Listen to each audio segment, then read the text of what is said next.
What is happening, ladies and gentlemen? Welcome to Disco Elysium, the final cut. I have no idea what is ahead of me, so let's do it.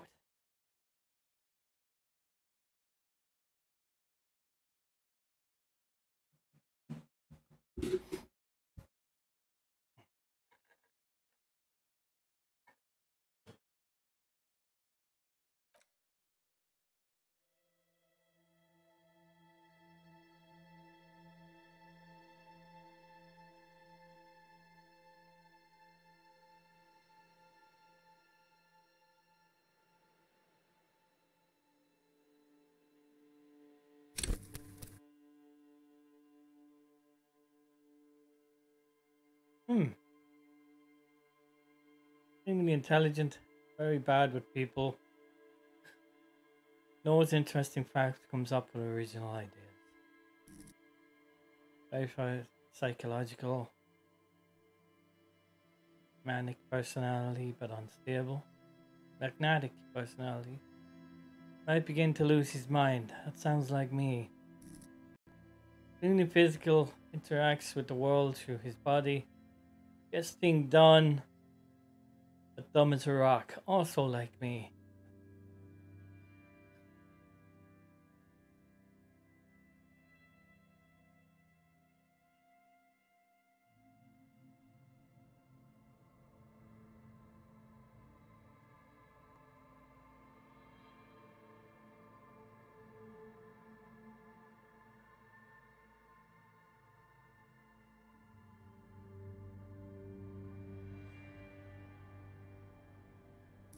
What if we created our own, huh?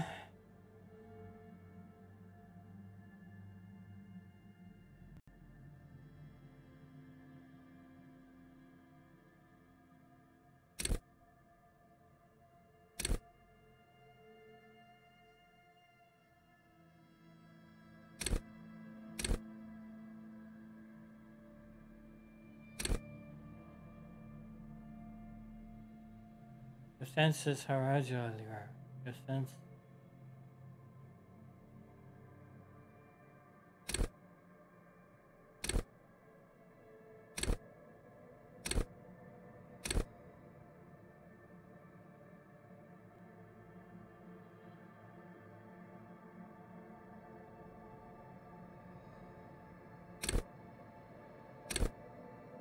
Mr. Average.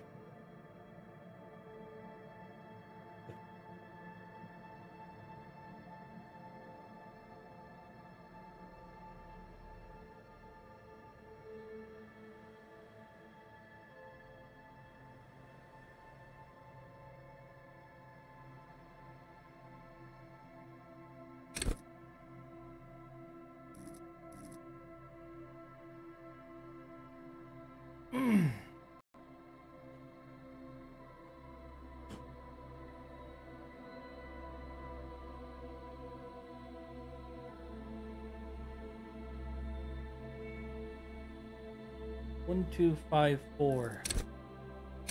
1, 2, 5, 4.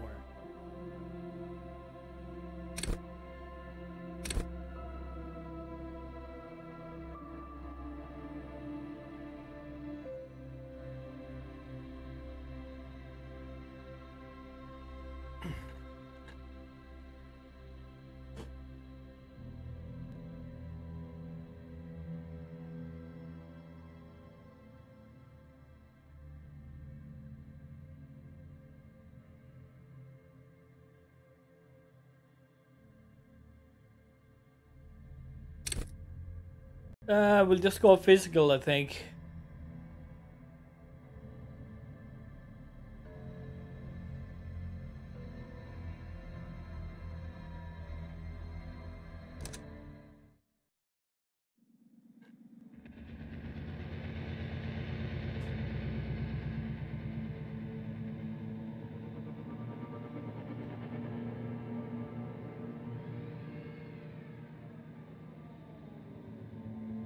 There is nothing. Only warm primordial blackness. Your conscious ferments in it. No larger than a single grain of malt. You don't have to do anything anymore. Ever. Never, ever.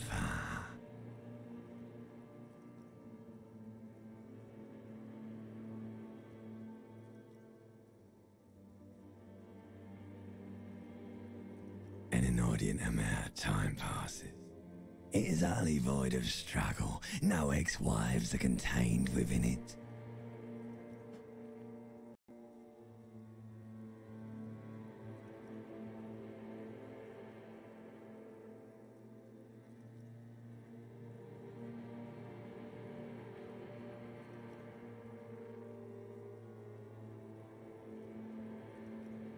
An awareness creeps up on you.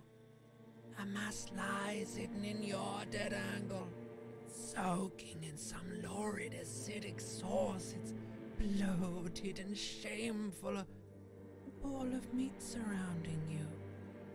This is a terrible line of questioning, and it will only lead to more awareness of the meat thing.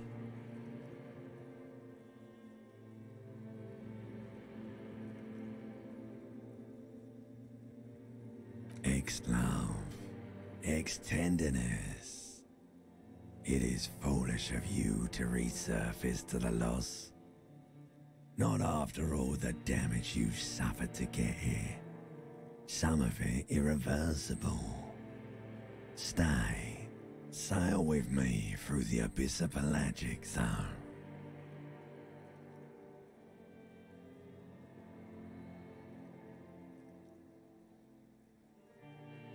No. I want to get off now. I like the pain and burning light and wanting things from people who don't want to give them to me. Do you really?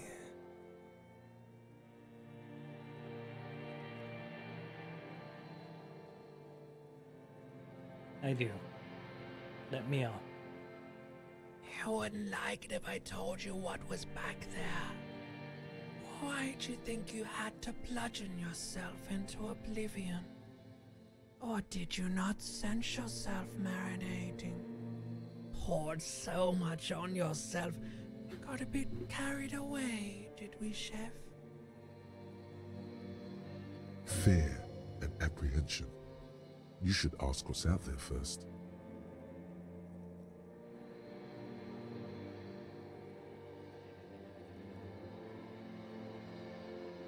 I don't care. I'm an idiot. A brave idiot.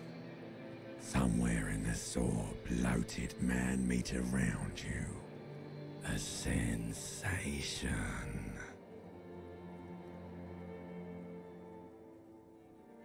Like a fly to the ointment, your conscience sticks to it.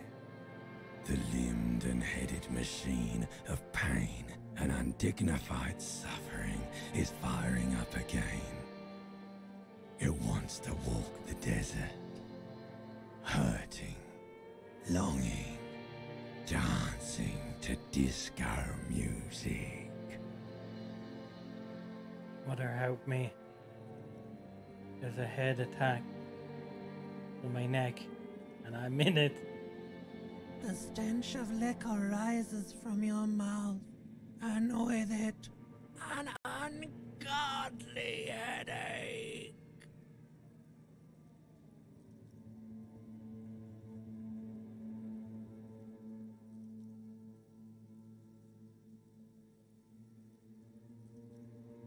Help. Someone cut my head off.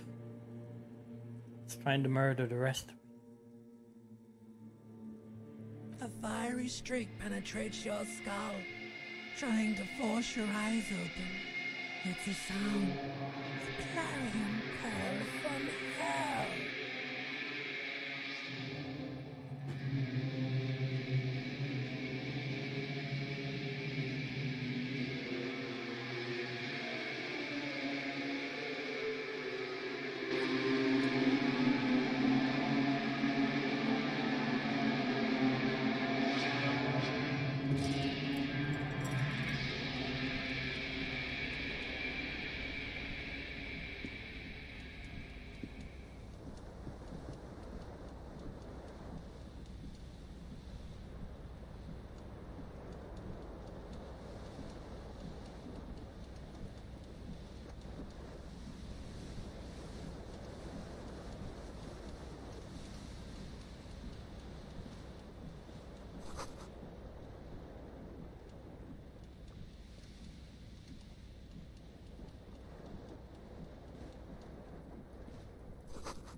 hear a jingle. Keys are clinking in the pocket of your flare-cut pants. It says "whirling in rags" on the aluminium keyring. There is a single key on the ring. The number 1 is etched on it. It should open the door.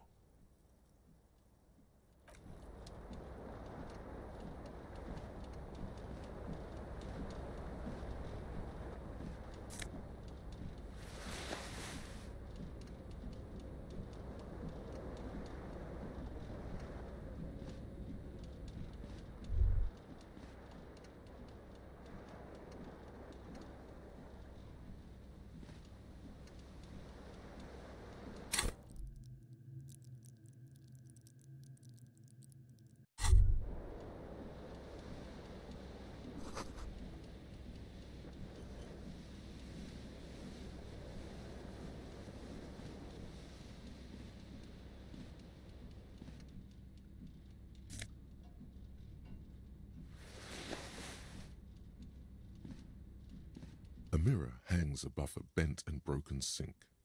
In a fierce discharge of masculine energy, someone has ripped half the faucet off. Hot water sprays from the base and steam covers the mirror. You cannot see yourself, just the outline of a man.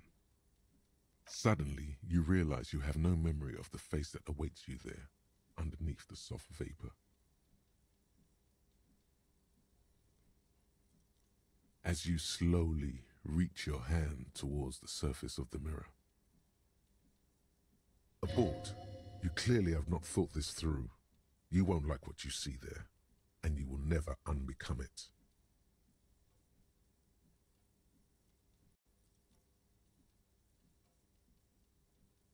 Behold.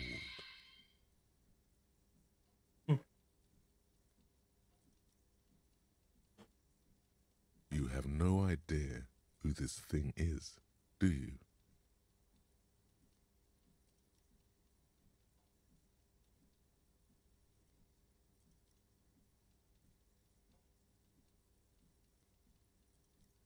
Too late. You clearly have rigor mortis on your face. Or wait, is that an expression? Are you trying to make an expression with that face? Why?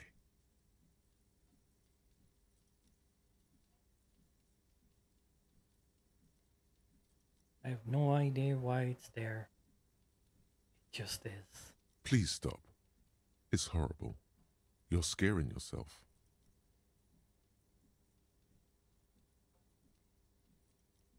Oh my God. You can't stop. It's like it's not even voluntary anymore. You have worn that grin into your face and now it won't come off. What does it even mean? What is the emotion you're trying to convey?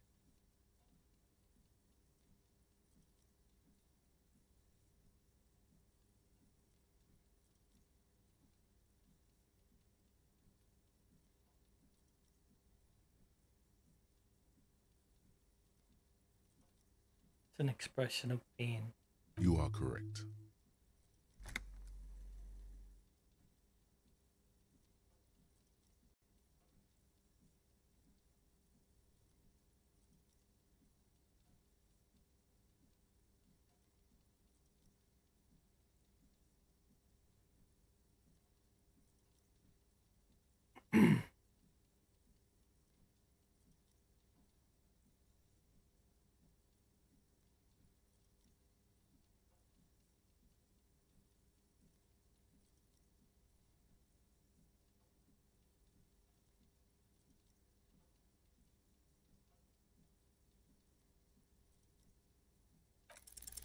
Like the rest of you, it comes from a bad place somewhere in the past. That's all you know for now.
window stands broken in its frame. Cold wind blows in.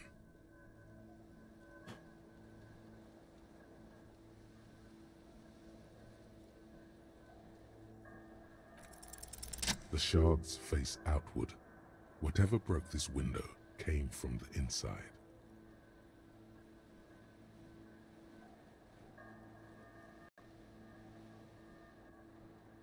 A fine web of scarring covers the back of your right hand, but none of it is recent. More likely a projectile than a held object.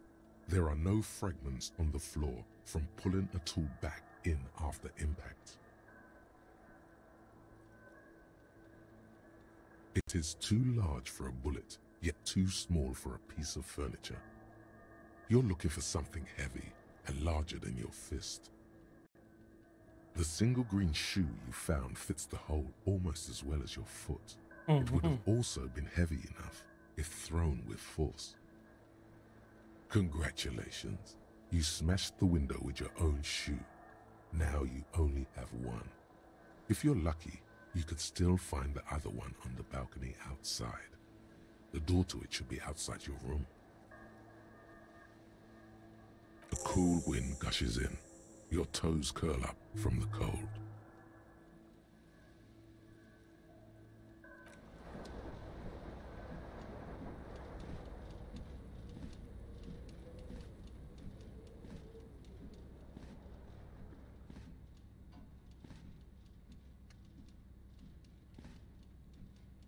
A mirror hangs on the bathroom wall. In it, your face. It's too late. Like an image on film. The expression belongs to your primary motor cortex. It would take a minor neurological miracle for you to cease producing it.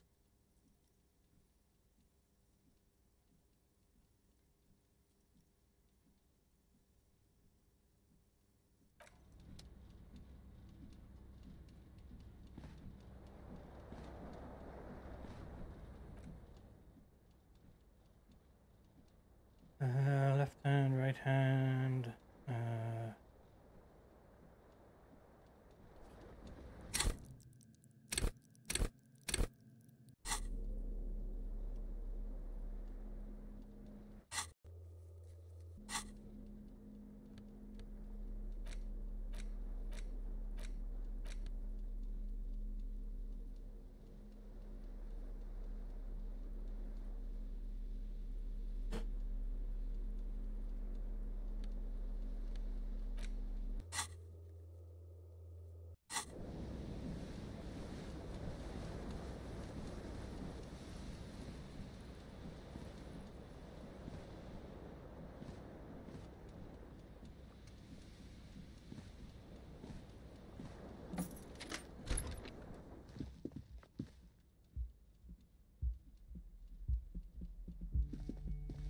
Hello, officer.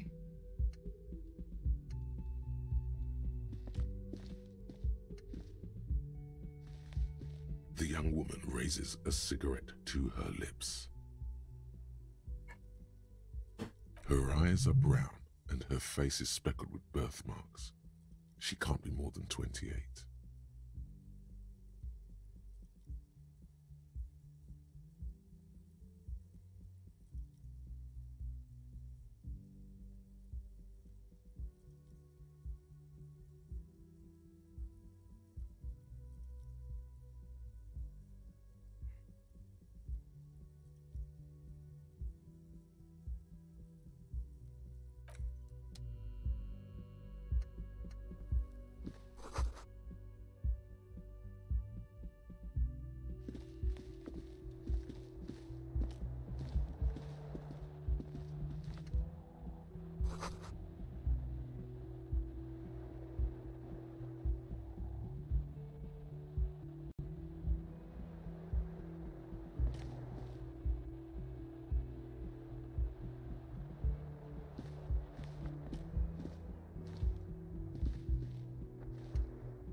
There they both are, two identical shoes, both copiously green and indiscriminately snakeskin, reunited on your feet.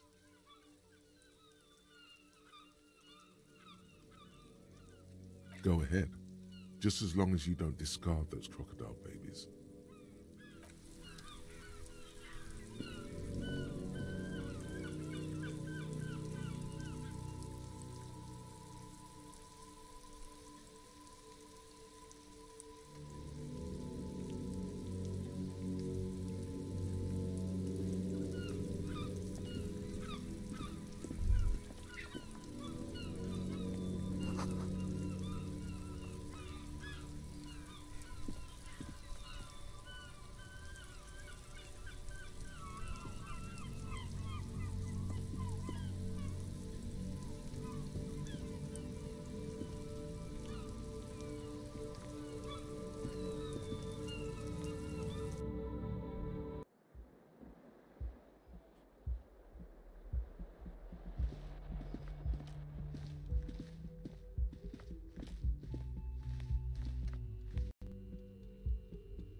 Officer?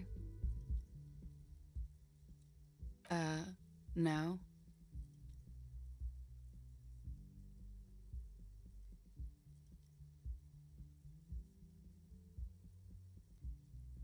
Because you're a police officer, sir.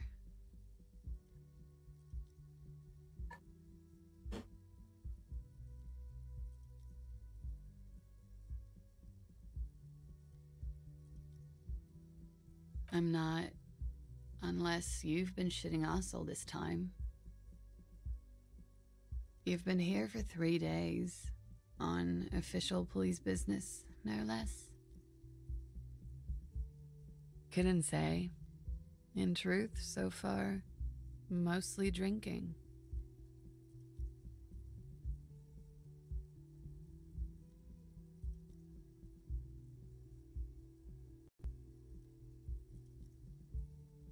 I don't remember being a cop or anything else.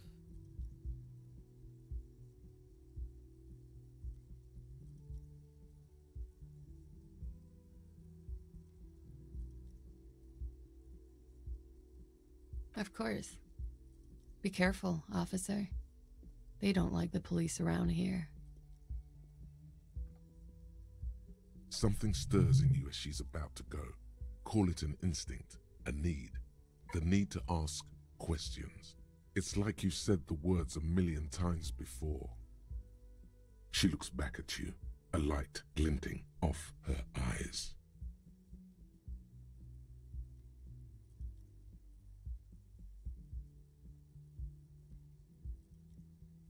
Yes?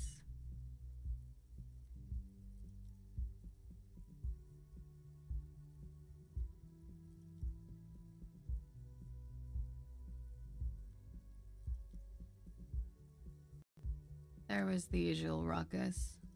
Loud disco music. I couldn't say. It's impossible to hear people speaking from over here.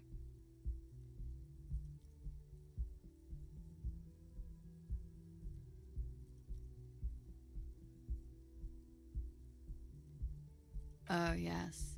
Various artists. Ostentatious orchestration prime among them. Oh, were huge where I come from. I was very young then, of course. Like 7. Life gets hard, but we go on.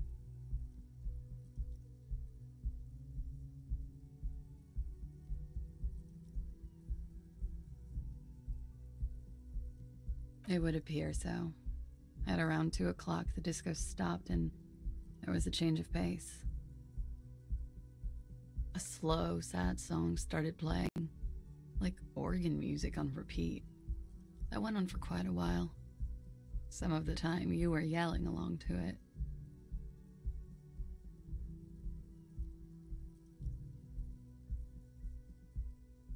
That it doesn't matter anymore and that we're alone now? It was difficult to tell. The song itself was very quiet and soft, but you sounded like a winded boar, sir. It was hard to understand what you were singing on top of it.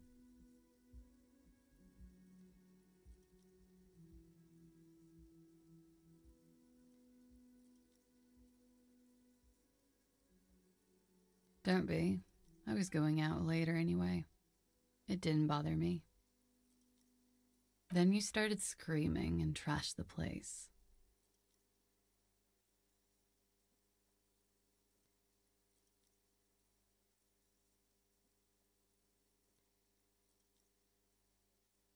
A window was smashed. The tape player, probably. The song stopped. And furniture, too. A real destructathon. There was screaming.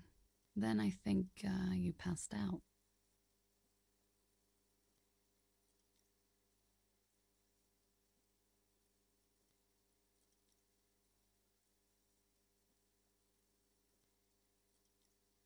There was. I think you screamed that you didn't want to be this type of animal anymore. I may have misheard, but it was sort of memorable.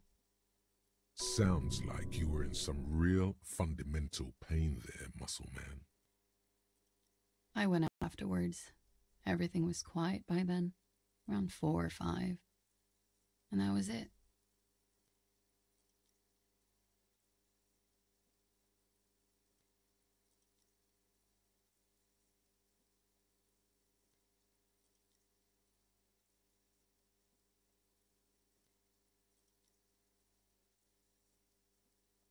The dock workers are pretty cocky. They think they're police enough. At least here on the coast. I can't say about the rest of the city.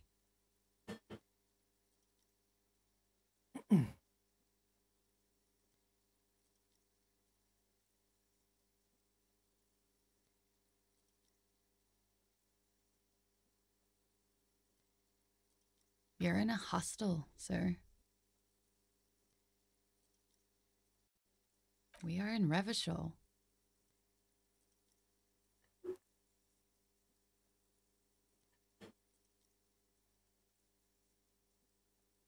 Forever and ever. And ever and ever. Out of the corner of your eye, you see the hair on the back of your hand standing on end. It feels as though low-grade lightning is coursing through you. You must be hypersensitive from the hangover.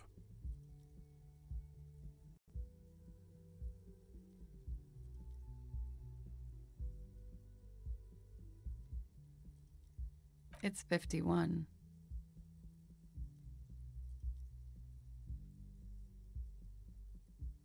The current century? Centuries don't have numbers, they have names, and this is the current one. Civilization has existed for 8,000 years, sir. You're right. There is nothing funny about civilization.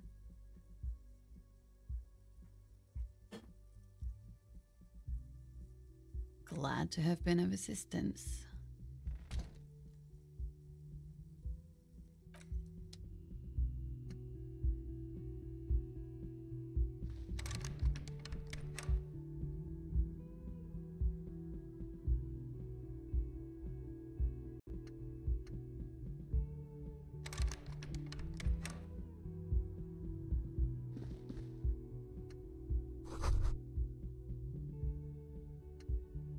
You should pick that fat, juicy cigarette butt from the tray, light it up, and smoke the living shit out of it.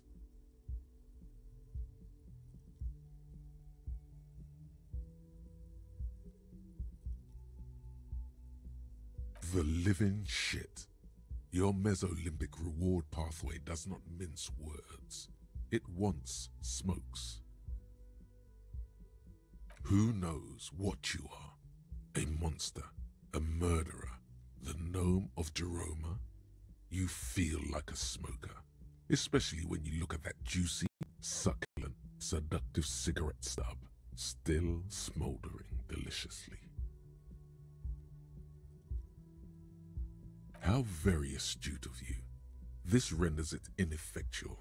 You should look for a whole cigarette, or better yet, an entire pack. Strike that. A carton. Make sure they're all healthy and able-bodied. Then smoke them all.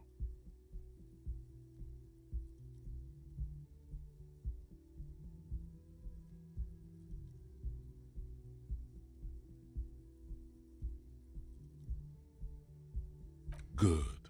Thinking about yummy cigarettes in your mouth is the next best thing. Make sure you think about juicy sticks of tobacco all the time, though. It doesn't count if it's not all the time. And when you're done thinking about them, graduate to getting them. Plus, smoking them gives massive bonuses.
You should totally sing karaoke here, the first chance you get.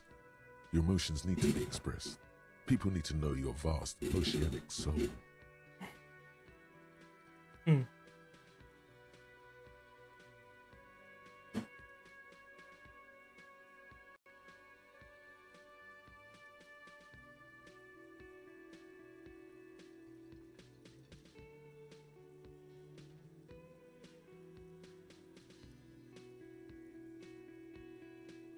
Of course, at this point, precise measurements of your soul can only be performed from the outside. It needs to be heard. Through a PA system. By other people. Whether they like it or not.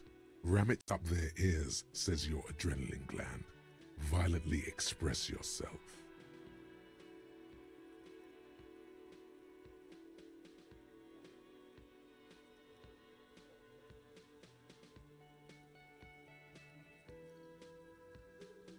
You should sing the sad, slow song you were listening to last night.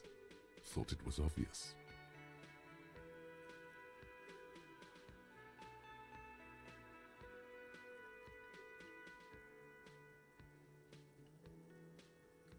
Serves them right. Wipe that smirk off their face with your sad, tragic song. Who's laughing now? No one. You have to find out how the song goes first, though. Maybe a tape of something appropriate would help.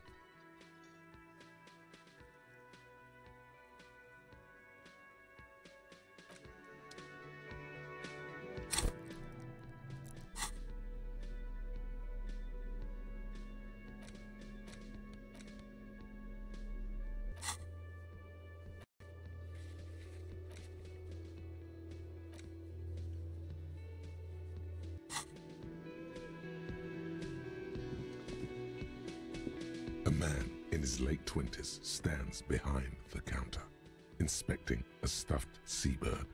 As you approach, he gives you a sideways glance, then looks down again. That was disdain in his eyes. Even now he's purposely ignoring you.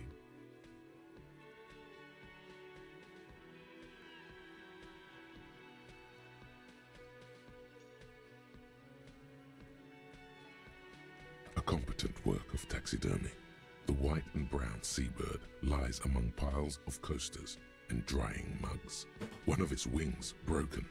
The man is trying to mend it.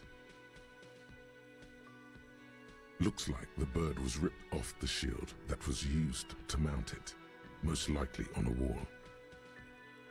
Oh, did I do that? A small engraved steel tag says, "The Great Skua, Stair Koari's Skua."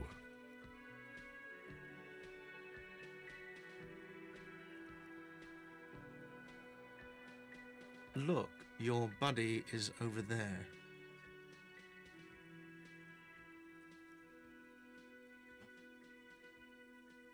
Why don't you go and talk to him, okay?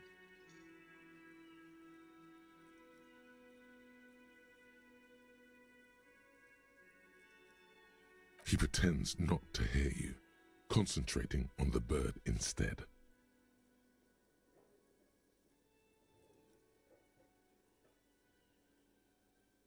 Oh no, you're a hero. A real hero cop.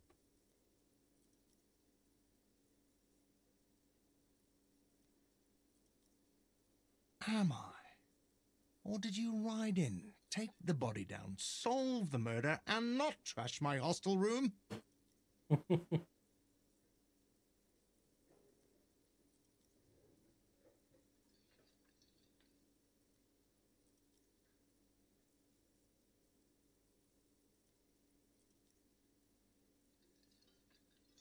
You're right, you didn't, and it's only taken you 3 days not to.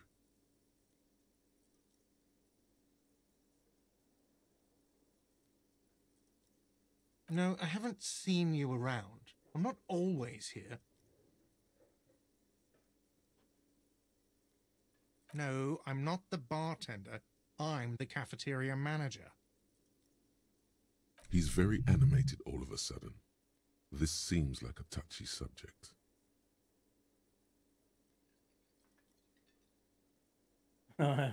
let's prod the bear.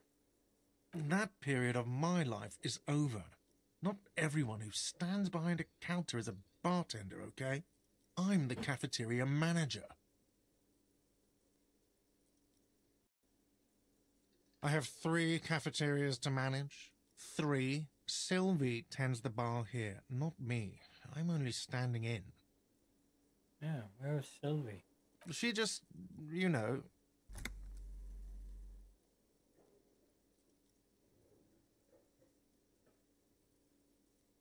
Oh no, you're a hero.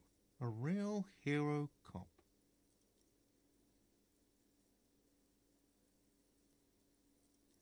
Am I? Or did you ride in, take the body down? You're right, you didn't, and it's only... No, I haven't seen you around. I'm not always...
Hello, sweetie. You shouldn't keep your colleague waiting.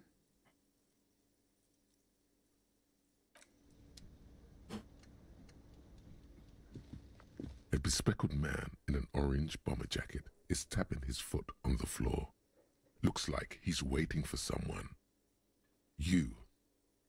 As you approach, he narrows his eyes and extends his hand in greeting. On the sleeve of his bomber jacket, as well as on its back, are the same enigmatic white rectangles as on your blazer.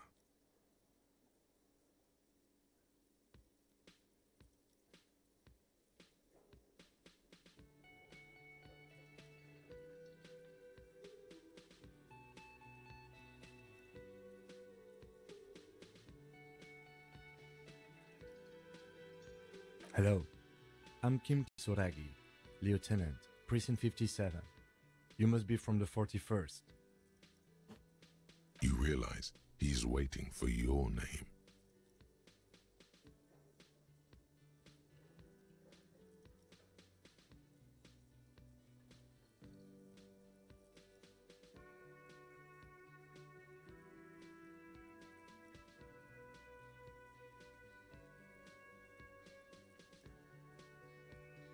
It looks like we had a little scheduling error on Sunday. Saturday too, actually. Have you had time to talk to the manager here?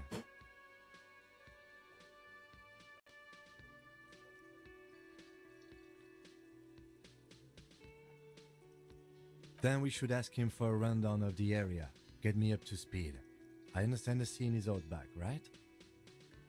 It also wouldn't hurt to assure him the police are finally here. In full force, I mean. Have you mapped out the initial interviews?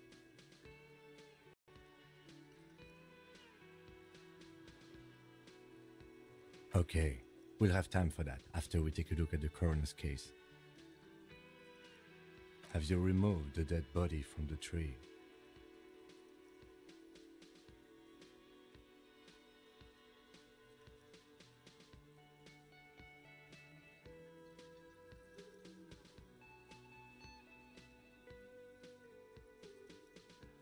Mm-hmm. Mm-hmm. Does that mean the body is no longer in the tree? I don't know. So, the body is still in the tree. This is the first time you detect a weariness in the lieutenant's voice. It is obvious he would have preferred for the body to no longer be in the tree. Where it has been hanging for 7 days straight. We should go there as soon as we are done talking to the owner. What a shame. Get to it now. Rip that body down from the tree.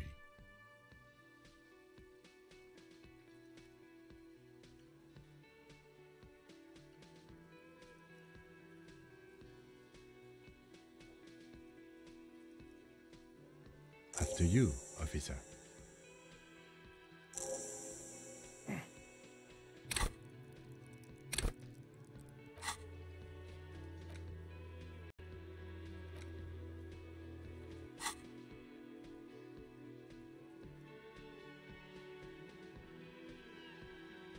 If you're about to embark on an investigation, shouldn't you have a badge?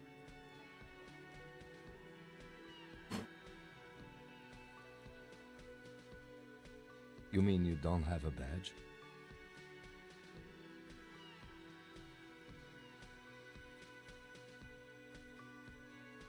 Losing your identification card is a serious matter. My vehicle has a shortwave. You can use it to report your badge missing. I advise you to try to locate it as quickly as possible, but getting the body down should still take precedence. Lieutenant Kitsuragi is now in your party. You can talk to him whenever by interacting with him.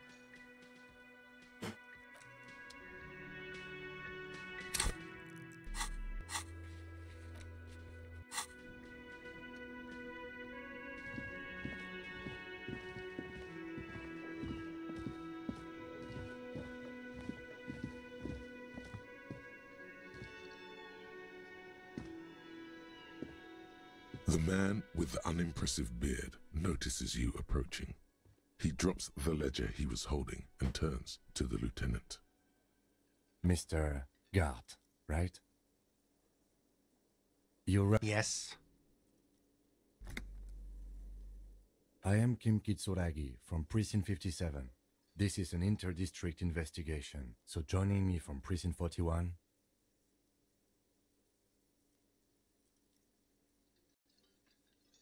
Right. Now, I know it took us a while to arrive at the scene. It also took you a while to call us and report the dead body. It was you who placed the call, yes? No, I only just got here. It was probably Sylvie who called you. She usually works the bar here. I'm only temporarily taking over her duties. Do you have her number? As a matter of fact, I do. This sounds like something you can use to call this Sylvie later. You said you just got here. From where? Are you a local? What, of Martinez? No, I live in Jamrock.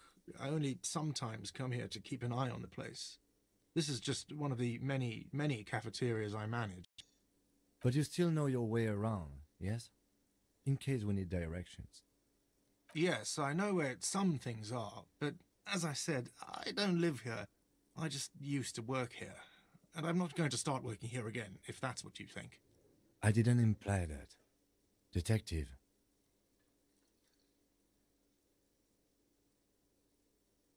I have everything. You?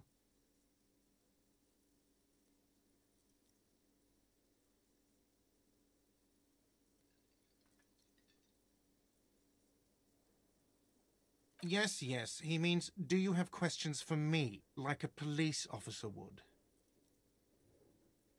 Behind this building, there's a courtyard. They hoisted him up on a tree there. That's easy. See that door there? First you exit through that. Then, to your right, you should see a big hole in the fence. A really big one. You can get to the courtyard through there. No need for the keys. The hole is big enough for the Franco-Nigerian cavalry to fit through. I don't like this guy. She went away because none of your business. Oh my God, what is your obsession with this Sylvie person? Get over it.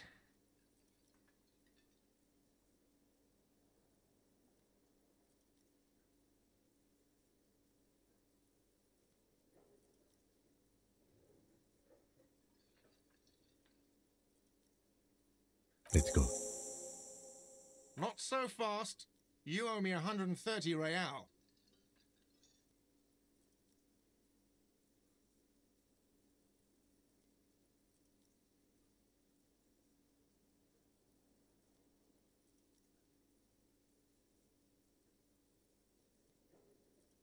Oh, you don't owe me shit. Well, officer, you're right. You don't owe me shit, you owe me money. We do not need to assert ourselves here. We only need instructions from him. This is the proprietor, remember?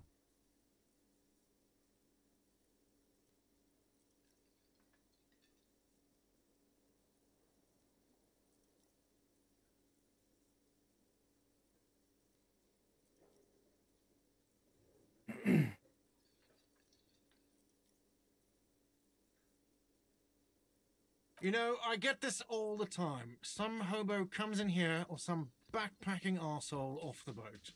The next day, when they can't make their fees, they get aggressive. I just never thought I'd be in this shit with a cop. Please, just give me the money.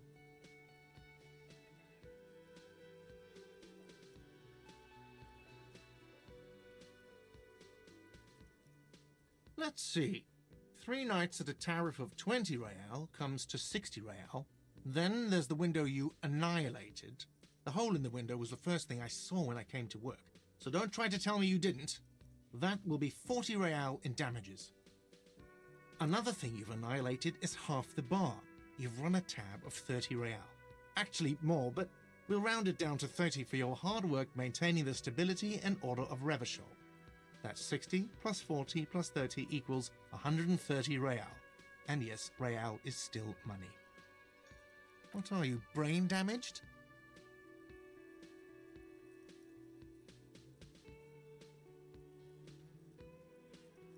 Since I woke up, I have trouble remembering even the most basic concepts of reality.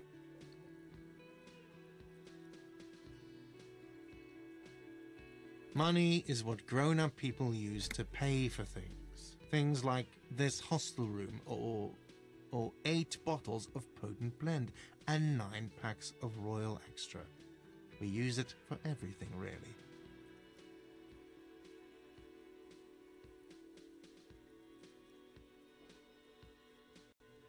There's a shuffle of nylon as Lieutenant Kitsuragi looks for something in the pockets of his orange bomber.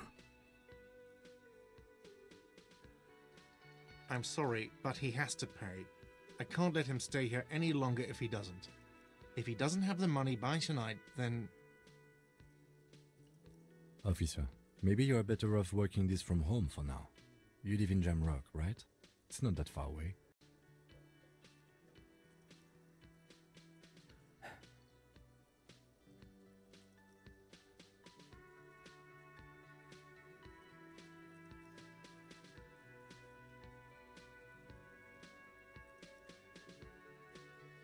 I'm sorry I couldn't help more. You should take this up with your station. I have a shortwave radio in my car, okay? We have to get this investigation started now. Good luck.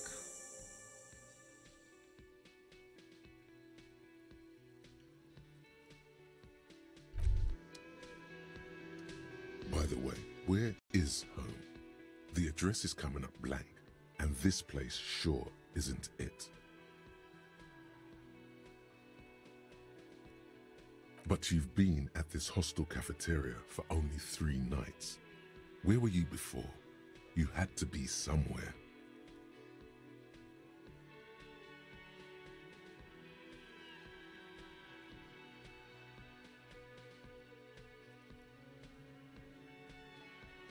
Why did you say that?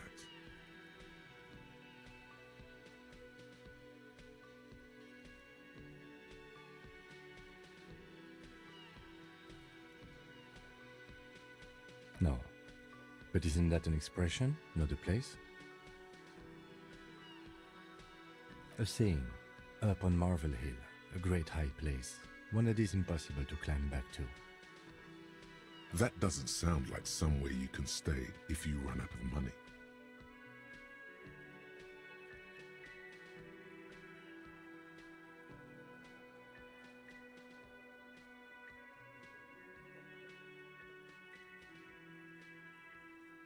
You can try.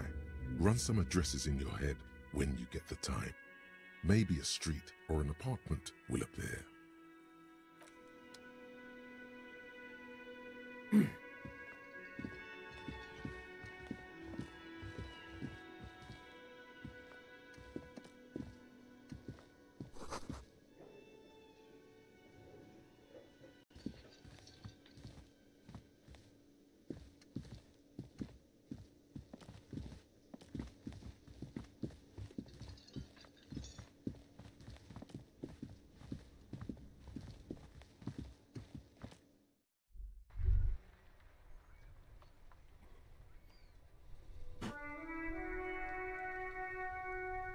Time for a drink, peeps. All around you, rain falls on the great city of Rivershore. Rain drips from the eaves and floods the gutters, washing the filth away. The spring thaw must be here. The snow is melting. Looking up at the sky, cold water dripping from your hair.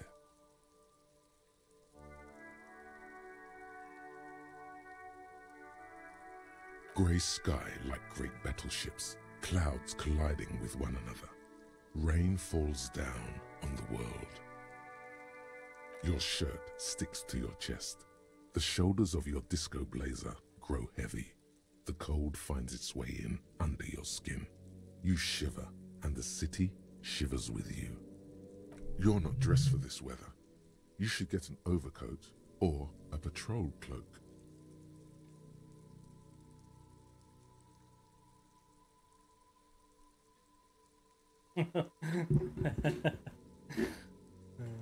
Capeside apartments. Tower blocks crowd one another. 4.46mm bullets still lodged in their war-torn stone walls. Hallways collapse from the mortar hits of a war that was lost long ago. Clotheslines go to waste in the rain. Radios play. A yard. Rain falls onto the roof of a woodshed. Coal leaks into a puddle beneath a dead man's feet. He swings from a tree, bloated. Droplets of rain slip from his cold cheeks. Back in a minute, boys and girls. I need to get more alcohol if I'm going to get through this. I'm enjoying it so far. Oh, wasn't expecting this. I don't know what I was expecting. But here it is.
Sheets of rain over the water, a flight of stairs leading into the ocean. Wave after wave washing the coast of Martinez, with its motorboats and gently swaying reeds. The ruins of a half-sunken sea fort crumble on an inlet beyond the Bay of Revachol. Ghosts rise into the sky.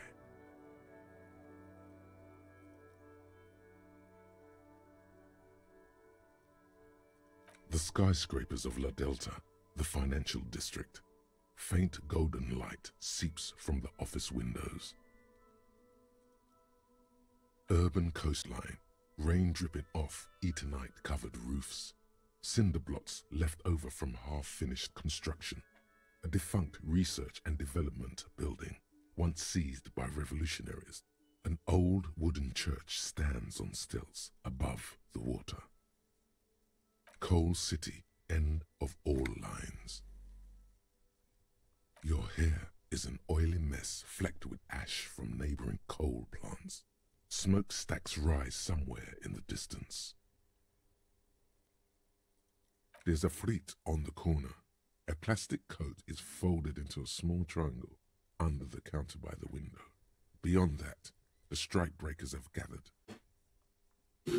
The great gates of the industrial harbour are locked. A chill runs down your back. You shudder like an animal trying to shake water from its hide.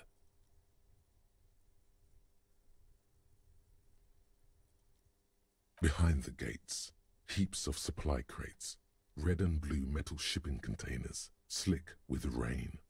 The Greater Revachol Industrial Harbour is an artificial mountain range. Immense wealth resides within, and immeasurable poverty in its shadow.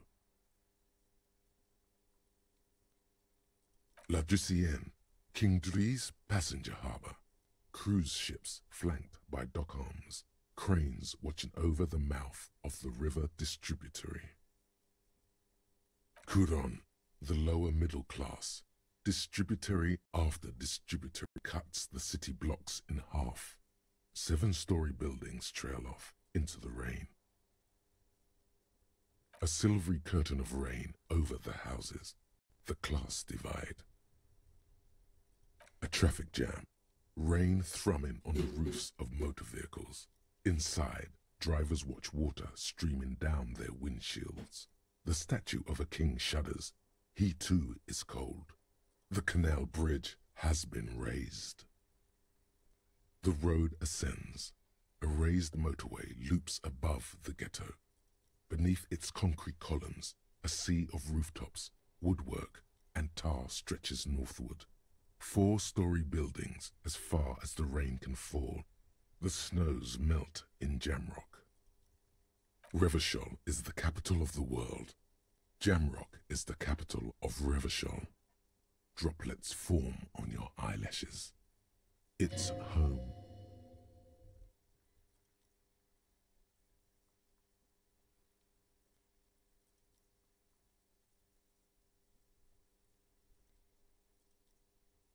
In the rain-swept distance, above the rooftops of Jamrock, a repurposed silk mill stands perched above the motorway exit. Precinct 41 hunches in the rain. It's the only home you have now, but you can't go back. Not like this. Your vision blurs. You wipe your face with your hand. The rain stings your eyes, making you look up and blink.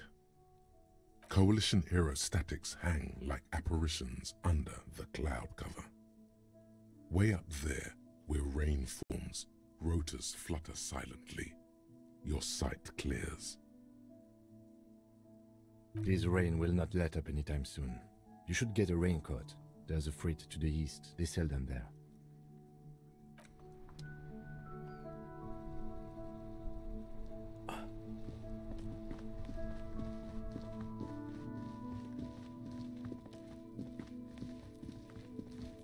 We got a body to tear down.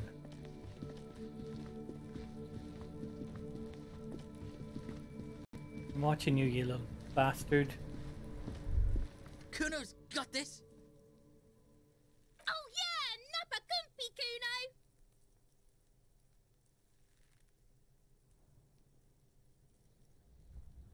Right in the dick, Kuno. Get him right in the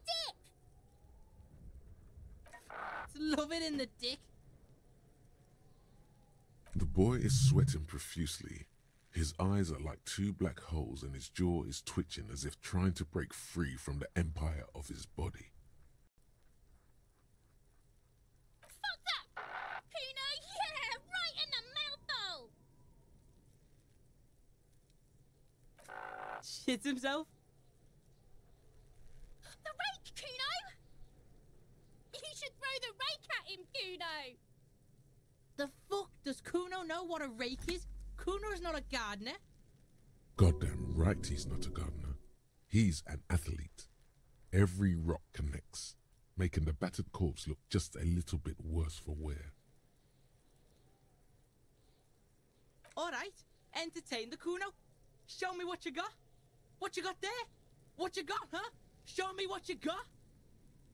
The kid moves his hands like a basketball player dribbling fast.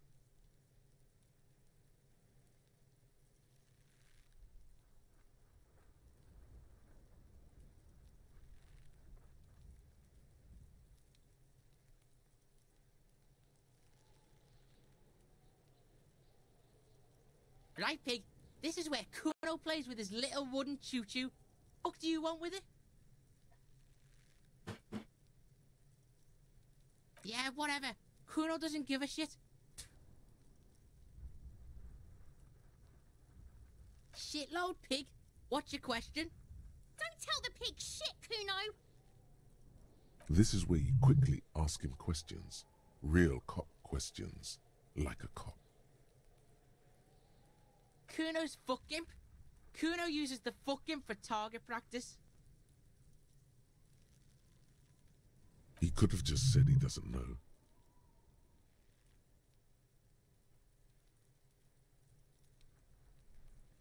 Yeah, that's fucking okay. Gotta have a gimp for rock practice. I'm gonna slap this kid. Don't ask the pigs for permission, Kuno. Don't ask the pigs for shit. Probably climbed. Kuno was busy down the road when that shit went down. You heard Kuno. Kuno wasn't even in Martinez. Kuno wasn't in Revachol. Kuno wasn't regional. God, he talks about himself in the third person. I don't know. Some fucking... Mesk or I don't know. Some other place. Night City. Kuno is in fucking Night City. Kuno gives this info out on a need-to-know basis, and you don't need to know. Kuno didn't smoke the gimp, if that's what you meant. Just a couple of pigs sniffing around in the dirt. That seems pretty fucking suspicious to Kuno. Kuno's gonna get fucking slapped. Yeah, you tell the faggoty, Kuno.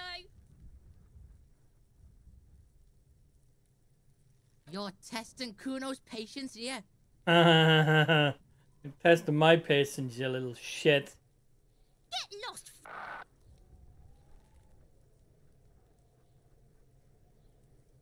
Kuno's Kuno pig?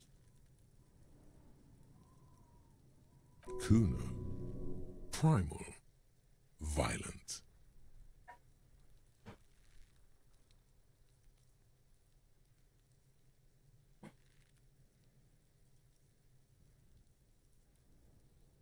The fuck are you calling a third person? Kuno's the fucking first person? He's not the brightest, is he? Watch out, Kuno! He's trying to fiddle you! He's gonna put his hands on you! Help! Pig's got Kuno! Help! Rape! Help! He's got the Kuno, help! Everyone can hear. You need to get the hell out of here before.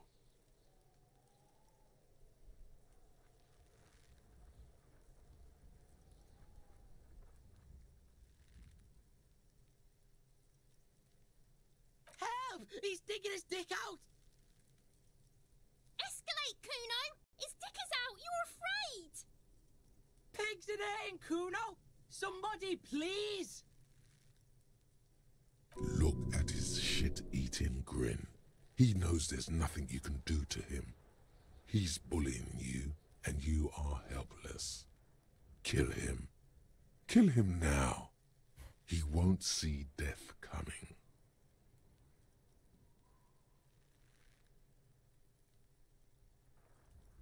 Oh, I'd love to fucking punch him. Something tells me that's not the right thing to do.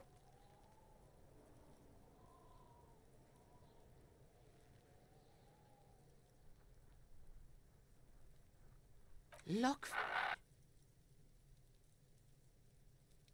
I know you wanted to hit me. You got that I'm gonna fuck that Kuno up look that Kuno's dad gets. The murder look. The rage look.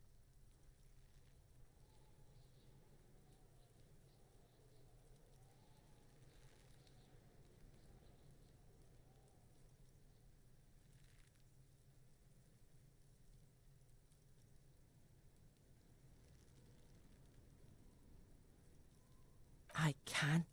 Kuno can smell that violent shit. I know what you were thinking. I'm gonna fuck that Kuno up. I'm gonna shut his shit down. You know what? You should have hit the Kuno, because now you're nothing. You're a joke to Kuno. Kuno laughs at you. King Kuno! And I'm laughing at you, Kuno. Kuno turned you into his prison, bitch! You're gonna be in this shit with Kuno! No, you're not. We can just leave. Bitch, you're gonna be in this shit with Kuno forever! Okay, Kuno is kind to his bitch. Ask your questions, but remember, this changes shit. Click, click, click, click!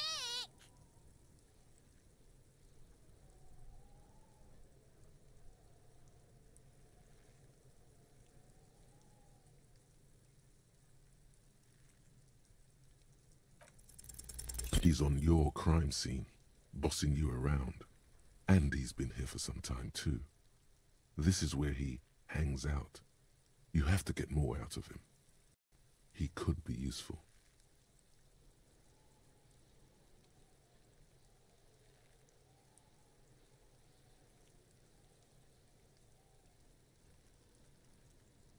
Get your snout out of Kuno's ass. Kuno knows how hard Kuno pushes it. Kuno pushes it hard level. You should give up, Popo, or the Kun will keep fucking it out of you.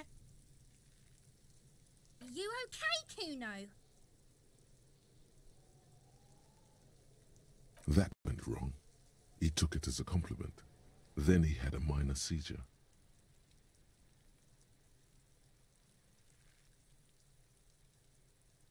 The fuck about it?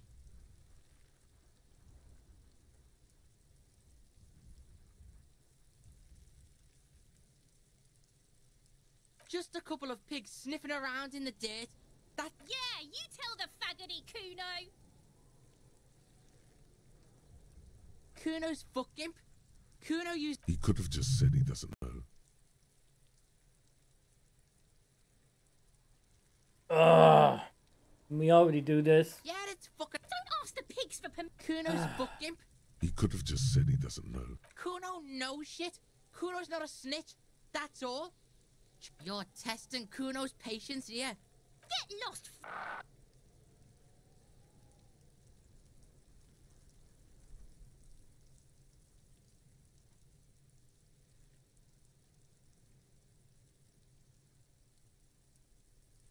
Kuno doesn't fucking care.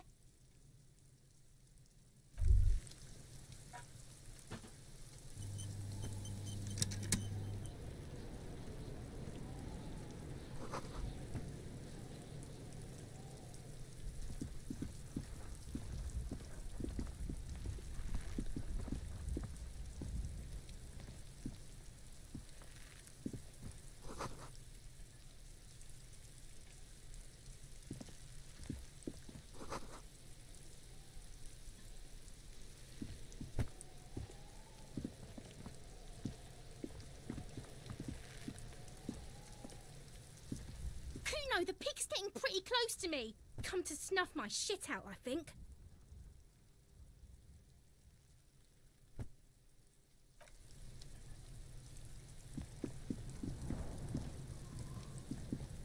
This trash container is locked. The sliding lid has a padlock that says, "Whirling in rags."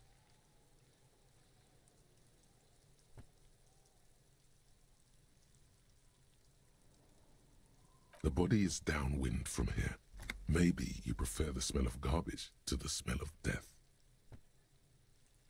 We could try using a pry bar. There's one in my motor carriage, or... Pry bar, pry bar.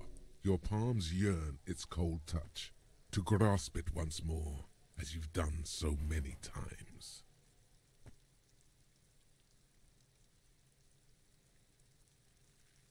Or we could ask for a key from the manager of the Whirling in Rags. He probably has one. Ask the manager? Bullshit.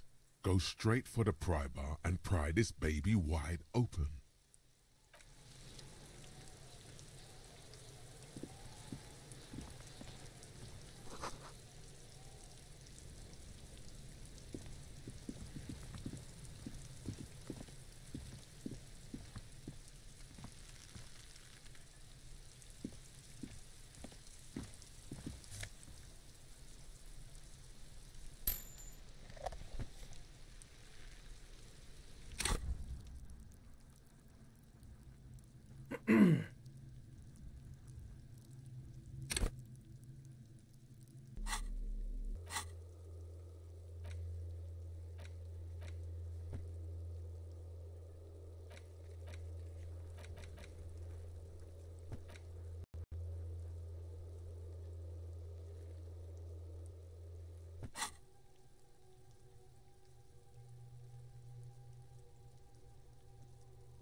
The corpse looks at you with bulging white eyes.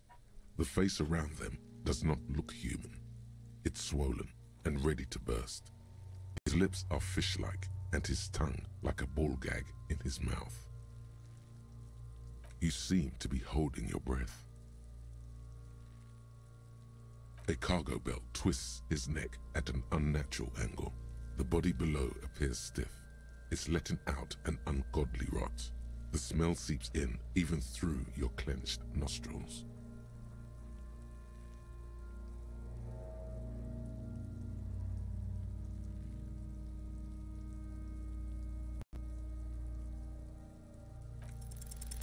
The smell is repulsive. It pushes in from your mouth, more instant and more familiar than anything you'd expected. More fever than odor. It fills your mind, flushing you from within.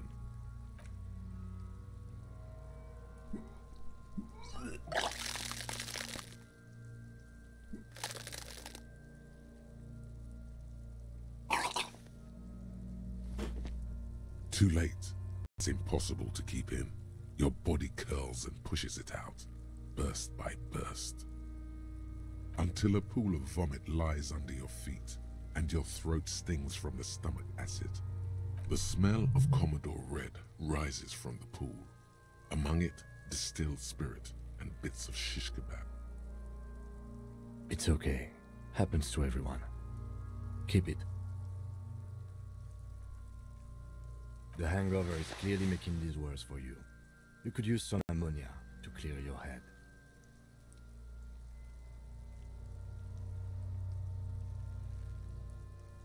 If you can handle the headache, some officers use it to deal with cadaverine odor.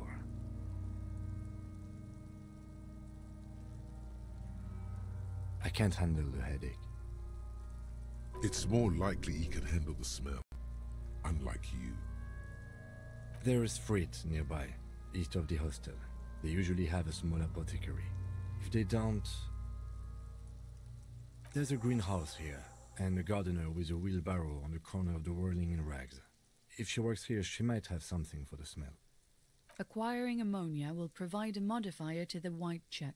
Modifiers make checks easier and allow you to retry them.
There are several footprints in the mud, left by work boots. Anywhere from 6 to 12 pairs have walked here.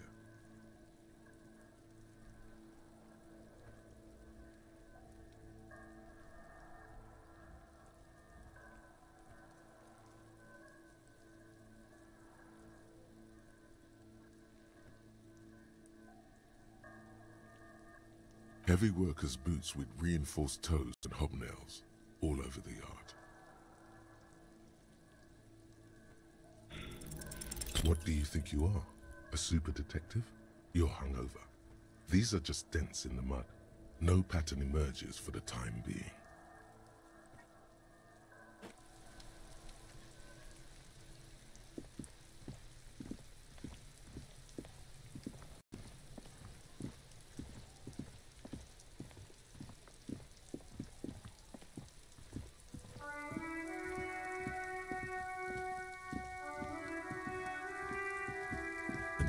Call box with a matrix of push buttons lists all the companies in the East Delta Commerce Center.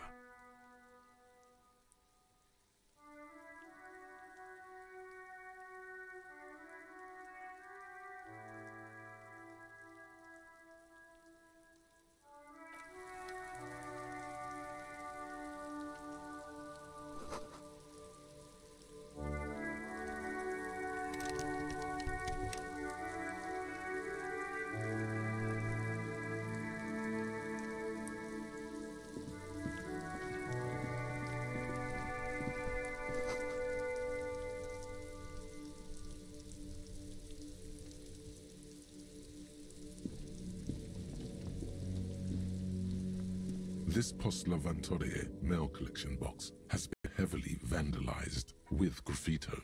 A closer inspection reveals 2 bullet holes in the front.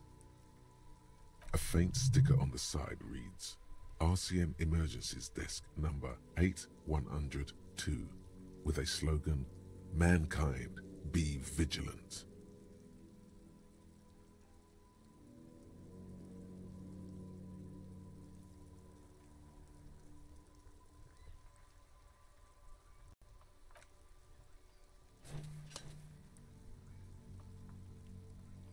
The box seems happy. Eat shit pig, fucked by the coon, and St. G with a crown have been scribbled on it. Jenny is a whore, and best set mailbox also.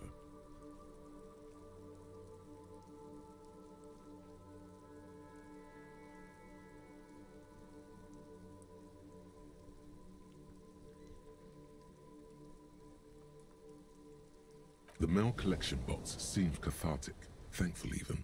So do you. You shudder, then you swallow. And then suddenly, you see it. Over all the other graffitos, someone has, using the tip of a very sharp knife, cut the words, Revachon forever.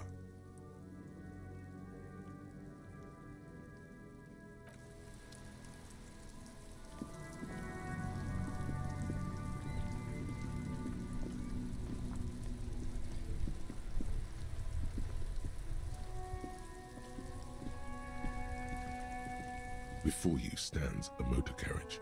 The bodywork is covered in blue and white livery, bearing the number 57.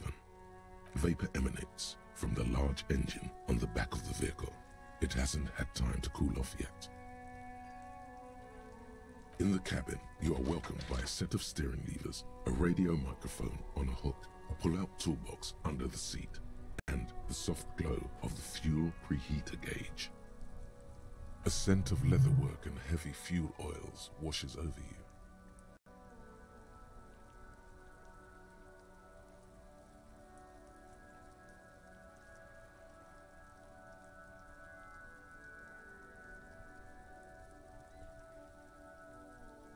The frequency tableau lights up, and a green button labeled Prime Line glows like a feline eye. And then you hear something. The soft purr of electrical kittens, radio waves cast far and wide over the metropolis. A woman's voice greets you through the static. This is Precinct 57. Hello, Lieutenant. How may I assist you? Hello, Alice. Please assist our colleague from the 41st Precinct here. I'm putting him on. Operating the radio is easy. Just be confident. You've probably done it 1,000 times. This is Officer Alice Demetri, Precinct 57. How may I assist you? Under the green prime line, a yellow saved button catches your eye. You wonder what the lieutenant's default radio station is.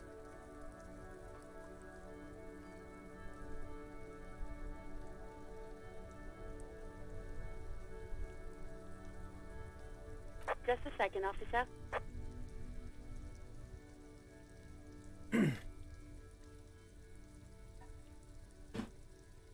10-2, 10-5. This is 41st. Come in. Over. 10-4. What's your status? Over. 10-18. 10-20. Over.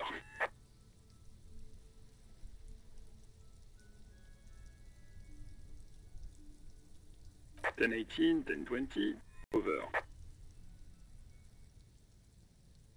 State your message, sir. Over.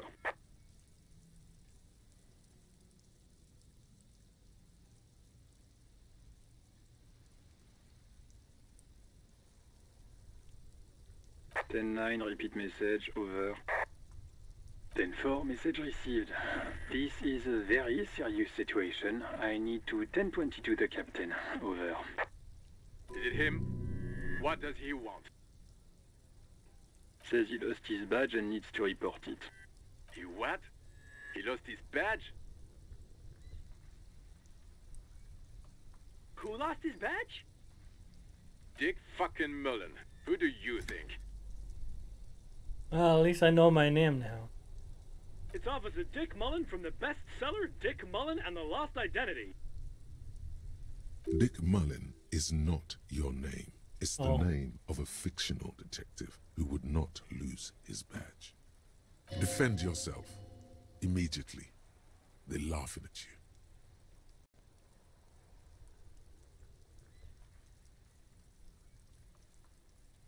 He says this has probably happened to other policemen before him and laughs sarcastically. Oh, goddamn it. Is he fucking kidding? The whole station's gonna be dicked for this.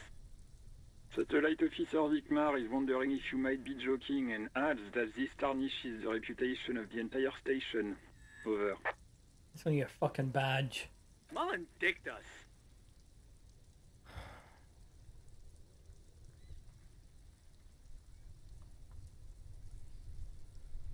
10-4, I hear you, officer. I'm just going to make a note here that you are in pursuit of your misplaced badge. Over. Fuck me. Mac, come here. You've got to hear this. Dick Mullen lost his badge. Shut up, you fucking ginger git. What's going on? Super Cop here lost his badge.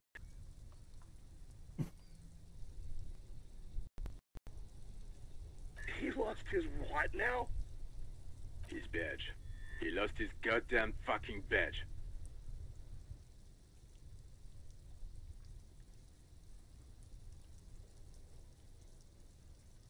Ten 9, come again. I didn't get that. Over. New heights even for Captain Sober. Ask him. Ask him if he's lost his gun too.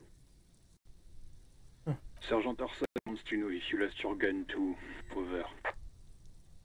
Check your pockets. Check your... Holy fuck. You don't know where it is, do you? No. It's gone. It's not fucking on you. 10-9, come in, officer. Did you get my question? We were wondering about your gun. Over.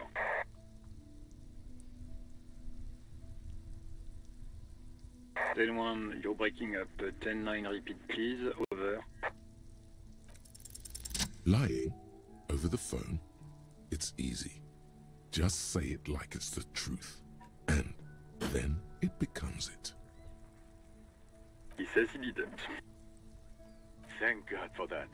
That would have been a nightmare. I don't even want to imagine the poor prick who has to relay that kind of news to the captain. Losing his badge is bad enough. Tell him to find it, and fast. We can't have some gangbanger running around with it. We're all glad to hear you've not lost your gun, officer. You need further assistance? Over. Fuck them. Let them have a good laugh. 10-4, I know I already wrote it in a report, but it will stay on my desk for a few days. Over.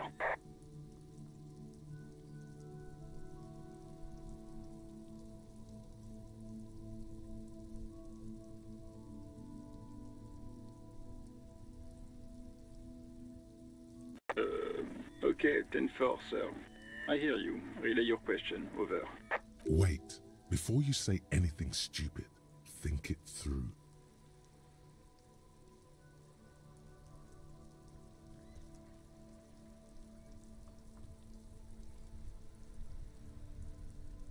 Be smart about this. Ask if he's there alone. 10-4, sir. I'm not hearing your question.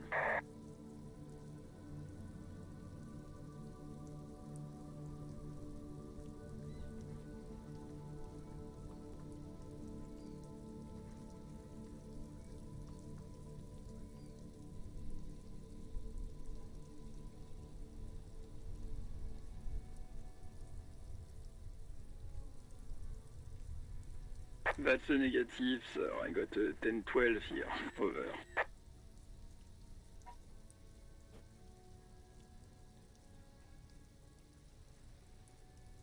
(10-9), repeat message. Didn't get that, sir. Over. Sir, I will not have you talk to me in this manner. Over. What? What is it? What can he possibly still want from us? He seems intoxicated and keeps asking me to call him by his name. Mullen's drunk and emotionally aggressive. That's new. Wrap it up. Don't indulge in his drunken antics.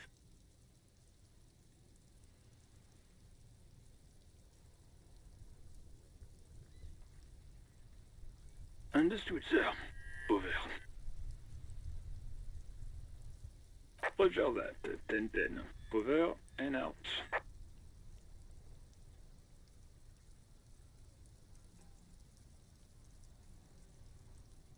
A metallic drawer slides out from under the seat and clicks into place.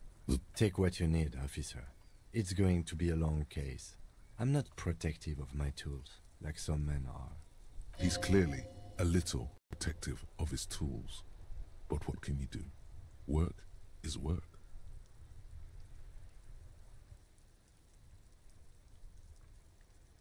The pry bar feels nice and cold in your hand, heavier than you'd think. Cold and heavy, like truth. You feel like you're reunited with truth once more. Useful for opening all sorts of doors and lids. The handles are long and sleek. Snap, snap, go the cutters in your hand. You can do good work with these. Cut chains, locks, and ropes, especially belts. It's robust, weatherproof, and well-made. Police issue, blue. Lets you see things in the dark you would otherwise miss. The pull-out toolbox slides back into its nest. Preheater gauge casts a warm glow on the steering levers and the radio on its hook. The white suede feels luxurious under the touch, and the metal clutch handle so very familiar in your palm. As you tap on the gauge, the indicator pin jerks as if startled. It's in the large orange sector, indicating the engine is warm. Next to the gauge is a red switch labeled heat. There's no use pressing the heat button. It won't start without the ignition key. Alternative translation. Don't even think you can drive my MC. This is the Couperis Kinema, my motor carriage. You can use the toolbox and the radio if you'd like.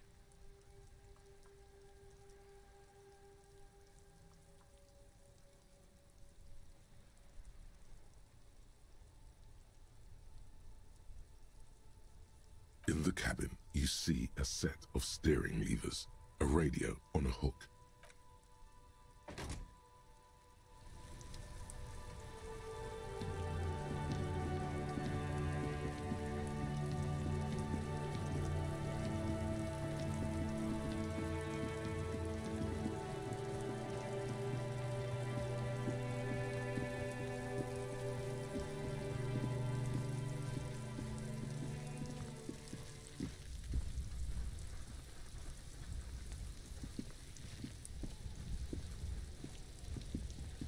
There he still is, looking right through you with his white eyes. The body...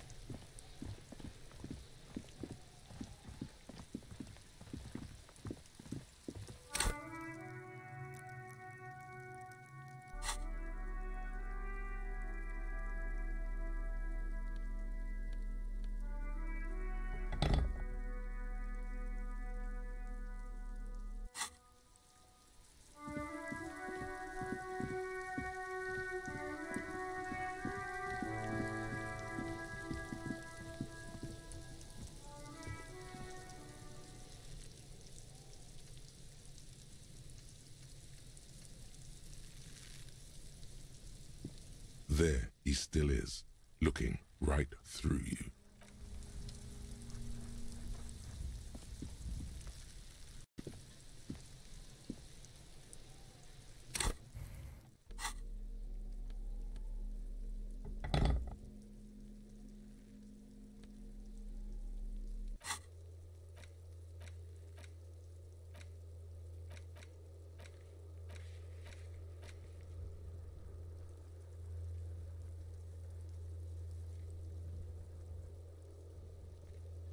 Get ammonia from the gardener.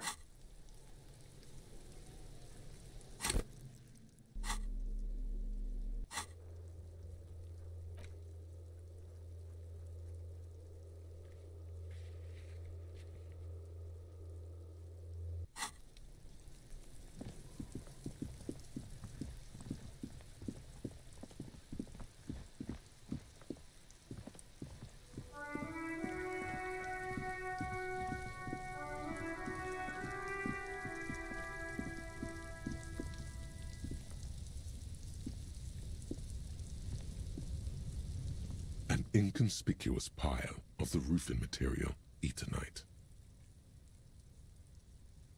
It's nothing. Someone just left some roofing material slanted against an old shack.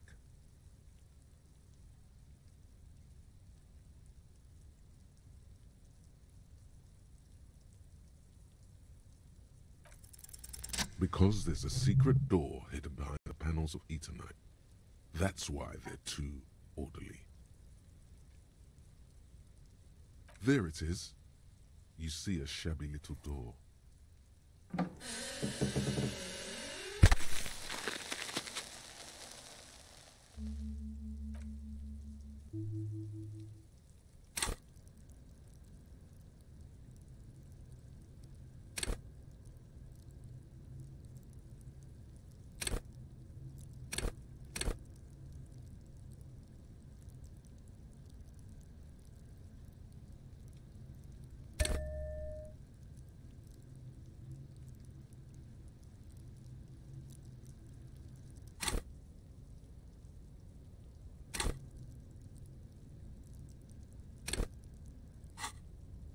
What is this then?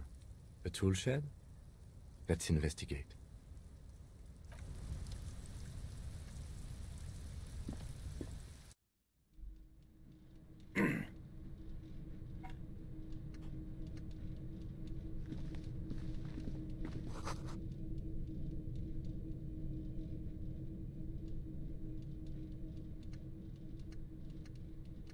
Oh, this is his little hideout.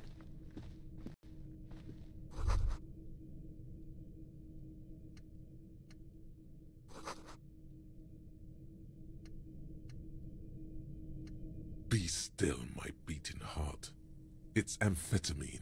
Sweet amphetamine. The lieutenant isn't studying the powder in the mirror. He's studying you.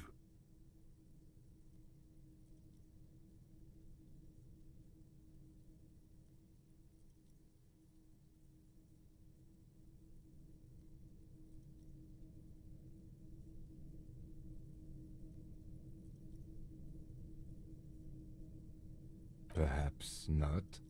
This is below our pay grade, detective. However,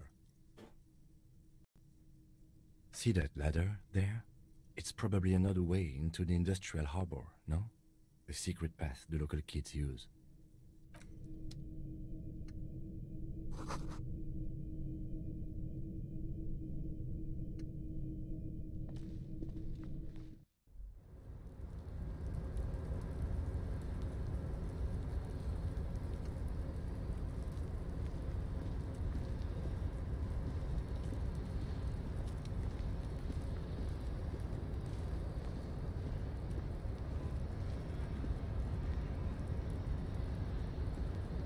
That's my fucking cord, isn't it?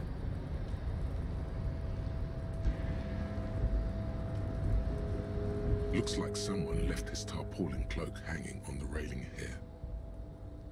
When the wind ruffles the cloak, you can most definitely see a white rectangle on its back. Yes, it's probably yours. It bears the RCM insignia, and you have a habit of being careless with your equipment. You could probably make the jump. You look like you've done some track and field in your day.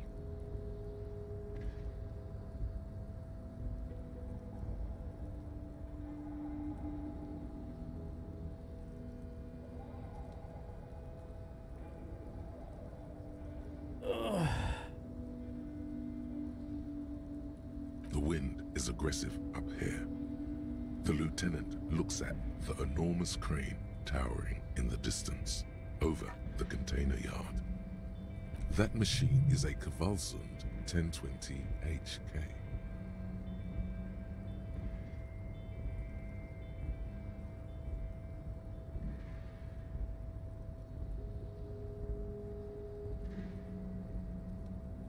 His eyes traced the crane's contour, as if trying to memorize its majestic shape. Then he notices your gaze. Yes. We were in the middle of something. Your clock.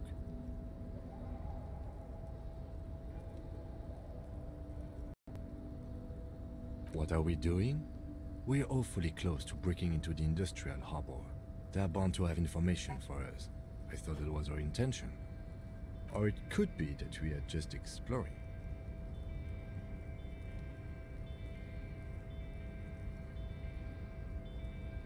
The cloak? I do think it's yours, yes. As to whether you should go for it? Well, it doesn't seem too dangerous. 2 meter stops. Whenever you're ready to do it, I'll be right behind you.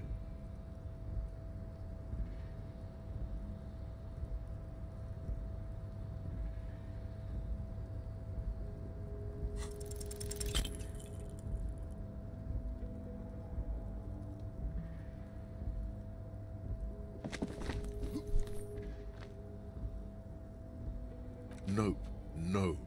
That's still too high. What were you thinking? You're not a gymnast. You're a boxer. And you've climbed way too high up here. You could have died there. Shit. I'm failing you. This wasn't part of our deal. Hey! What happened? I understand. We can always come back when you are feeling better. It's just a cloak after all.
The RCM in Martinez. What can I help you with? Of course. What can I help you with? Sure, I'm done with it. Go easy on that stuff. It gave me a terrible headache. Of course. Where to? What do you mean? Yes, sir. District of Martinez. He knows where we are. He just wants directions. No problem. She's very well composed. Back straight. Of course. I won't hold you back. If there's a corpse, then you're going to need those gloves for the autopsy. Sure, keep them. I have another pair. Really? None. Maybe just a tiny bit of annoyance.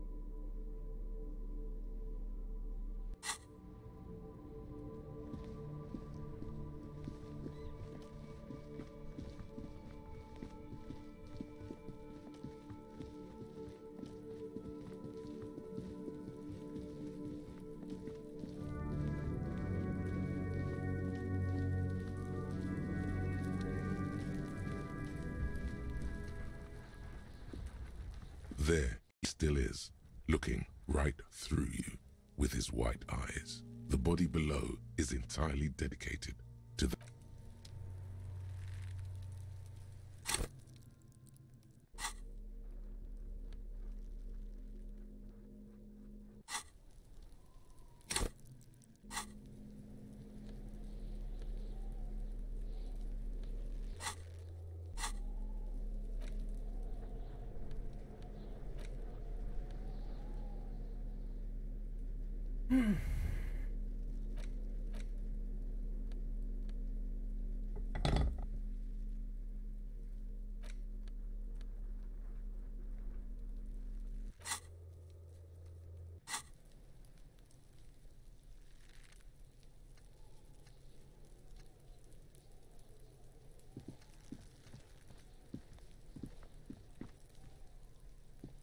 There he still is, looking right.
It won't let me use it.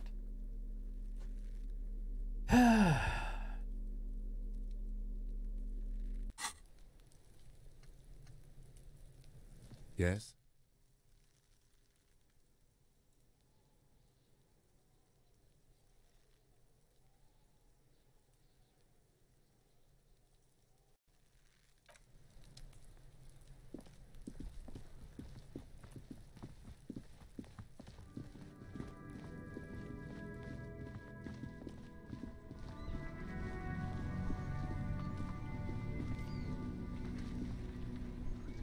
Inside, you see a set of steering levers, a radio microphone, a pull-out toolbox, and the... This is Precinct 57. How may I assist you?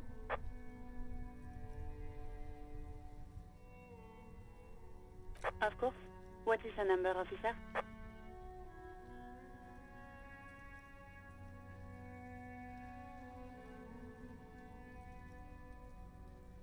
Yes, hold on. Her number is 005 1944 298.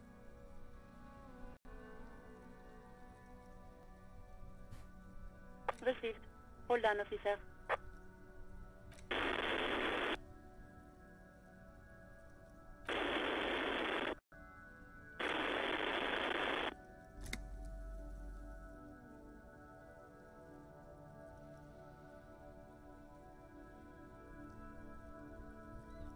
Lieutenant Kitsuragi slowly begins to tap a little rhythm with his right foot. Quite a lot of time has passed.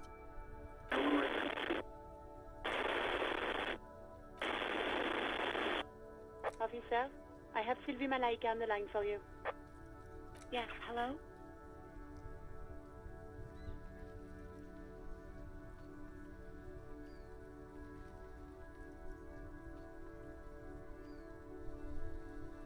Oh, right. Hello, officer. What can I do for you? There is no resentment in her tone. She wants you to ask her out. No question about it. Shut up, voice in my head.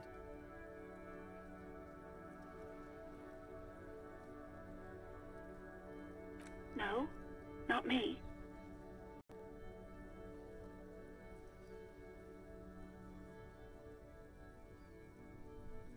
No, sorry. I don't. Not a lot of people have phones around here. Copper thieves take the wires. People don't have the money to have the cables put in again. They use the Union's phone, or the one on the coast. It was someone else.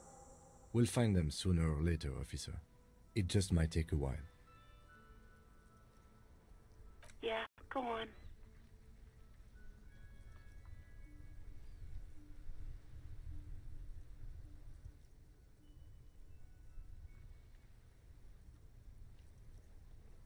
You mean, why did I leave the bar?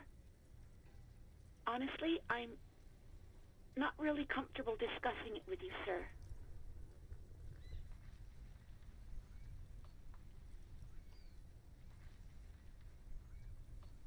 Maybe, I don't know. I just know I have to take some time off right now.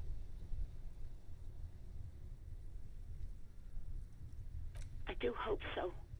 Please, don't call me again. Bye.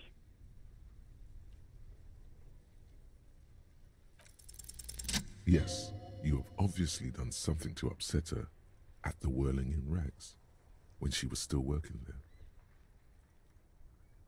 I'm not mad, it's just... You were so drunk and so emotional all the time, and then the skewer thing happened. It just made me want to quit.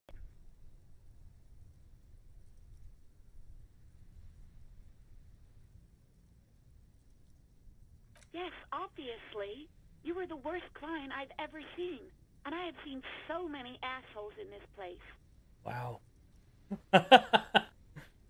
I've had sailors fighting, union guys grabbing my ass, kids stealing booze. Once a guy was glued to the karaoke machine every night for 2 months. But you... Well, you were worse than all of them. Honestly, you were getting borderline aggressive. Even about little things like not turning down the volume at 3 a.m. I even liked one of those songs you kept listening to on repeat. No more. I hate it now. We Go On by the O.O. I can't listen to it anymore. You've turned it into a parody.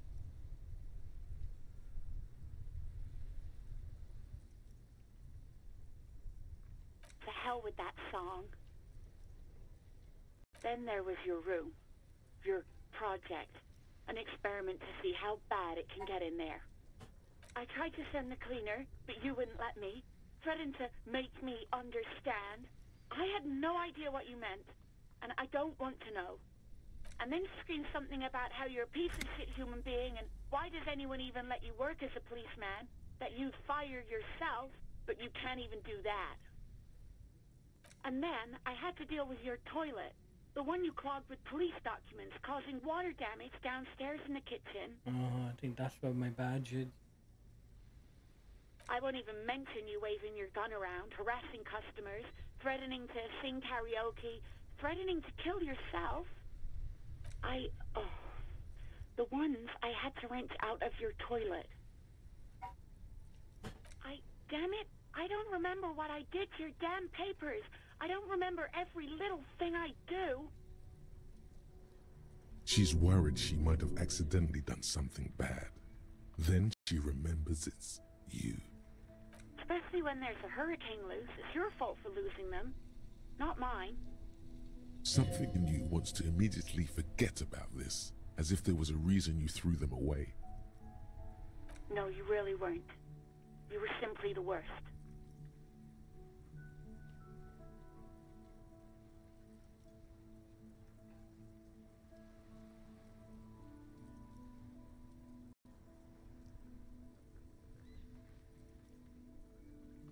God, I knew I shouldn't have brought it up. Just try not to call me again, and let's pretend it never happened.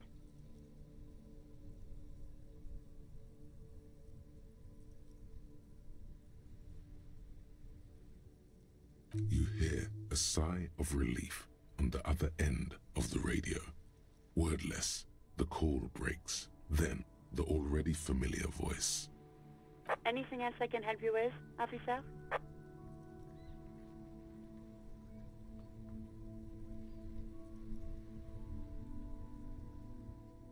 As always, it's DJ Mesh and Felicio, and you're listening to Street Freaks FM, bringing you the hottest, the nastiest, the most vulgar. A flock of seagulls takes off nearby, startled by the roaring radio.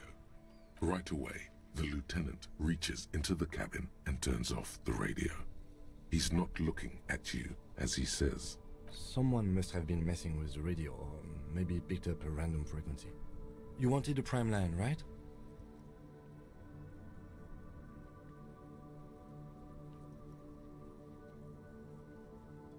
This is Precinct 57. How may I assist you? 57's over and out. In the cabin, you see a set of steering levers, a radio on a hook.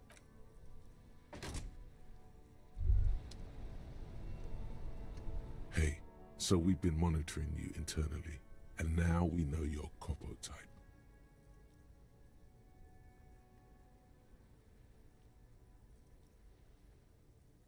Guess.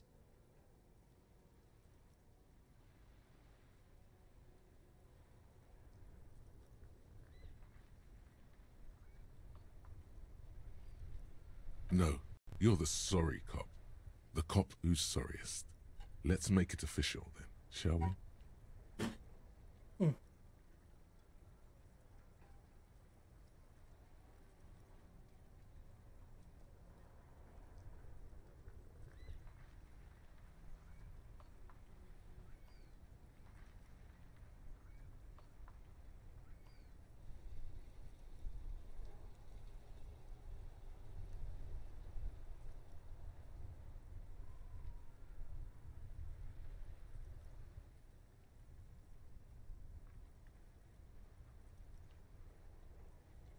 Oh, you know, Apocalypse, Superstellar, the advanced interesting cop, liquid shadow cop. But you're too sorry to say those things. So, here we go.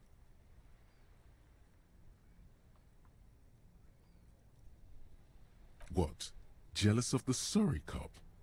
I think they'll be fine. Don't worry. They'll be super fine. It'll be totally okay. You can dual Copo type from sorry to anything.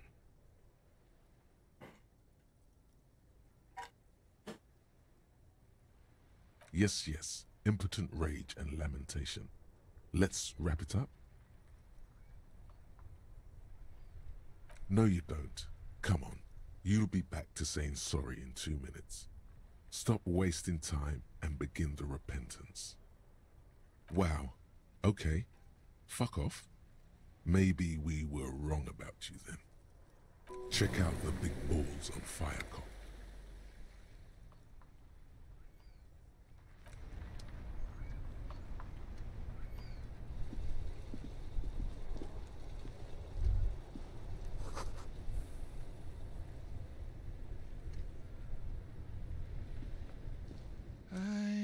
gander and a hunter and a gatherer.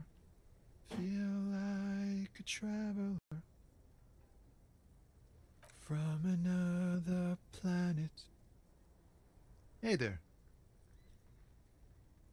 It's the jam, my man. The air from the east is thick with the smell of crude oils, heavy metals and other byproducts of the modern era.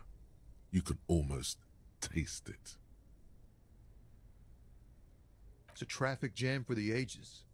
Harbor gates up the street are shut tight, no explanation given. Workers on strike, scabs agitating, an all-around clusterfuck. Meanwhile, we're all stuck here in long-haul limbo for days upon days upon days. Feels like forever. Like I was born on this here roundabout and this was all I ever knew. Just me and the metal and the tires, the oil and the fumes of mazout. Yeah, imagine. It's been a whole week already. So tell me, what do you need?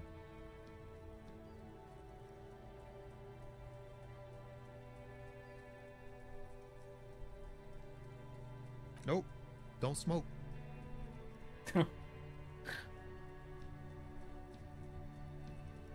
Some of the other drivers do, though. There's still a few around, waiting for the jam to disperse. Or waiting for the sweet release of death. Yup, nothing wrong with that statement. Your senses have nothing to add. You'll have to ask around elsewhere. You could also check the kiosk down the street. Frit. With 3 T's. Rebishal weird. It's like, whatever's going on over at the docks. Workers got a blockade set up, making demands, no way in or out. Going on strike would probably help you dodge a bullet or two.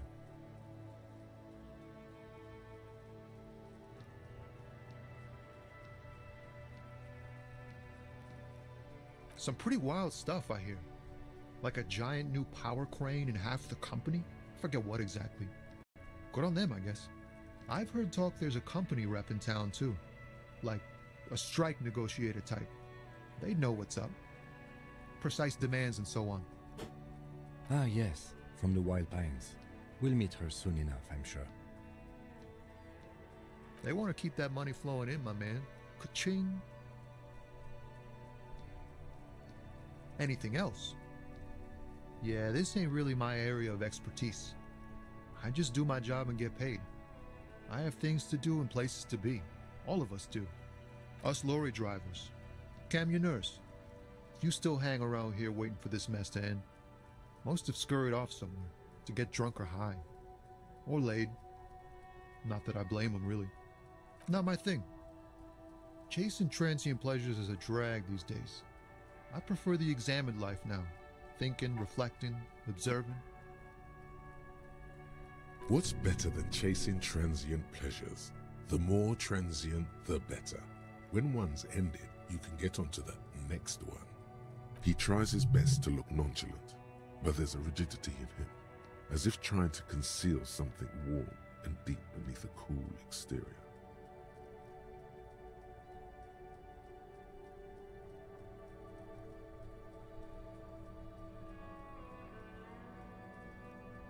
Don't be a stranger.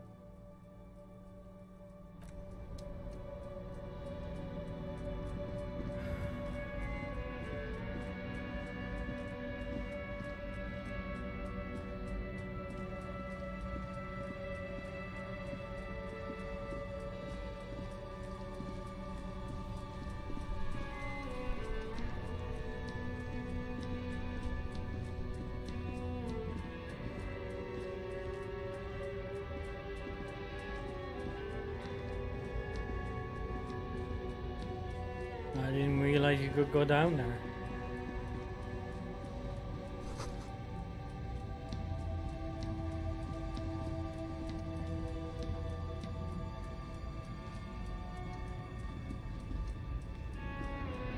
An old monument stands in the middle of the traffic island, pointing toward the sea. It looks as if it's been reassembled piece by piece, secured and mounted in the air with the aid of numerous ropes and rods. A silver plaque on the statue's pedestal reads, "I am Philip III, the Squanderer, the greatest of the Philippian kings of Revachol, son of Philip II, the opulent, father of Philip IV, the insane." As you look up, you notice something about the statue. There are some odd indentations on the king's chest piece. Probably one of holes.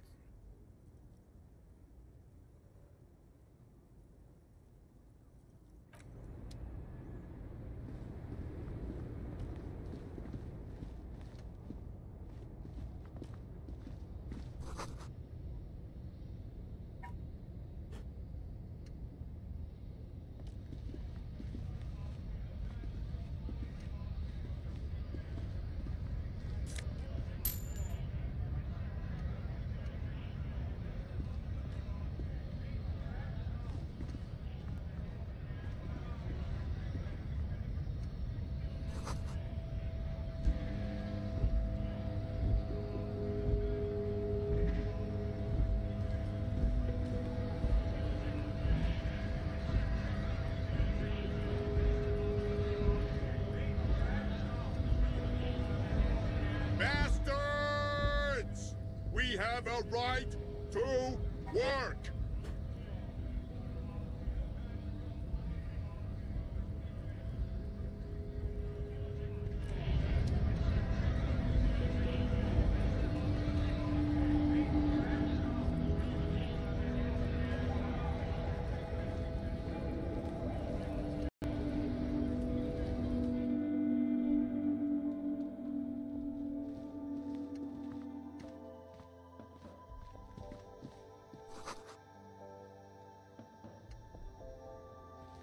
You see several packaged raincoats fill a low shelf beneath a display of croissants and juice bottles. The raincoats are transparent, except for the big Fritta slogan on the back.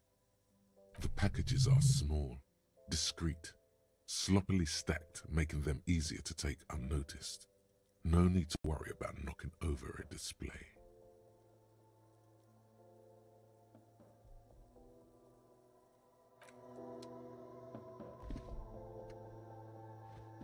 Welcome to Frit. Feel free to look around or something. Everything is out on the shelves.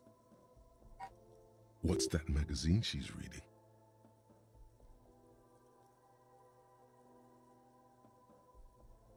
You mean this?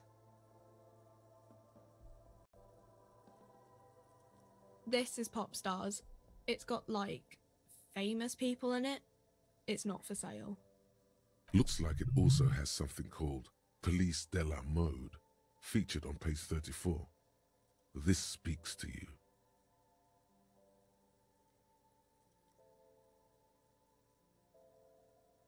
Yeah, me neither.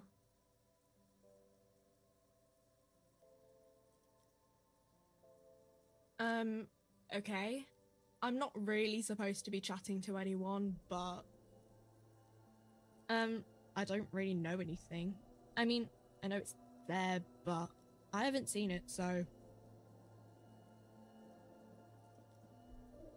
Hey, Kara! He has himself. Yeah, I'm really enjoying it. I am, actually. It speaks to my soul.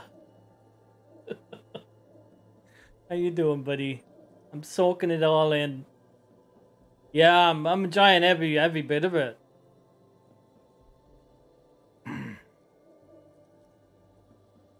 Not really. No. I didn't know him at all. I don't know, really long. Uh-huh.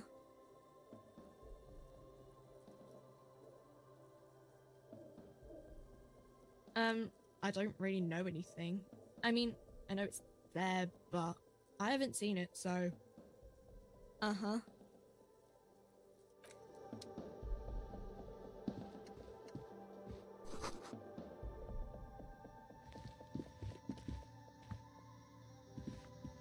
The tear machine stands in the corner. A sign says, 1 bottle equals 10 cents. Hmm? Oh, that's the tear machine.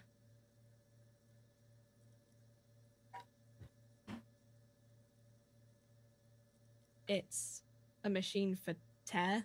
You know, you find tear outside, like bottles or whatever, and put it in the machine, then it gives you money. You need a bag, I guess. We used to have some, but we gave them all out, so... Feel free to use it if you find a bag, though. I'm sure there are some out there. Somewhere.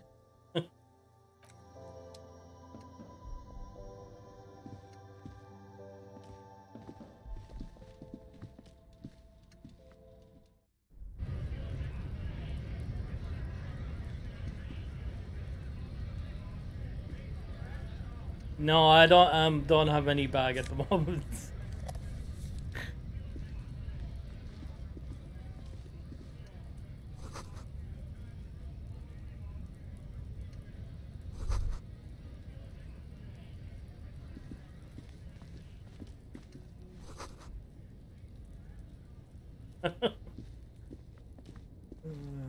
Cheeky game.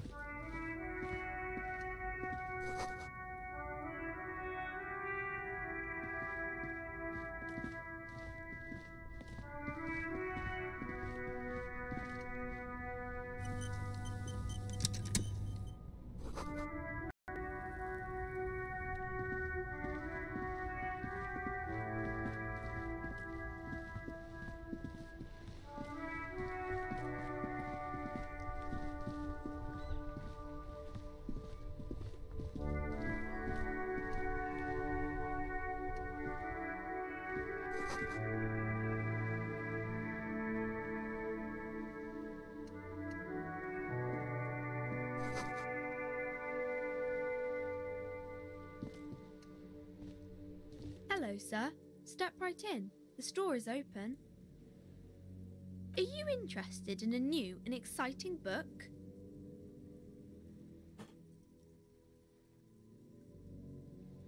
It's a bookstore, sir. We sell books, postcards, and some board games. It's called Crime, Romance, and Biographies of Famous People. Whoa, whoa, whoa, whoa. Hold your horses, little girl.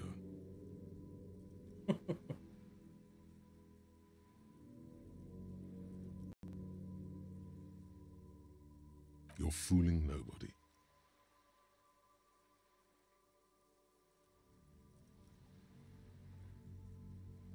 Sir, are you okay? You've been standing here silently for a while now. Okay, sir. I'll try to answer any questions you have. I hope they're about books. My name is Annette, sir. My mum, her name is Plaisance. She owns the store.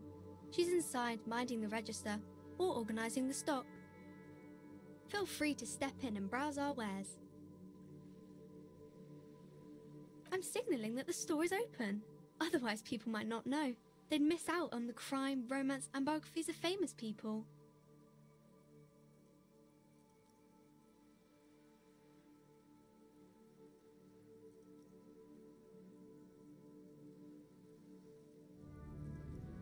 Oh no, sir. I'm happy to help Mum by luring in customers. Besides, I have some hot juice in my vacuum bottle to keep warm.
This coin-operated viewer is facing south.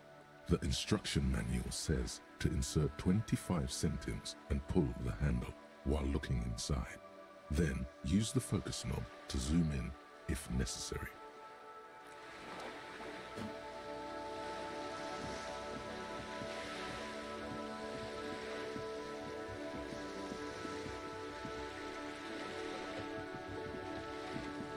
Suppose we should go into the shop and introduce ourselves.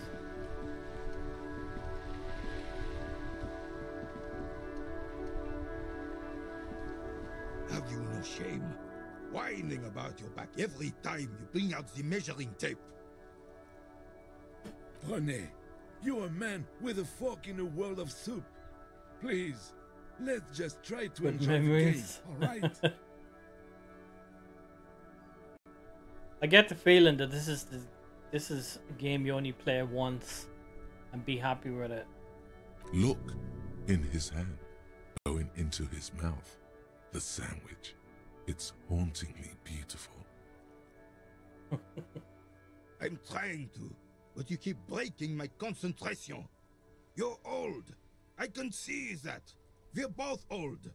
Now stop grabbing your ass like it's a girl. These manly men are playing balls. This is a ball game. Grab a ball and play it. Don't ask questions. Shoot first. Ask questions never. Shut up, voice in my head. No, you got this. There's the ball. You're the game.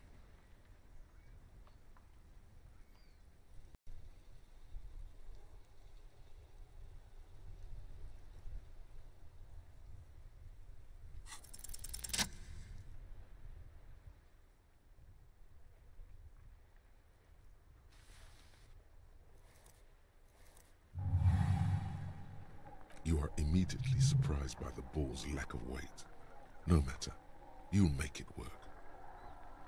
God, this is right. You feel the familiar tremble of excitement and adrenaline that precedes every victory. Time has frozen. A chilly breeze ruffles your hair as you stand there, feet firmly planted. All sounds, smells, even the wind, everything fades until the only thing left is the union of man and ball. West, in the Grand Couronne area, a sharp overhand left from Arsène Luc Edelbrock sends the Samarin heavyweight champion, Kostya Miasnok Kostanica, flying to the mat. The crowd goes wild. Revachol loves her heroes. The cold metal ball is surprisingly smooth against your neck. It has a pattern on it.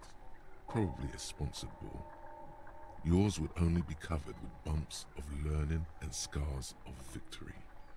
Already your muscles are adjusting to the weight, the nervous system calibrating, until you and the ball have merged into a single entity. The man ball is ready. An embodiment of pure motion, a fine-tuned locomotor running at maximum efficiency. Behold the fear and confusion reflecting in the eyes of the two feeble geezers. They are in awe of your superiority. You are a god to them.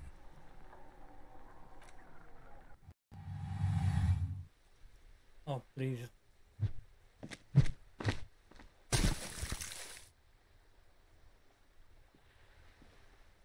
Merde!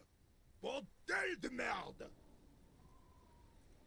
What the hell is your problem? I wasn't meant to do that.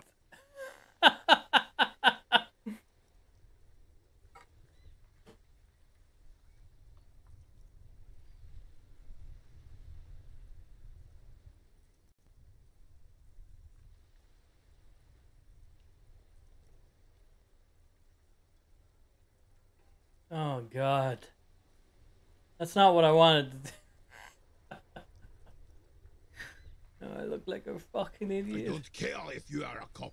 You do not just ruin someone's game. It's so goddamn disrespectful. A man his age getting worked up like that? Better watch that blood pressure.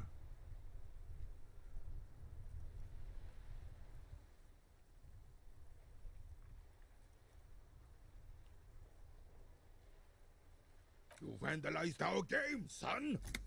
We can't play petanque with 5 bull.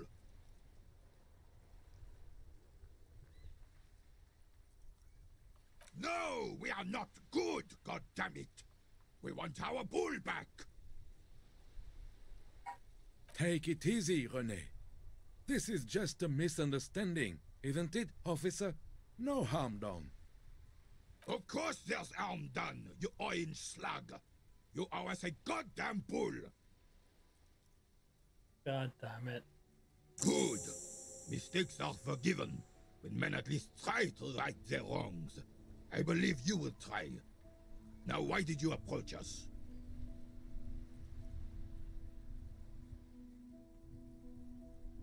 Unfortunately, I don't. Unlike most of the locals, I have no qualms about assisting law enforcement, but this affair has passed me by completely. In Martinez, the union is the law, so can you really blame them? Cop is a pejorative term. I don't have a problem with policemen. On the contrary, I admire the effort to bring order to our streets. If I knew, I would not be afraid to tell you. I simply don't. I am an old man, not a coward. The daily business of the riffraff no longer concerns me.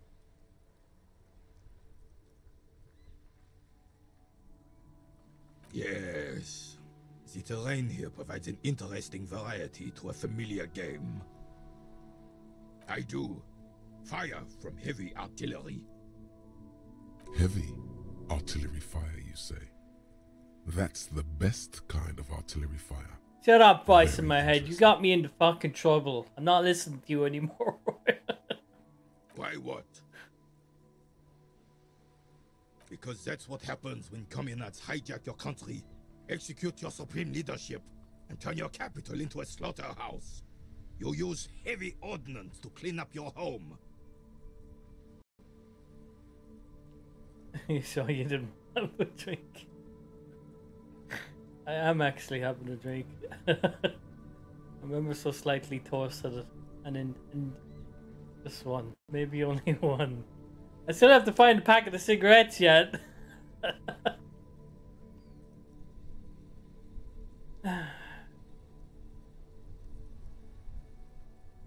Fine. What do you want now, then? Ah, yes. King Philip III on his steed.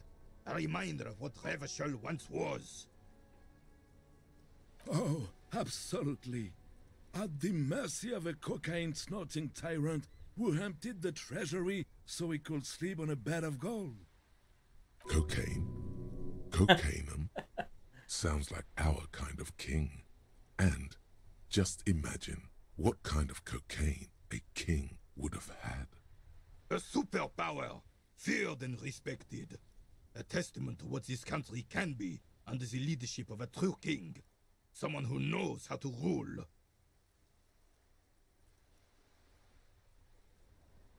Decisively, without fear of offending the sensibilities of the frail and weak-minded among his subjects.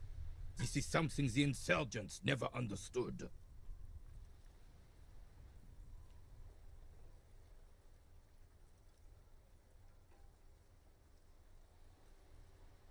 A nation is only as strong as its leader. That's why it was such madness to try to... Don't get started on that again. What happened, happened.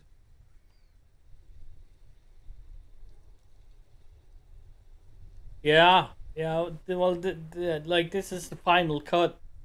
So they really went balls out with the voice acting. Yeah, 16 times the dialogue. The carabiner doesn't reply, but it does, his yes, right. entire being communicates unbreakable resolve.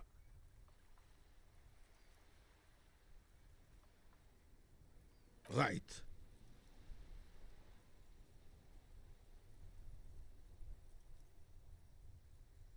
Sadly, no. It was the foreigners who brought them to their knees. We fought valiantly. Too valiantly. So valiantly we got licked. Should have fought dirty, like they did with their suicide sex cult propaganda and mad anarchist women strapped to shrapnel bombs. We didn't though, and we lacked caliber. God bless him, but the suzerain's cannons simply weren't big enough.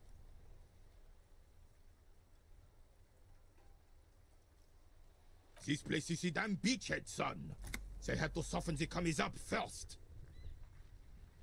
Yes, the military coordinated amphibious landing to take back Revachol. Martinez was used as one of the 3 footholds in Revachol during Operation Deathblow in 08. The other 2 are off in Stella Maris and the Delta.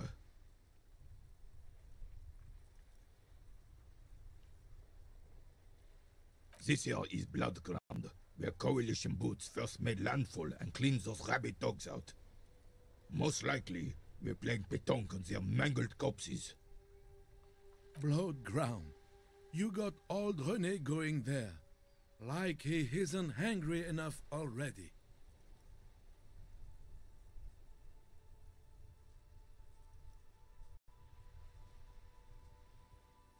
Damn right, son. They laid the fire of hell on the city before they stormed it. And it worked, too. He approves of this radical approach, knows it was necessary. The rest of the city got cleaned up, but Martinez they keep as a monument. And now the Union Socialists are practically running the place. Well, it's your own damn fault. You, we, the Coalition, Revachol, whoever you want to blame, never finished the job. Officially, the party never surrendered.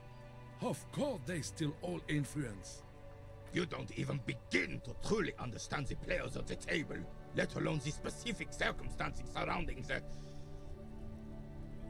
What do you think?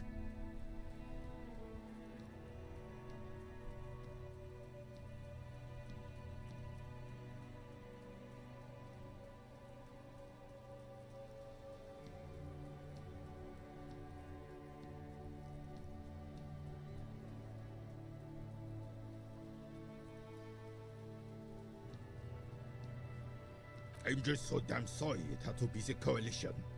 After 8 years of fighting those hyenas, boiling cats for food and drinking piss in the mountains, I would have preferred if the Right Honorable King Guillaume returned through Revachol, or even if that damn clan Frisel had risen from the grave and led us.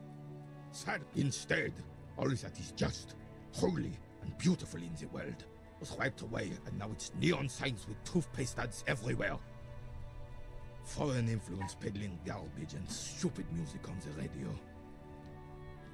This is just what the commies wanted. This was their plan all along. This is what they wanted to replace the role of the suzerain with. 2 hours later.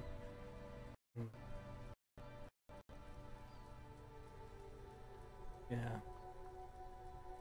Hey, you bet me to it. You bet me to it, Kada. God, you a crick. I still get to block him.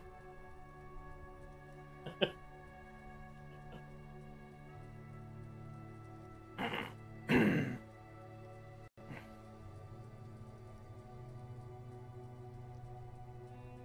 suzerain is the king.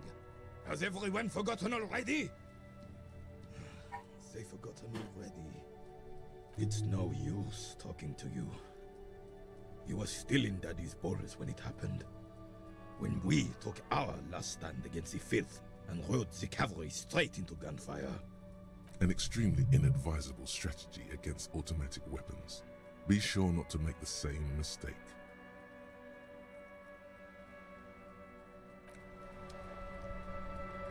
I'll see if I can find a ball for you.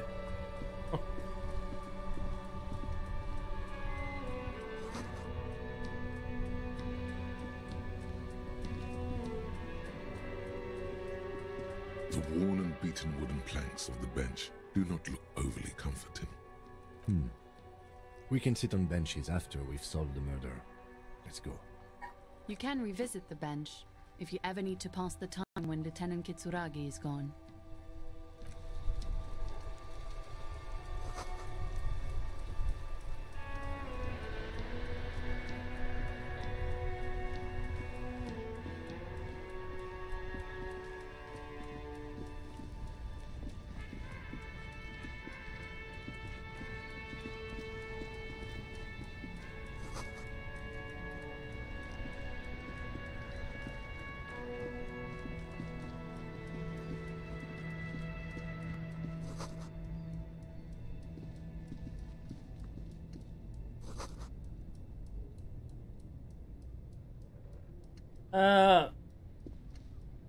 I can't take the body down, but don't tell me how to do it. Two lowly, defeated speakers, thralls. I can see you've a taste for luxury, officer. Can't keep your eyes off those sneakers? Yeah, that little shit. Yeah. I met that little shit.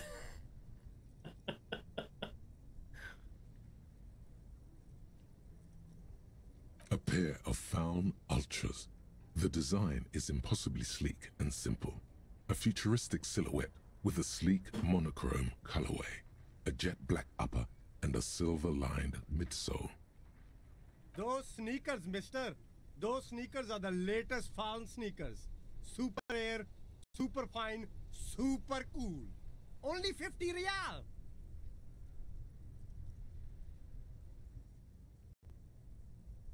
These once respectable speakers have been conquered, reduced to a mere prop by the indomitable Faun Ultras atop them. A small heat emboss on the veneer reads, "Solidarity aid from the People's Republic of Samara."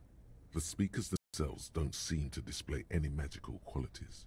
No, don't look at the speakers, officer. Look at the sneakers. The sneakers are the stars here. These, officer? These speakers are Samaran garbage. I'm ashamed to even use them for props. Don't waste your time on them.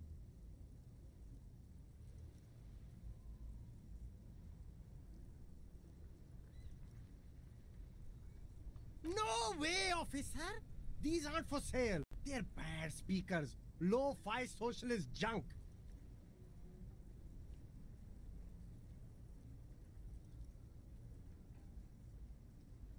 No, officer. You're a high-class policeman who accepts nothing less than the best. Lucky for you, I've got the best on sale. You do, officer, you do. Remember, we don't have to resort to socialism. We can have nice things too. At socialist prices.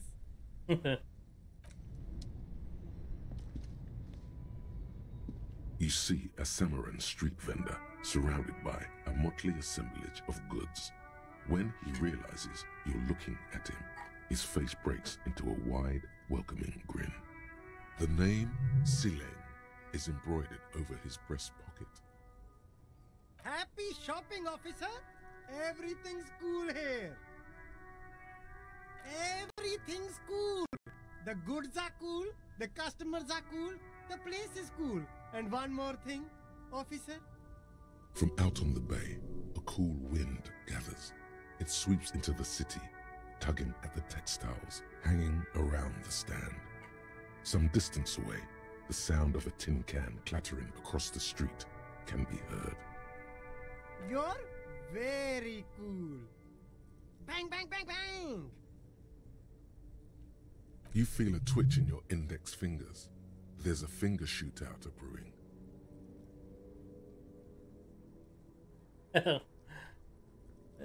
Fuck it. Don't shoot, officer! Have we got an arrest here or just a shakedown? Good one, officer!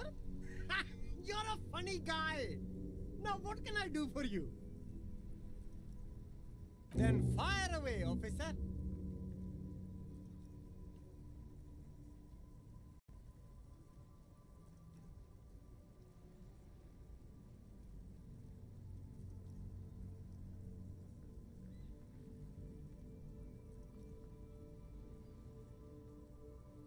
You mean these delicious pre-packaged shelf-stable meal kits?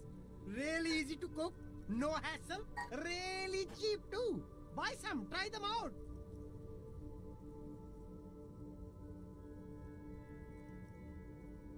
No problem here, officer. I get all this from one of my suppliers, an extremely reputable guy. Wait. Humanex. Humanitarian aid.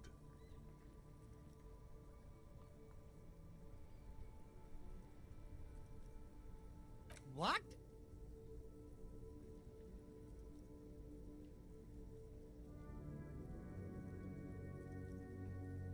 Look, officer, I'm just a retailer. You'd have to talk to my if you got questions about the supply chain. That's how the game works. Interesting.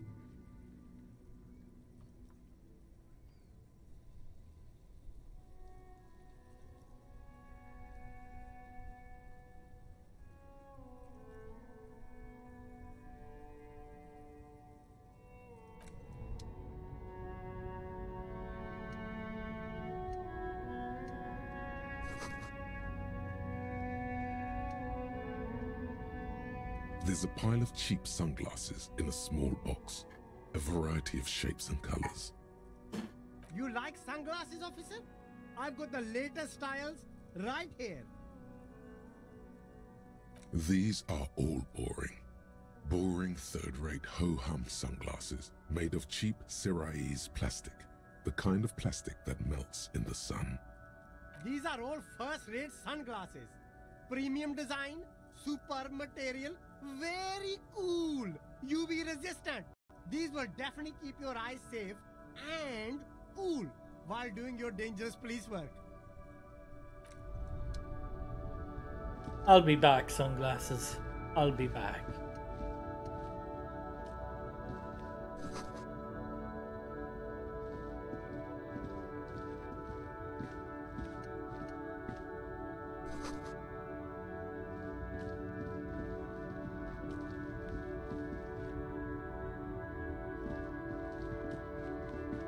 I don't know what I'm doing yet. I'm just learning. I'm just learning the game, man.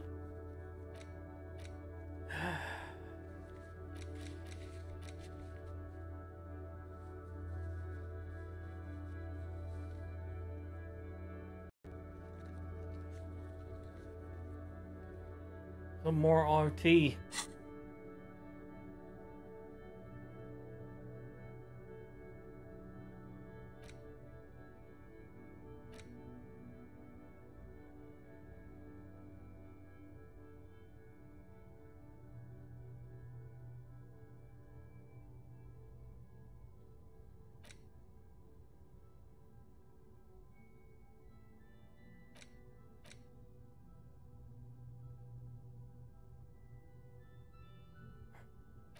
Oh, okay.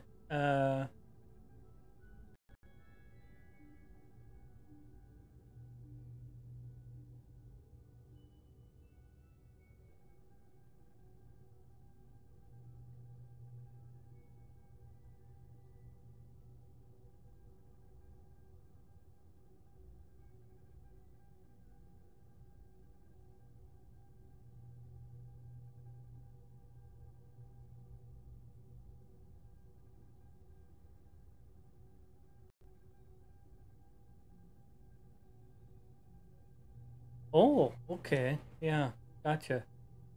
I didn't even know this was a thing.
Good morning to you, officers.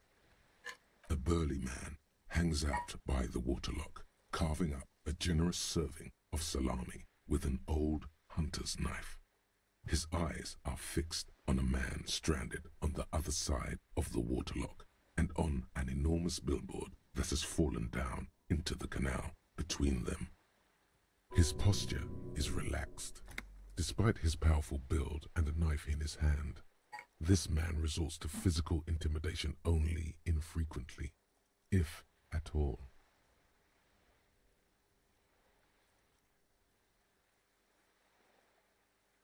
I wasn't here to witness it, but those look like tire tracks on that sign. Weird, huh? Then again, plenty of daredevil drivers in Revachol. Too bad it also takes a year and a day to repair anything round here, especially a waterlock. The rest of the coast is closed off till then. Well, there's the fishing village, an abandoned fish market, a bizarro church. Not much use to the congregation, though. There always seems to be something wrong with it. Yeah, not really much else.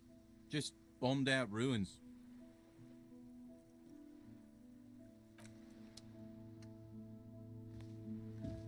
A couple of indicator lights are missing from this control panel. Loose wires dangle from the now vacant holes. In the middle is a lever. Beneath it, a small metal plaque. This panel usually closes the waterlock, turning it into a bridge that lets you cross the canal. But there's a crashed salmon and butter sign in the way. Pulling the lever probably won't do anything. You pull the lever all the way up until the metal clicks against the contact pins. You hear a soft clunk. Then, nothing happens. The spring brings the lever back to its original position. You still need to close the waterlock to get across the canal, some other way. Wasn't there a sign over there saying functionality will be restored on Wednesday morning?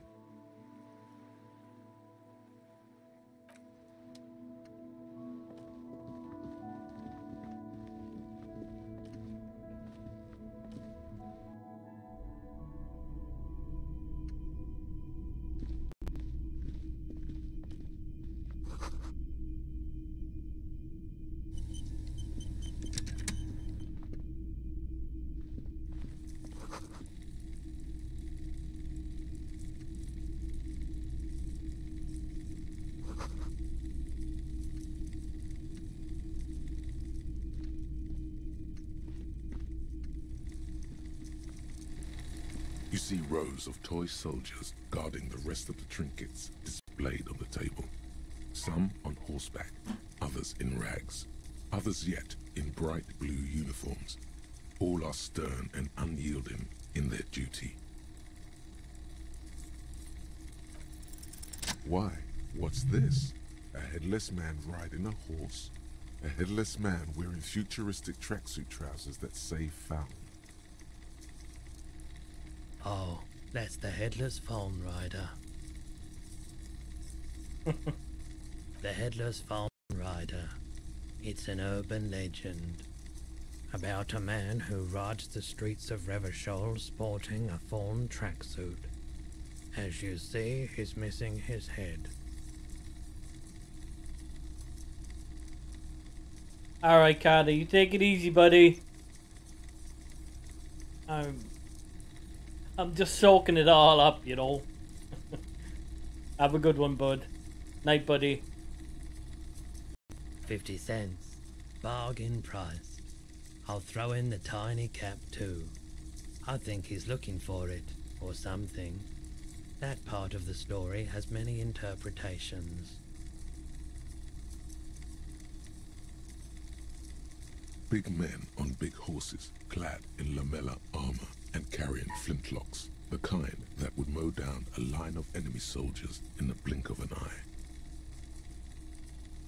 Franco-Nigerian knights. I used to be very serious about these guys. They're not all blue. These figurines also wear gold coats and caps, complemented by orange trousers. They are variously posed. wielding swords and rifles with bayonets. This is what the loyalists looked like, yes, at first. Then they wised up and got camouflage. Which ones?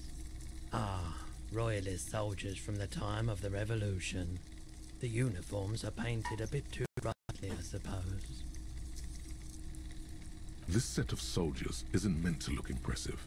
A few have rifles, but most of them carry pistols.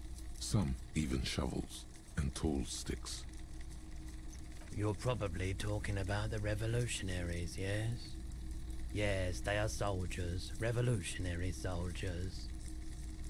I think their poverty has been exaggerated for effect. When you place them next to the royalists, it doesn't seem like they could possibly win.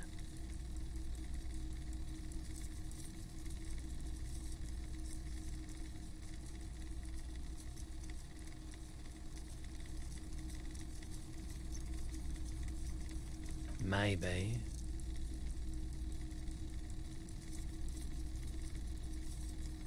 I'm poor.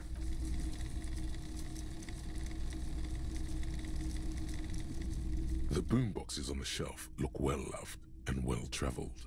Chipped, dented, they stare at you with the unblinking eyes of their tape reels. One especially catches your eye. Deep gold and amber plastic with a big old handle on top.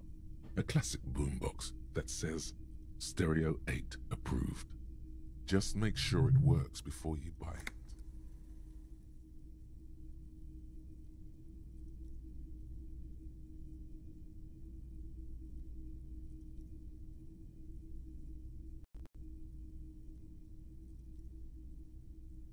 Is the Harman Welsh W2, made in Vespa, designed in Seoul, plays all reel-to-reel formats, 2mm, 8mm, 12mm. It's even got a little radio in there. It'll set you back 12 real. If police work means playing tapes, sure, you can use it for that. Or any other time you'd need to play a tape. Absolutely. I've tested each one myself with recordings of speech, found sounds and music from a variety of genres, even though I don't really like music. Well, I'm shocked.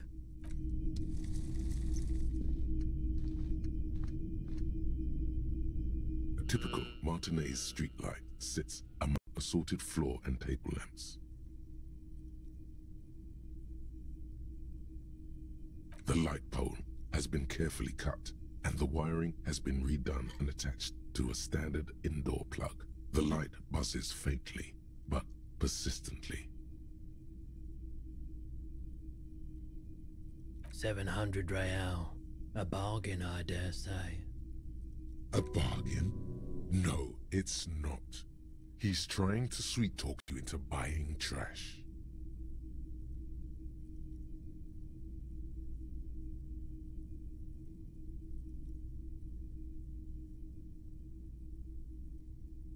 There's also the matter of rewiring, but the most important transformation is the light's placement among ordinary indoor fixtures, which has adjusted its morphological field. The light became suitable for use inside the home just a few days ago. Yes, officer. As you see, it's in perfect working order. His manner is casual, but his speech is careful, measured. He wants you to know that he has nothing to hide. It was brought to me to be altered. We are not here to investigate the theft of city property. You have to admit it's rather clever what he's done with it.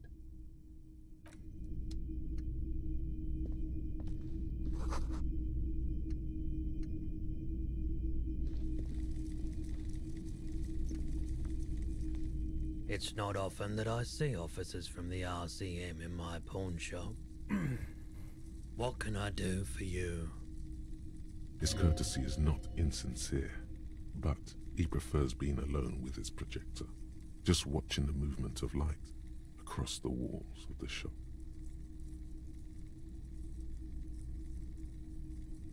I haven't had any problems myself. though some of my customers have complained about inconsistent law enforcement. Who are your customers usually? All kinds of people come through here. Locals, travelers, people looking for a deal, people looking for a keepsake, people who are terminally bored. As you can see, I have a wide selection of goods for everyone to choose from.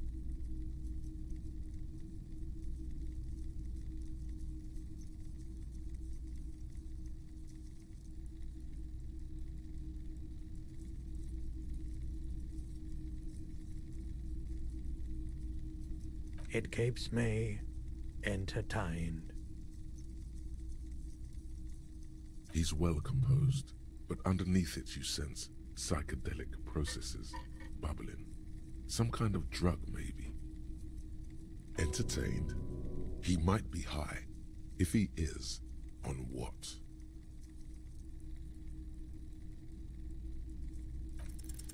Feeling warm and enthralled by the movement of light, while the mind continues to race forward. Lucky bastard. He's probably on Parolidon. It's tough to come by on the street. A drug developed by the military to treat and prevent radiation sickness. It has psychedelic side effects, and it makes your eyes turn yellow.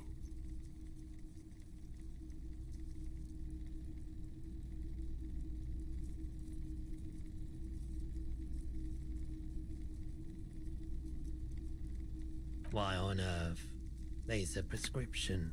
I can't really see without them.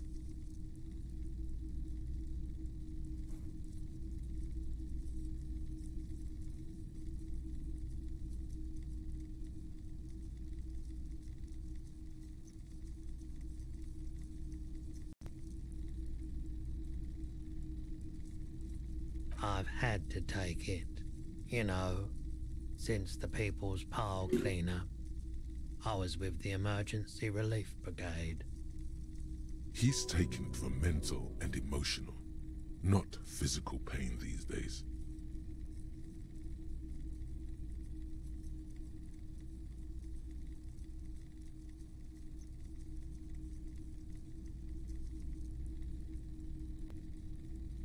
We were an all-volunteer force, self-organized, tried to help the fire brigades contain the spill. On the patch, gamma radiation lines crossed with a red drop of blood. Tough son of a gun, this one. Respect. I lived by the river since I was a small boy. The Esperance didn't have the art to let it all go to shit without trying to do something to help out. There wasn't much the volunteer force could do, however. We wasted years in the river mud. Years getting sick. There's a reason why everyone's tried to forget any of it ever happened, and why no one has tried to repair or replace the pile. So much disappointment, and early deaths. Cancer mostly. And we knew all that was coming even as we were cleaning up as best we could. No one's. Everyone's. So much bitterness. A bunch of poor people built themselves a primitive nuclear reactor, hoping for the best. What do you think is going to happen? A bad idea. Some poor leftist built a particle decay generator in hopes of bringing affordable electricity to underserved communities. It malfunctioned. Radioactive waste everywhere. Probably some of it in you too. The cleanup happened 15 years ago. I was young then. Later, my second aunt died. Left me this shack and all the assorted junk in it. So I came to Martinez. People told me don't go there. It's a shithole. I said, people, we just had a nuclear pile meltdown. I'm gonna get as far away from Forburg as I can. Still in the same city, but I like the theory more than the story. outward movement, not vortices. Yeah, you gotta get in on those vortices, my man.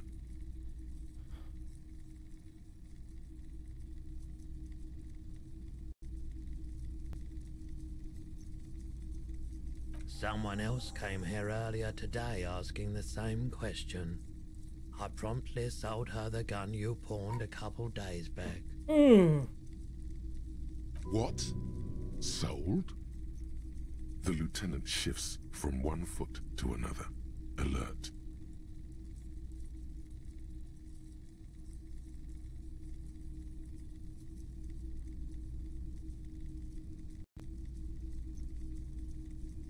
She didn't seem like a policeman, although she kept referring to herself as a pig, which was odd.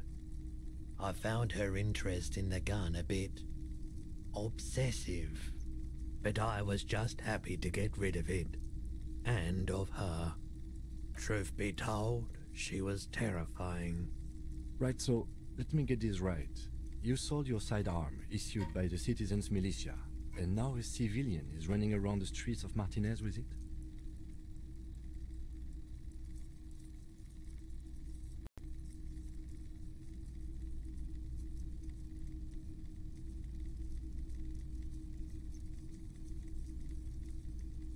You're right that she could cast aspersions on the Force. We have to find her. You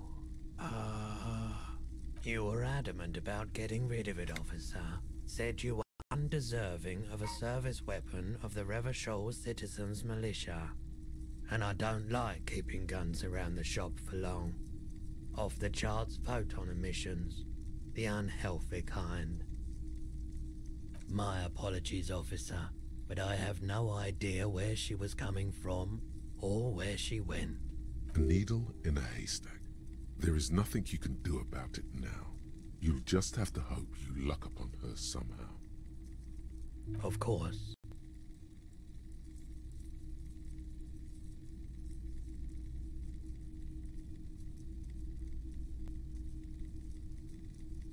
I doubt it, but I can try and answer any questions you may have. I do my best to keep my distance from all manner of butchery. Bad for business, bad for everyone. No one likes to see what you have to see every day. The pawnbroker's gaze is already fixed on the dancing colors.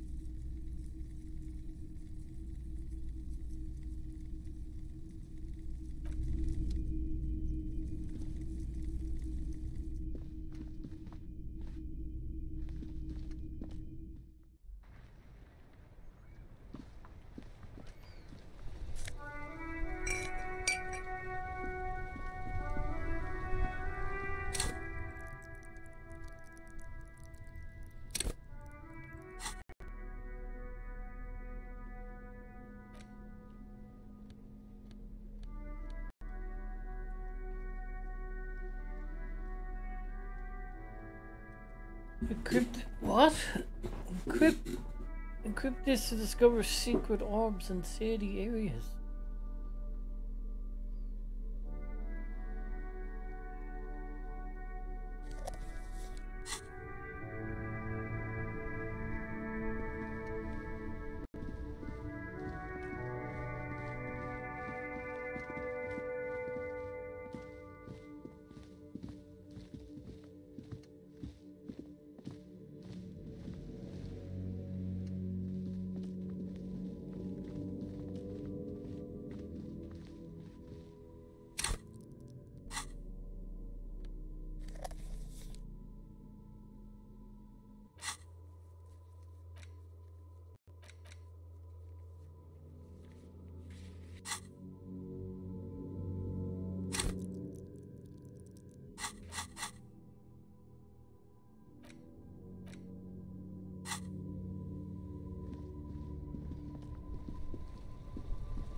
Welcome to Revachol.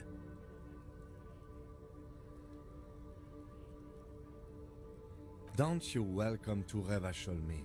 My grandfather came here from a 3,000-year-old racist isolationist culture, while your ancestors came to this island a mere 300 years ago. Every school of thought and government has failed in the city, but I love it nonetheless. It belongs to me as much as it belongs to you. It's men like you who keep Revachol divided, making it that much harder for everyone to climb out of this post-war limbo. Oh, come on, man. I just said welcome to Revachol. It's a lorry driver thing. I know exactly what you meant. You think my kind doesn't belong here, that I should watch myself and behave. I don't think he said that part. But you see, I'm an officer of the RCM. It's actually my job to make sure you behave. I would advise you to remember that. Silence. The air between them becomes tense. Your partner needs backup. Now's your moment to shine.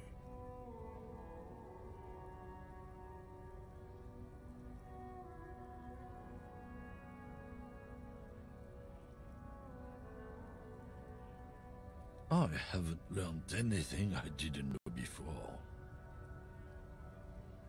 The lieutenant exhales and resumes his regular calmness. Whatever you say, officers. He smells of heavy motor oils and his breath of high tar content cigarettes, probably Astra Whites. Oh, not much anymore. I'm here to pick up some cargo, but the dock workers are on strike, so it's a sit and wait on your ass situation. Apples.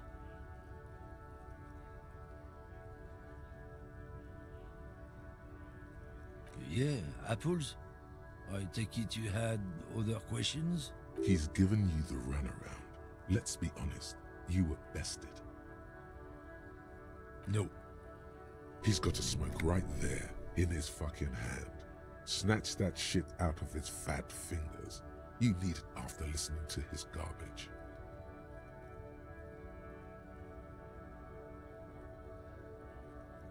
It's my last one.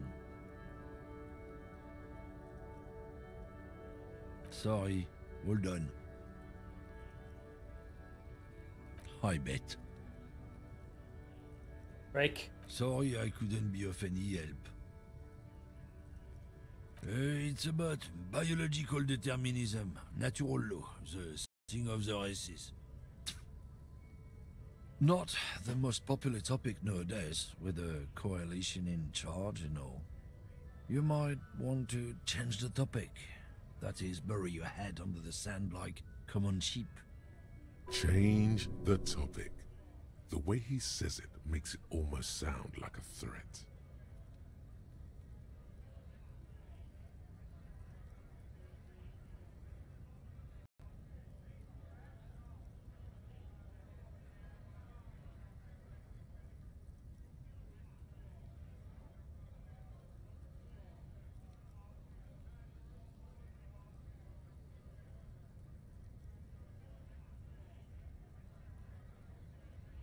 I'm not getting into it.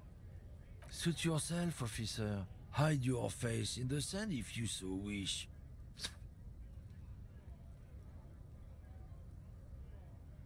Oh, you want to push your fucking luck, buddy boy? Change the topic. I'm not just racist. Look, I've read books. The science of racial theory has all been proved, even if some people don't want to accept it. People who've studied these things say that you and me are superior by design. So, naturally, we Occidentals should be in charge. Obviously, you can see the merits in that. Oh, Jesus Christ.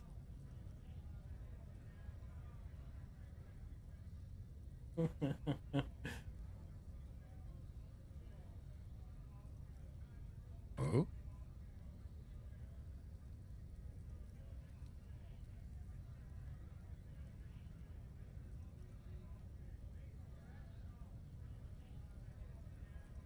Go fuck Don't yourself. push your luck, runt. Or what?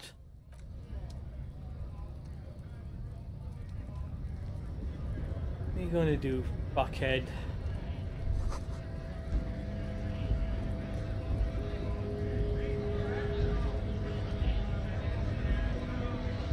Bastards! Hold up and stay frosty, everyone.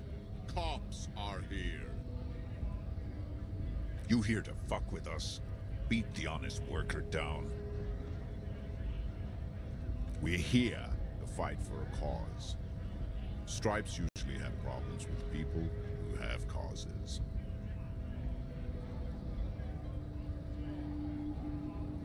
Good. We're fighting for a cause here. Right to... Besides, we're not that different. It helps if people see us talking, cops and strikebreakers together. Shows authorities are on our side. Builds confidence.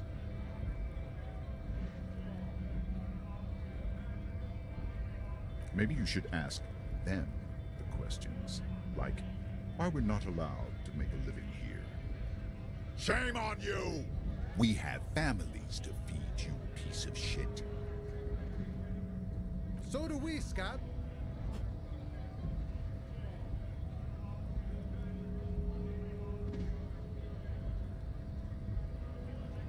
Have fun. Union shits are on full strike. Don't think they're going to let you through the gates. I'm trying to meet their fat boss. I know nothing about a murder. Wouldn't put it past these harbor bugs. They'd do anything to stay alive. Right to work! It's shameful. Cops doing nothing. You should bring backup. Open up the gates for us. Blockading gainful employment for workers is a crime. We are not picking a side in this just yet, sir. Pity. Let us work! When a bunch of ungrateful, lazy cockroaches can't get their act together, decide to block honest work for other people. Beats me. They mumble nonsense about boardrooms and workers' rights, while we have the right to work! When the man moves around, you perceive some serious abs underneath his tight-fitting shirt. This meant there's something odd in the way he carries himself. His set of clothing looks vaguely mismatched. The different pieces of the attire seem ill-fitting. His shirt is far too small and an unpleasantly tight fit, while the overalls, held up by a belt, seem to fit a man with much more corpulence.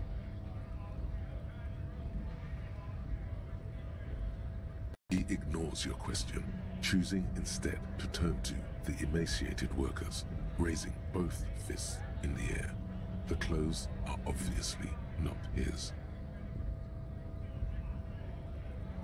Honest men and women with rights to work, to be useful, not toys for corporate interests. We came here to help the harbor run smoothly in time of crisis. If union fucks don't want work, they ought to let in those who do want work. I have a question. Why do all these men follow your leadership? What the fuck?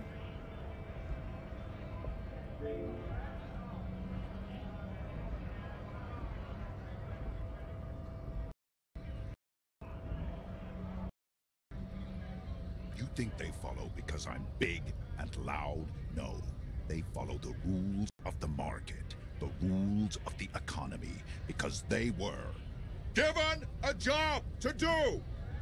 You've been talking to him for quite a while now. Something is off with this guy. Ask him where he's from. We were promised work. We'd be in there, working, if the bastards hadn't shut the gates.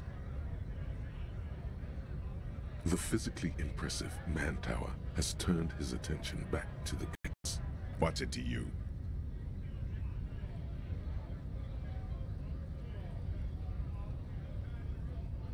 I a suspect? Done no crimes. I only fight for the rights of people.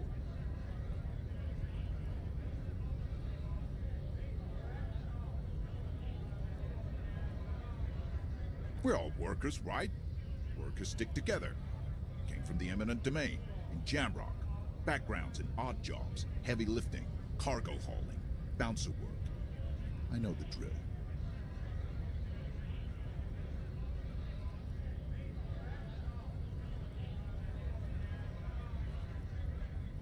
Worked at Territorial. Ring a bell?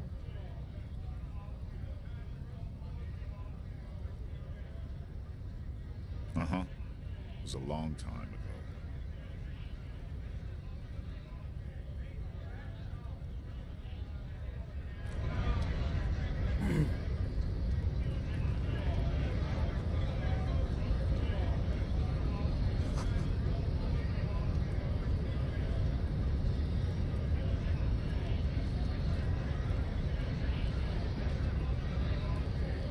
Scab? What did he just call you? Oh no, not this again. You just got away from that fucking kid.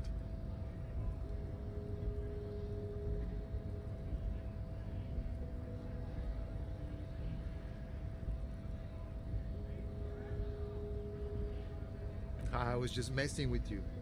No one's ever seen a cop scab. Imagine, you cops going on a strike, but then another cop comes in and says, let us cop for less money. Speaking of, what brings the RCM here? To the Wild North? Come to see the strife?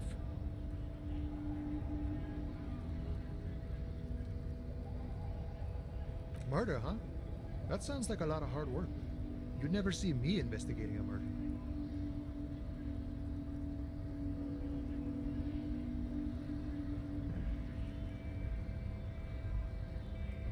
Of course, Policia.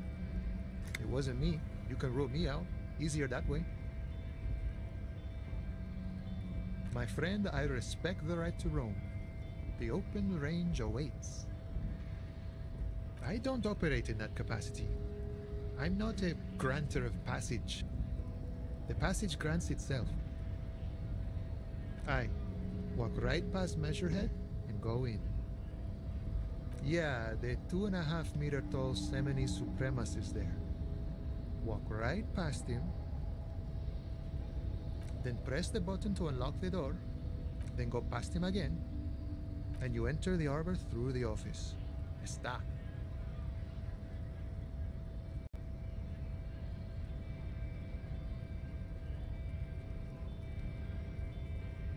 Don't worry, I'm sure it's not completely impossible. For example, you could best Measurehead in a physical confrontation. Or you could convert to a Semini supremacist worldview. Or, maybe it actually is completely impossible. Not yet, no. He's incredibly strong. Nothing a couple of solid hooks from Dexter and Sinister won't fix.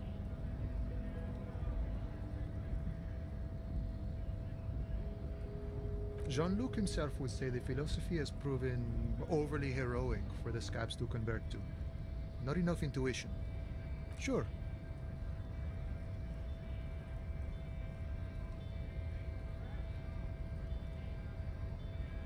You know, serious business.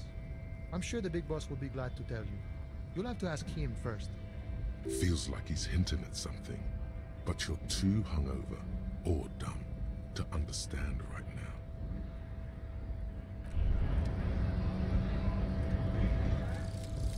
Finger pistols, 9mm. Snap, snap, baby. Turns out guns aren't that much for protecting as they are for attacking people. If you want to protect people, really work for them, you have to whip out your signature dual 9mm Villiers finger pistols. Who needs real guns anyway?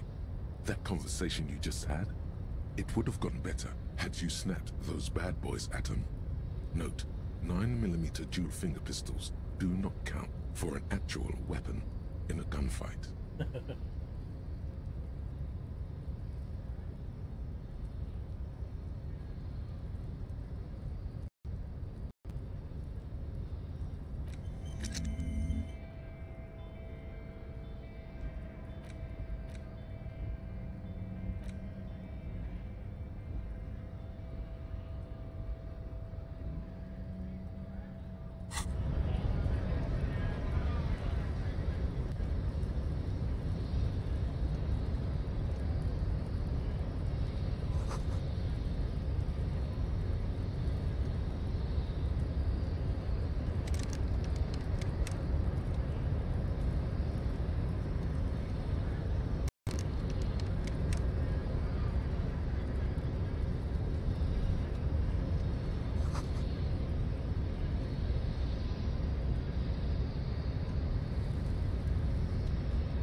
body betrays your degeneracy.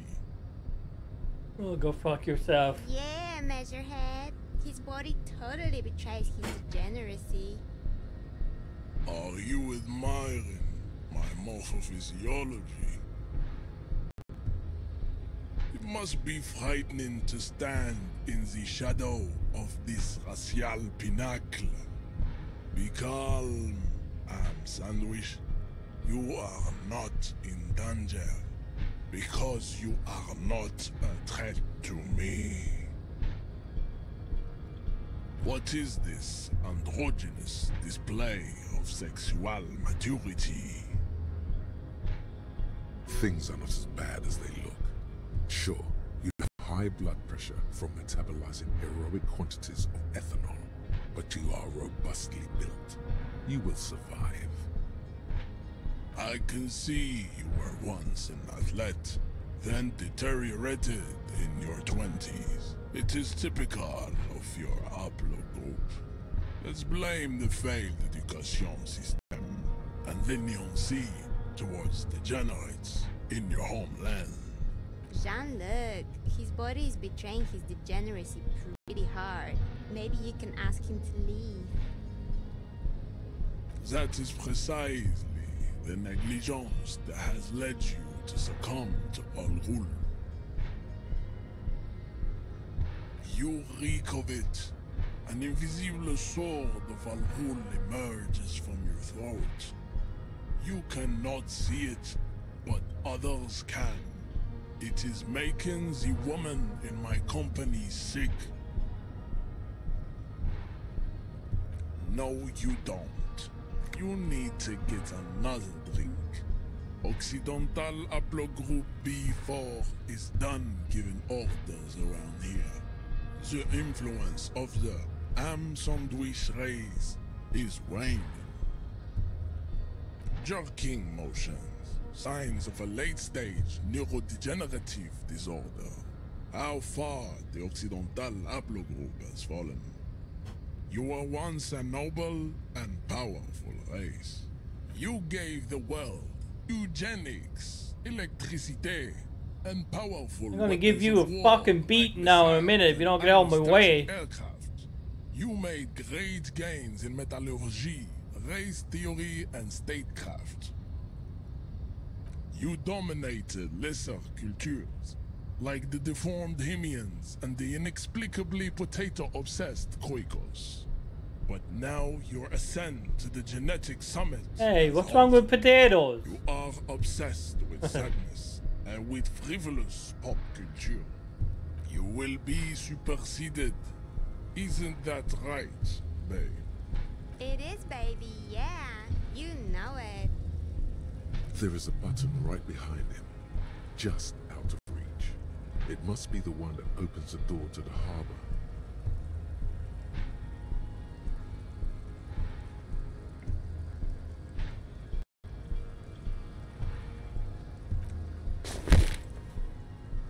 That is right. You should leave the stage of history with dignity by inviting the other races to a great world war. Bring your troops to the Simenon Islands and to Boogie Street and we will pulverize you. When you are gone, we will build a museum for you. The walls will be lined with bottles of Al Ghul. Hey, Jesus, this guy likes to sign to his own bias. Inside, we will store the odes to homosexuality you call art, and your microcephalic skulls. This is your chance. He's talking. Rip into him with a punch and catch him off guard.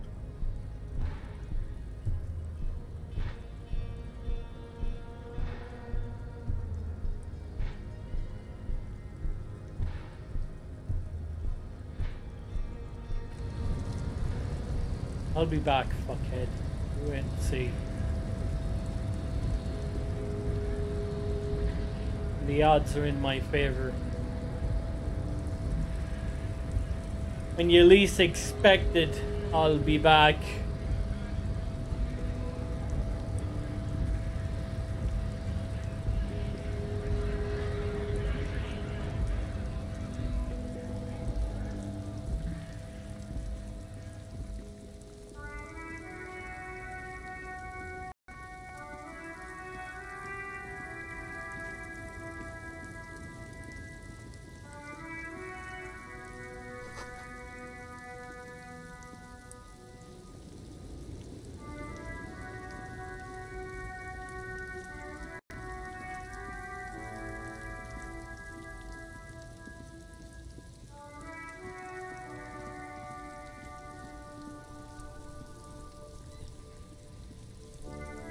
Stuck in the rain in a traffic jam, man.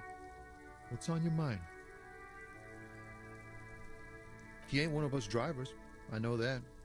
All accounted for. Otherwise, I haven't really asked about that. Been wasting time right here.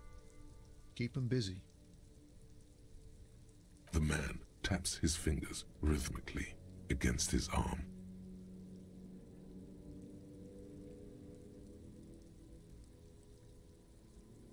Oh, high-grade narcotics, illegal firearms, stuff like that.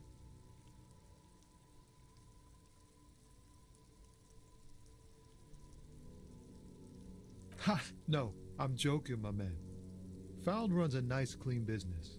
This haul of cargo is mostly sporting goods. You know, tracksuits and that kind of thing. They usually get shipped to Grodd and the Occident. Though we've been making headway in the Il Moran market lately.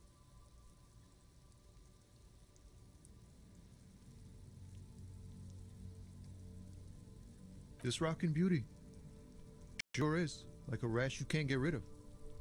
You interested in heavy-duty cargo machinery?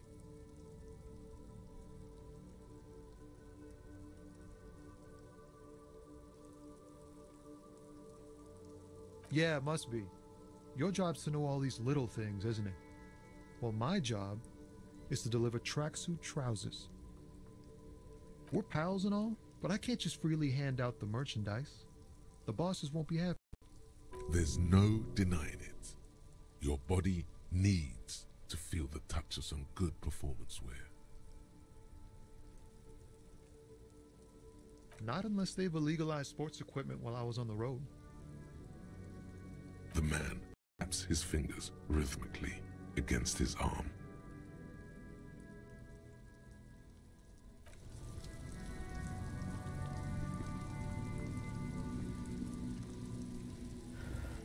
It's raining again. It was clear just an hour ago. Excuse me?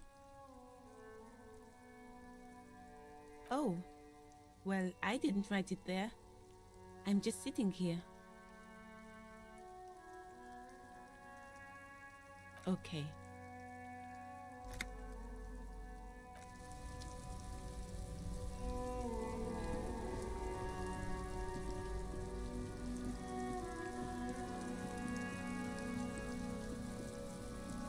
Little bollocks is still there. Yes?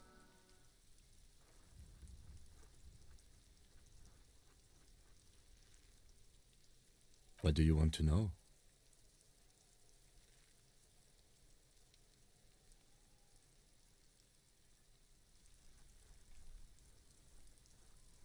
No, it's not a particularly mysterious case.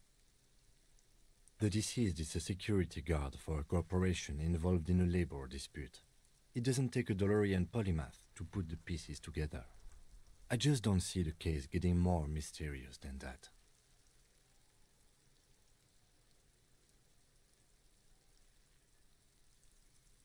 There was some interest in this case at my station, but not for the reasons you have in mind. You seem to wish there was a... Cut this boring stuff off immediately. You know what this case is about.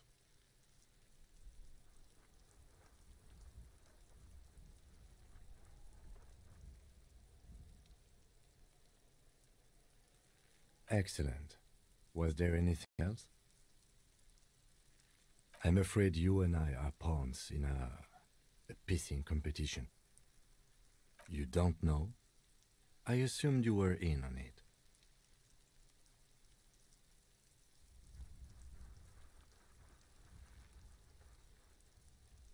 Better still than an imbecilic cop-off. It's just stupidity. We shouldn't waste any more time on it. If you want my take, ask me after we've inspected the victim. Was there anything else you wanted to know about the case? Maybe you can tell me what you do know to help me narrow it down a bit. Do you want me to brief you? 3 days ago, the RCM Emergencies Desk received a report about a security guard who was found hanged in Martinez. An anonymous caller said there was a dead body behind the Whirling in Rags hostel cafeteria. The cadaver had been there for 4 days. No one had come to investigate. During that time, the victim had been stripped of his belongings. The caller did not identify him, but used the word lynching. There is an ongoing labor dispute between the local dock workers and the logistics company Wild Pines. I was told we should approach the death as part of this dispute. A security guard or worker of some sort hired by Wild Pines. This was just hearsay from Martinez, of course. We need to find out the truth. They didn't identify themselves in any way. The tone was muffled using a device of some sort. The desk could identify neither the caller's age nor sex. There's a strong prejudice against involving the RCM in what's seen as union matters. The dock workers' union is the de facto police in Martinez.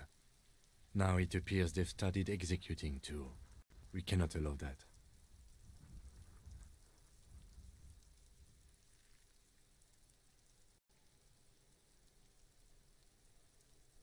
Just to be clear, we are police officers. It's our job to find the killer. That's the case. Uncover and arrest the killer. Good.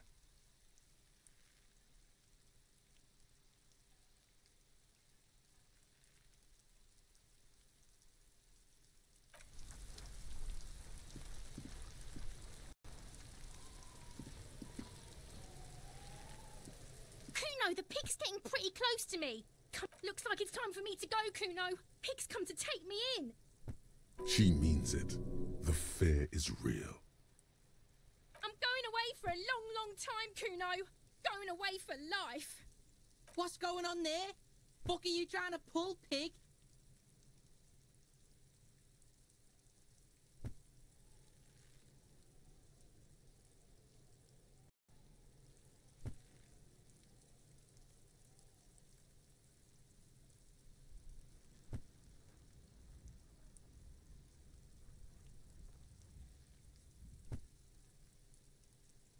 I come from the woods, good Davidu. You don't want to go there with me. You don't want to see what I've seen. Don't be traumatizing her. Get the fuck out of here.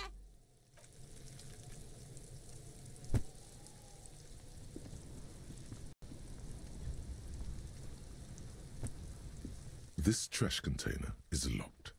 The sliding lid has a padlock that says, whirling in rags.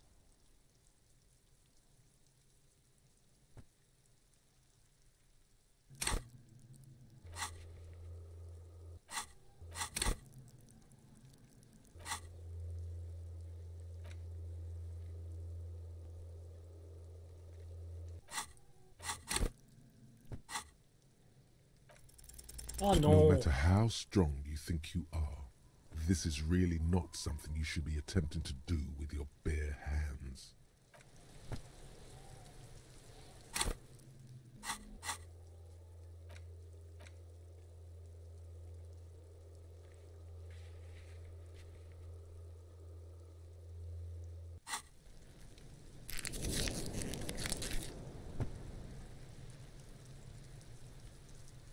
What the fuck did I just do?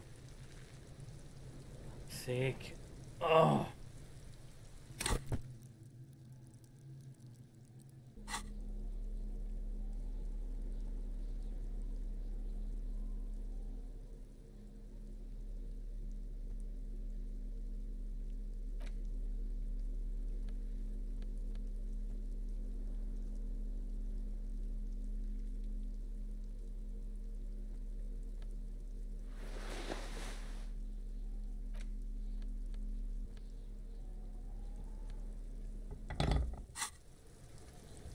This trash container is locked. The sliding lid has a padlock that says, whirling in rags.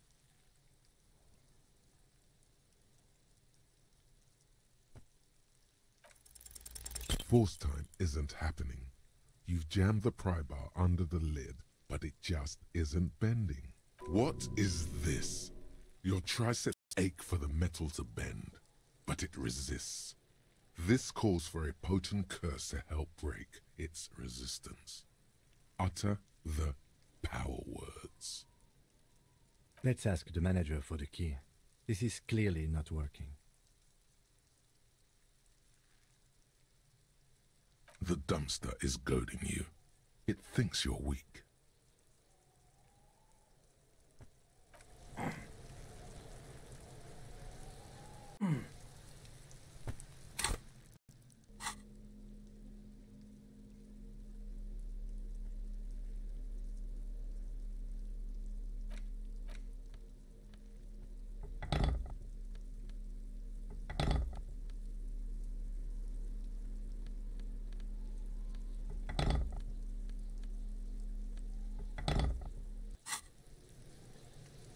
This trash container is locked. The sliding lid has a padlock.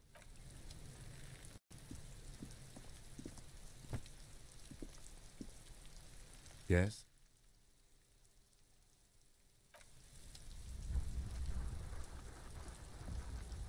There he still is, looking right through you with his white eyes. The body below is entirely dedicated to that corpse smell. Emitting it is all it does now.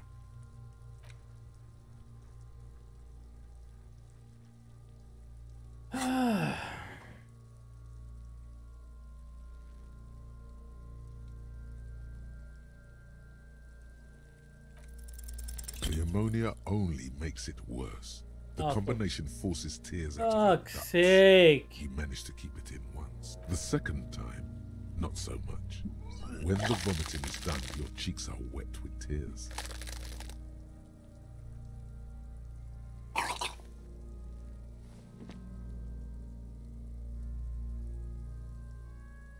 Nor does the wind right now. I've seen strong men turn themselves inside out for hours. You are facing tough odds here. Alcohol. What is happening to you? Are you going to cry now, son? You heard the coach. This is weakness. It cannot go on much longer, or you will lose.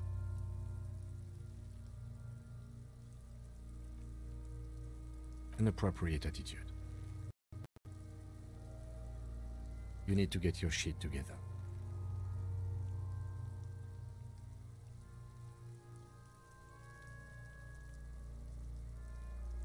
We should go talk to the locals.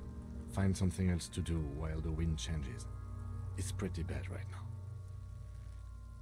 You've gained a thought. When this dialogue is over, go to your thought cabinet and internalize it with special bonuses and effects. Give it half an hour. Get yourself together. Then come back and have another go.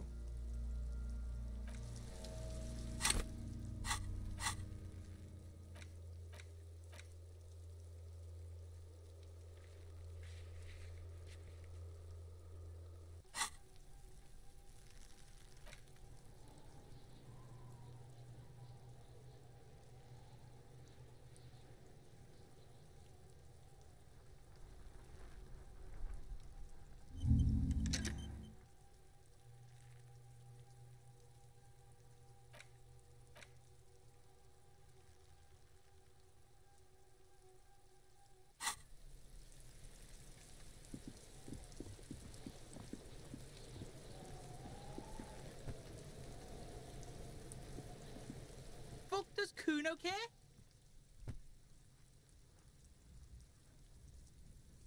You found Kuno's secret door to Kuno's secret shack. It was closed for 5,000 years. How the fuck did you get in? Shit. Get the fuck out of here. You can't do that. He can't do that, Kuno. He's trying to fuck at you again. Pigs can't displace. Can't do that teleport shit. How did you like it in there, pig old boy? Kuno's got a lot of cool shit there, right?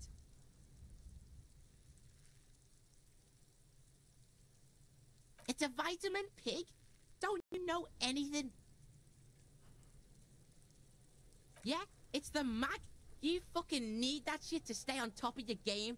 Kuno goes through like a tube a day, rips mag like a motherfucker, and you could use a battle. Oh, don't teach him, Kuno. He's gonna use it against you, Kuno! You're not getting this, pig. It completely takes away the hangover. It's like you didn't do anything. Like you stayed home playing with your choo-choo. Fuck you, pig! Don't do mag! You're gonna OD and you're gonna fucking die!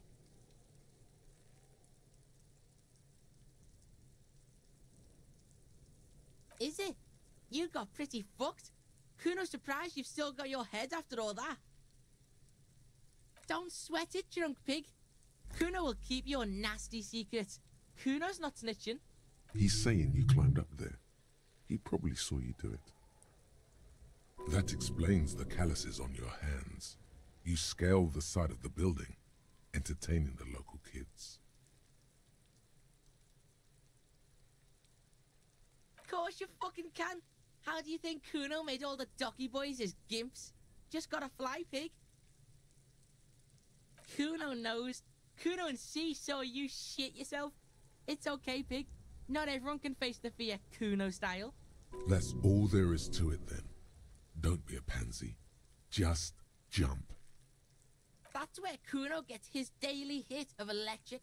Kuno Shazam. Kuno rides the fucking lightning in there, pig. Bet you'd like to ride the lightning too, wouldn't you? You feel tired and old, but you could have that sparkle in your eyes. Good call, Pigmeister. Don't come and talk to Kuno about his kingdom.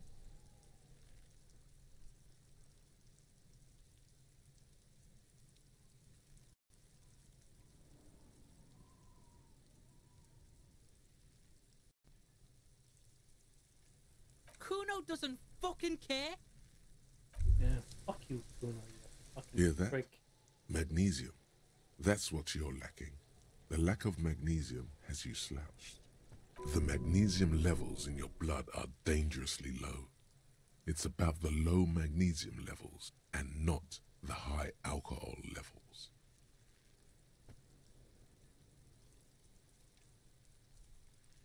Yeah, the other things. Long live the other things. Made you strong as an ox, they have. Yes, and it's critical. Look at yourself. You're practically devolving into a fish due to the lack of magnesium in your bloodstream. You need to get so magged up. You've probably had 2 heart attacks and a minor stroke already, and the only prescription is insane amounts of magnesium. 1 stroke? Don't be so modest. He's having one right now.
Tarpaulin cloak with possible RCM markings is still caught on the railing.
we go into the bookstore? I don't think we ever did.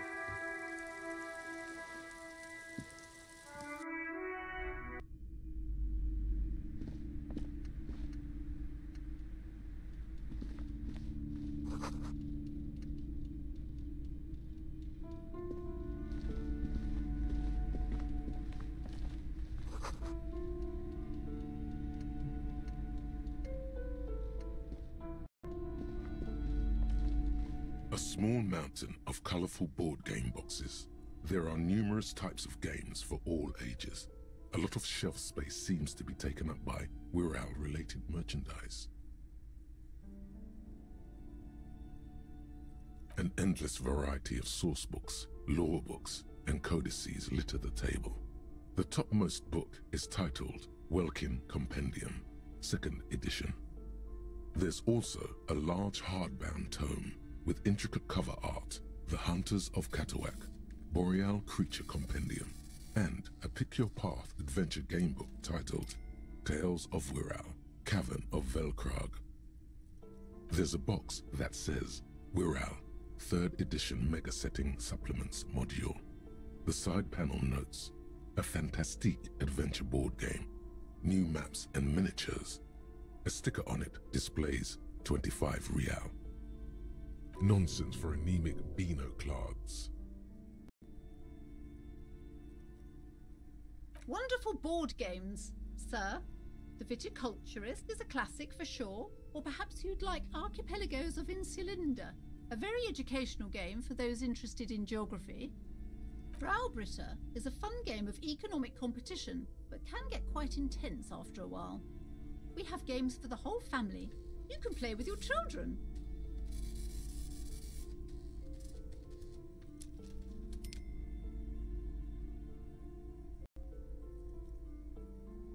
Then you're a lucky man, officer. Children are the greatest of treasures. For playing with friends, I'd recommend Suzerainty. It's a civilization building game where you build a civilization, then set off to brutally colonize and repress other civilizations. It'll cost 12 real. Lousy auras there. No, role-playing games are popular among those types. You know, who are into those kind of things. Personally, I don't like it. Not at all. I've heard they turn people into occult enthusiasts. That they have rituals where they try to summon entities. Highly immoral stuff. You can still buy them, though.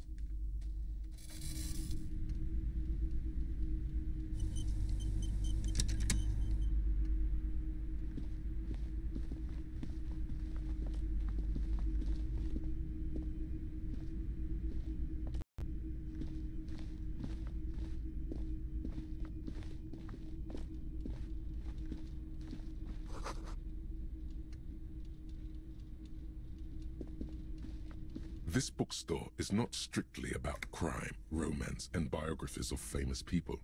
There's also a wide range of paranatural literature. Amidst the various books, you find one written by someone named Matthias W. Dundas. It's about wholeness, unity, balance. The point of the book, and many others on this shelf, is to give people medicinal advice in situations where they don't have access to paid health services. It serves platitudes, while also telling everyone that traditional medicine, the kind people don't have access to and which costs more than this book, is garbage and would only give you cancer anyway, without even curing your cold or anything. Wholeness, unity, balance, on the other hand, can basically take care of anything. Though it is important to note, when it's up to your mind to heal yourself, then it's because of your mind that you're ill in the first place. It's your own fault if you're ill. Got it? The book features chapters on topics such as how to find magnesium. It even lists plants you can harvest magnesium from. How to continue drinking if you're an alcoholic who has destroyed his liver. And there's even a chapter on the ancient Seraïs tradition of using duck gallbladder preservatives to treat and prevent sexually transmitted diseases. Pre and post factum apply. Nothing worth buying. Sir, please, no browsing in that shelf. That wisdom is not for free. I can't have you end up, like, opening a police store next door and stealing my customers. Oh no!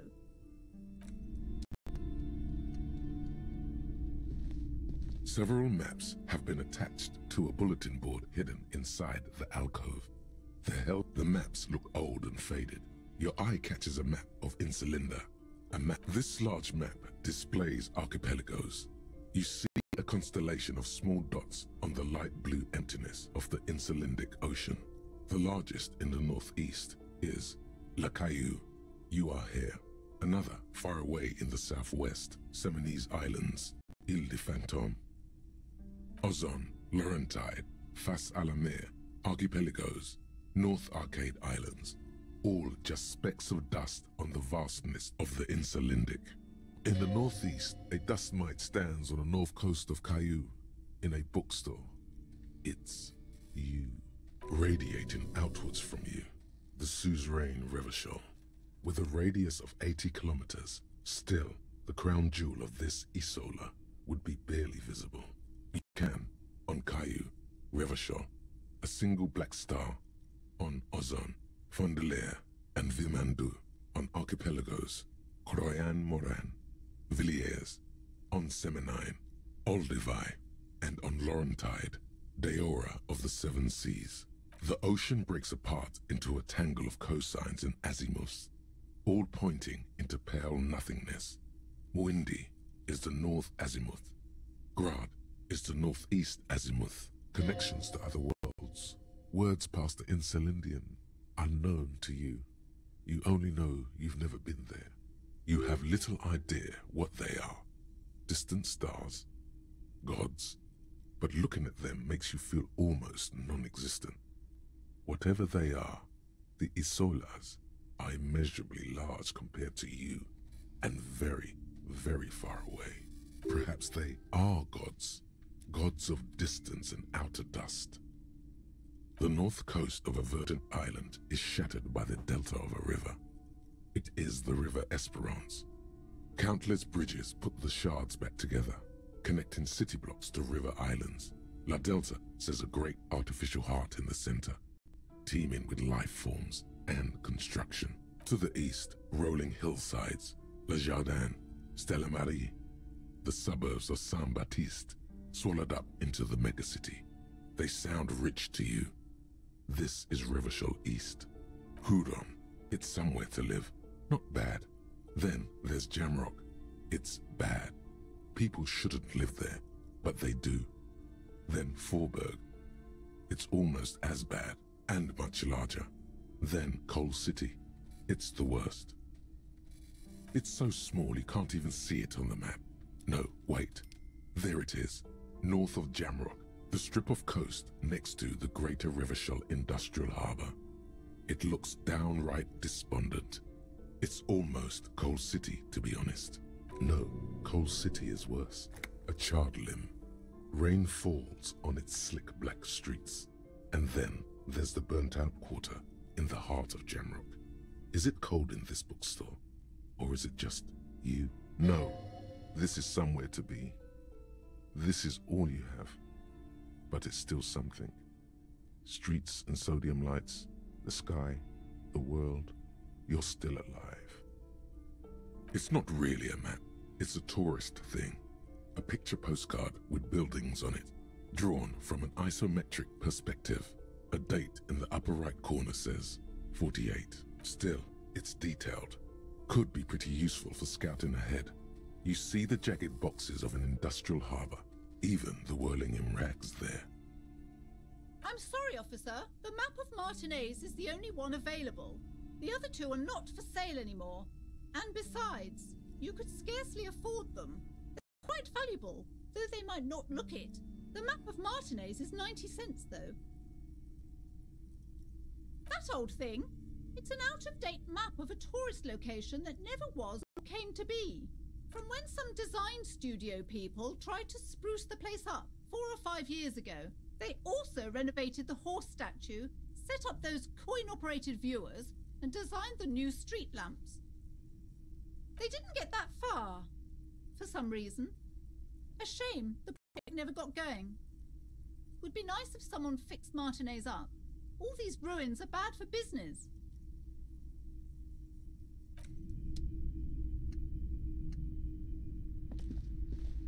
The plaque on the shelf reads, Biographies of Famous People.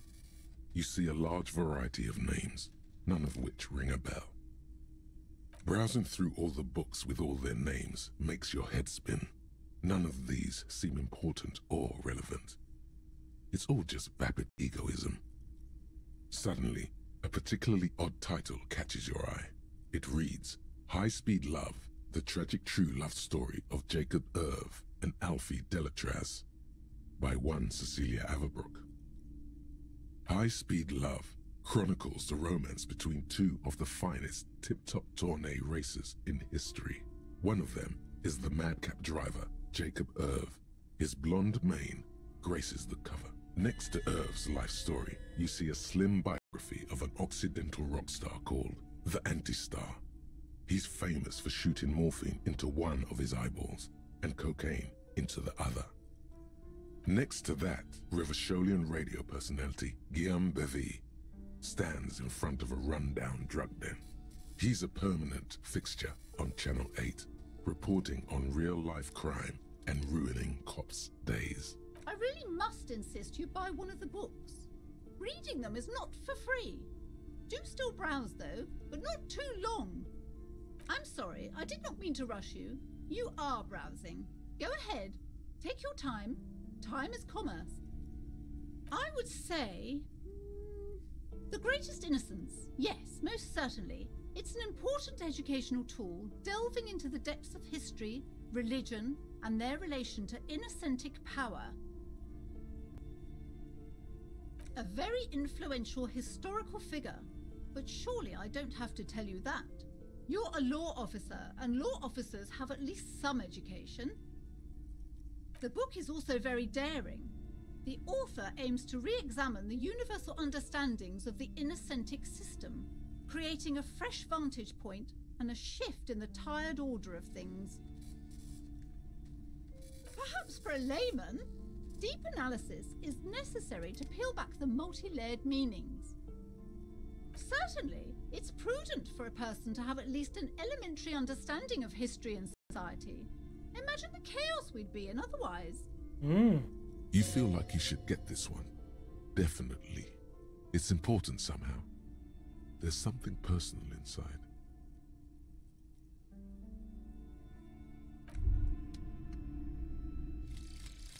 Volumetric ship compressor. Bizarre scientific news from Revachol West today, where a police officer's shit has been observed at a pressure of around 495 gigadecimals. These metallic hydrogen levels of shit togetherness were thought to exist only at the center of collapsing stars, not law officials. It remains to be seen how long the shit singularity lasts.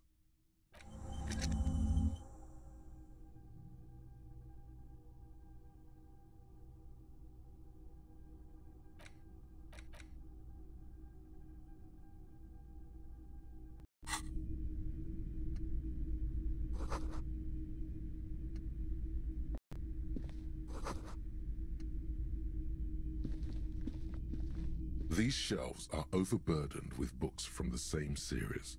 You see the name Dick Mullen over and over.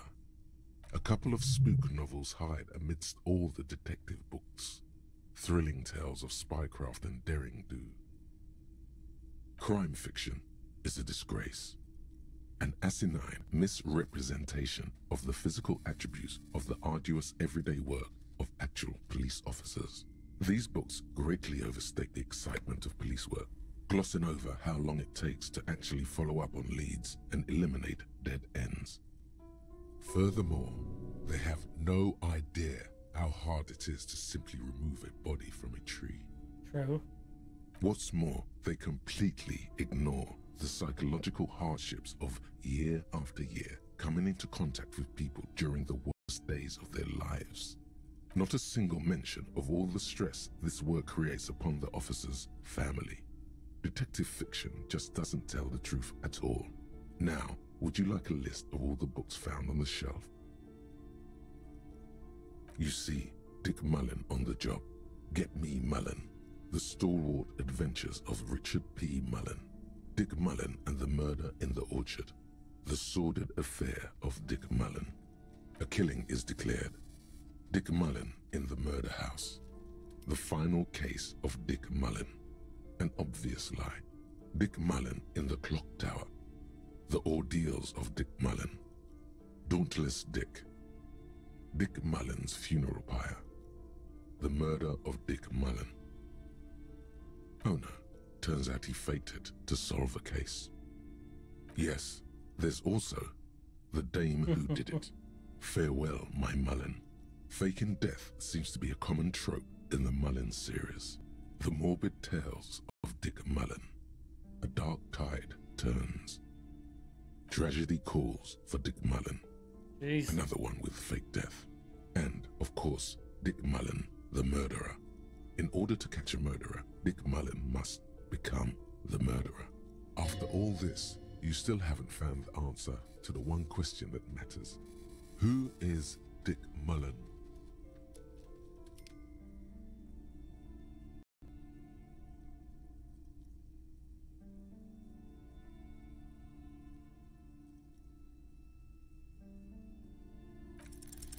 Your quick eye notices a small caterpillar crawling across the spine of a book. The title reads, Dick Mullen and the Mistaken Identity. A worn paperback from Dick Mullen's classic hard-boiled phase. The premise seems to be that Dick Mullen is framed for the murder of his best friend and has just a few days to prove his innocence. Could it be the motifs of unstable identities and shocking betrayals?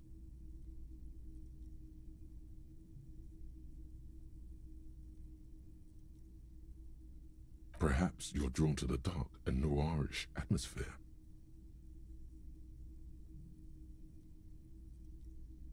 Is it because the smoking dame in the slinky red dress on the cover is giving you a hard-on?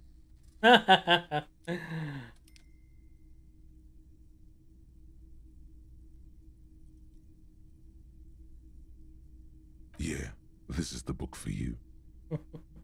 See the way she's suggestively holding that pistol? That's symbolism.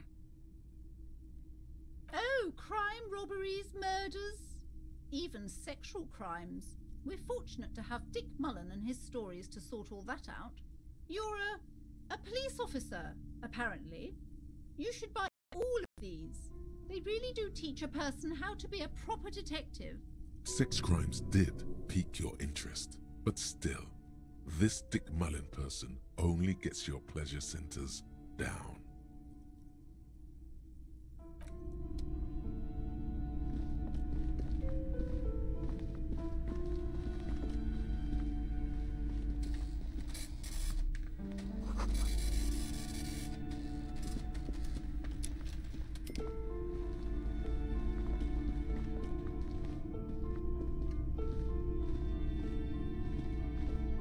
You see a set of tattered curtains blocking the way to another room. A strange cage-like trinket dangles from the curtains. Excuse me, officer. The back room is strictly for employees only.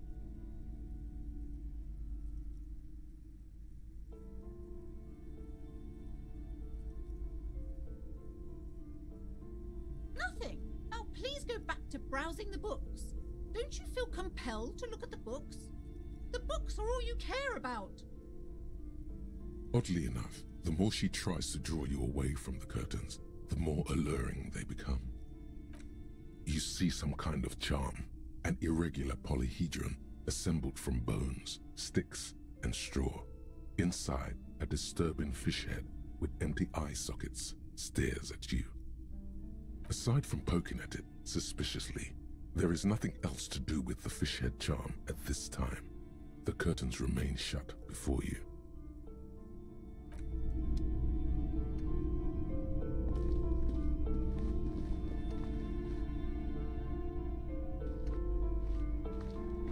Welcome to Crime, Romance, and Biographies of Famous People. My name is Plaisance.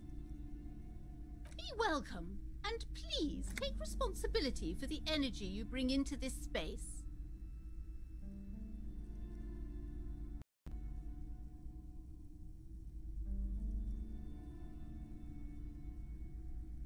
I am the proudest owner of our little shop of culture.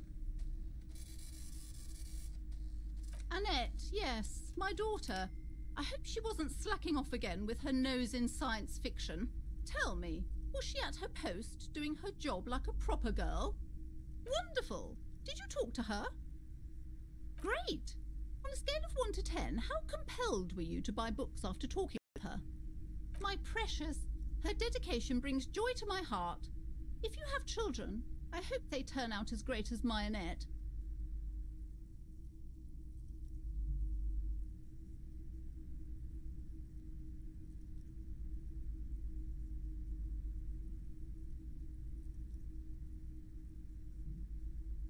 As a young girl should be, with the proper attitude, she'll have a bright financial future.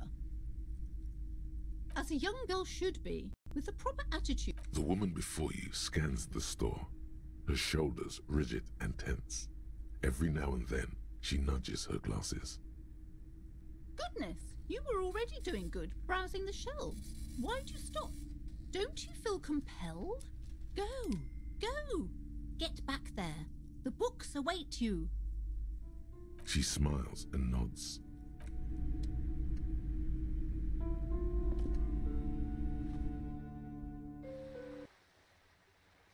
I think we can finally cut down that body now.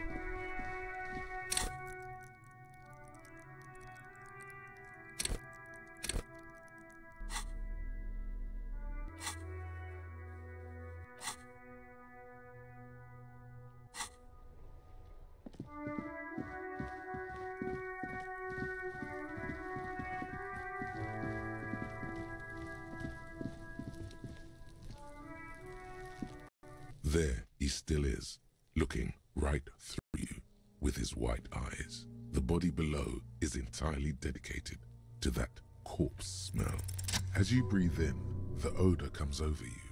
It's a smell of the mind telling you to run, and your stomach to wring itself empty.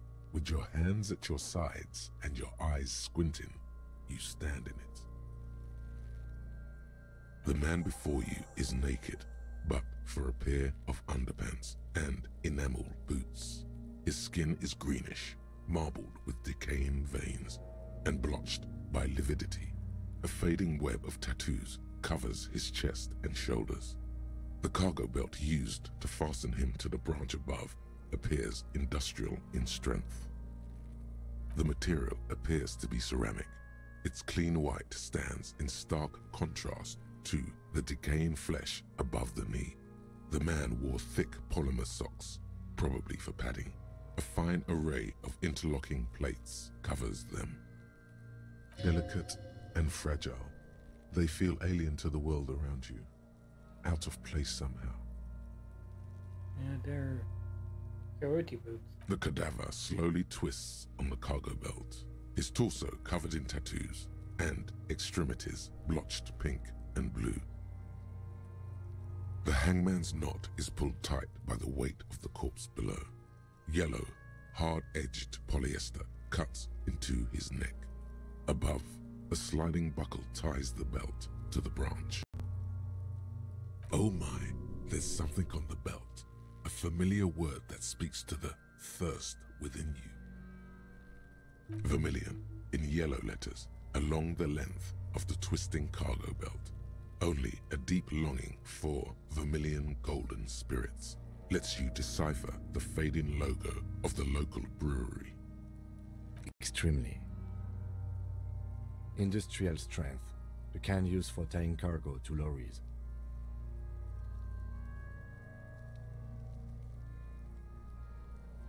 Yes, it looks like they used whatever was on hand, paying no attention to not incriminating themselves.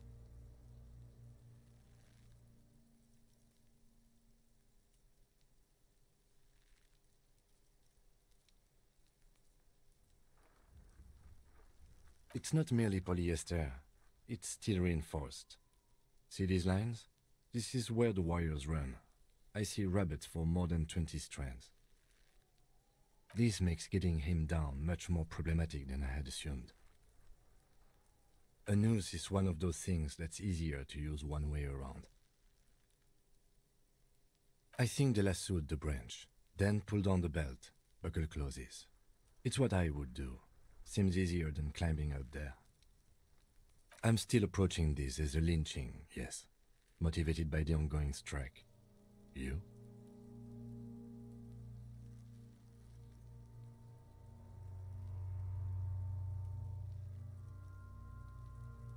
Yes, it often is. This bed worries me. The cadaver hangs from the cargo belt, limbs limp and torso covered in tattoos. An intricate web of blue lines stretches across the torso, from the right shoulder to the solar plexus. Each time they intersect, a small white star is formed in their crossing. Hundreds of fading asterisks riddle his skin. Their concentration is highest around his heart. A map of the stars. I do see some similarity to astronomical charts. Great Century Messinian, maybe. But this seems more particular. Customized somehow. As if someone left out most of the night sky, filtering it through personal choice. The principle of this filter remains unknown to you. The thought dissipates, and you feel as though you were only half right. So am I.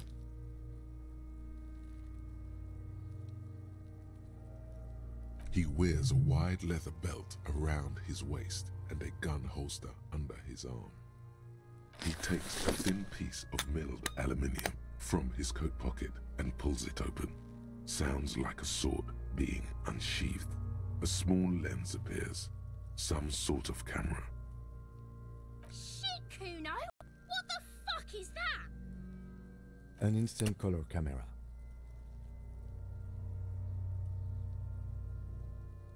I have only 2 ampoules, so nobody move. I don't want to waste one. A sound, a shrill flash, followed by the breaking of a small ampoule of glass. You see streams of color pour onto the thick, glossy piece of paper, rolling out. In case we need it. Yes, it is pretty cool, isn't it? There is only one ampoule left. Use it wisely.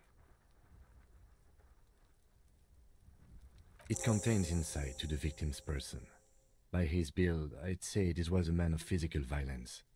The story he wanted his body to tell was important to him. It is his letter. To us. Someone should decipher it. We'll need to show it around. Sure. Just don't lose it. The glassy-eyed corpse looks by, his mouth mute and his skin as colorful as the chemical rainbow on the photo paper, teeming with opportunistic organisms. You've acquired an interactable item. Investigate this item further by going to the Interact tab in your inventory. His eyes are milky white and blind to the world, protruding comically from their sockets. There is no one home, just subaquatic terrors there. Dark brown hair grows on his head. His face is ready to explode from the organic processes inside. The death's head grin has passed. What remains is an unrecognizable mess.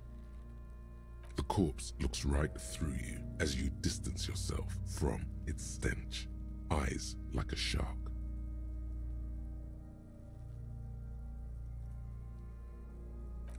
As you narrow your eyes, the monster before you blurs into a violent mess of green and pink. Only the lower extremities are pink with a dash of blue. His fatted hands, thighs, and his neck, just above the noose. The rest of the corpse appears dark green in the cold spring air. The cadaver slowly twists on the cargo belt, his torso covered in tattoos, and extremities blotched pink and blue. Are you sure we finished the preliminary examination of the cadaver? We might miss some of these things once he's done.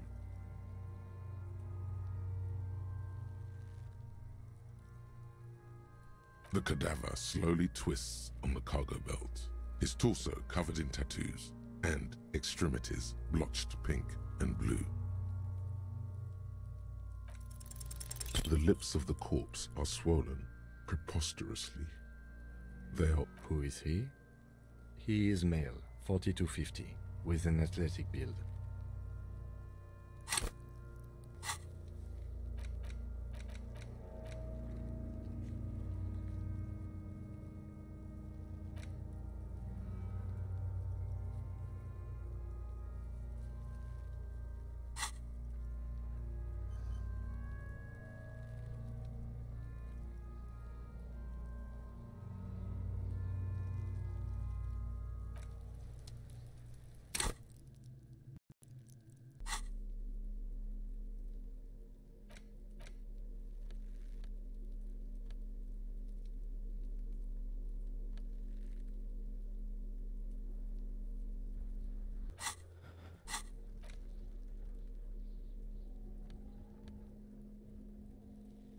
An intricate web of blue lines stretches across the torso of the hanged man, from the right shoulder to the solar plexus. Each time the lines intersect, a small white star is formed in their crossing.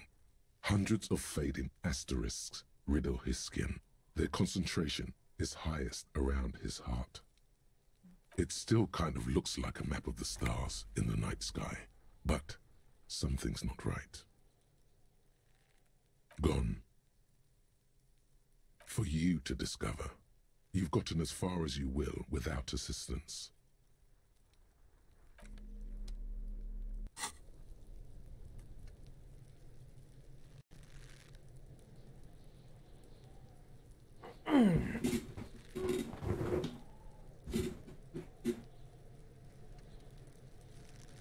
The man before you is naked, but for a pair of underpants and white boots. The steel-reinforced belt presents a unique challenge. I brought chain cutters, but I don't see a good angle of approach to the belt. The cadaver is a good 1.2 meters up. Neither one of us can reach the belt without assistance. And even if we do, there's the question of cutting it.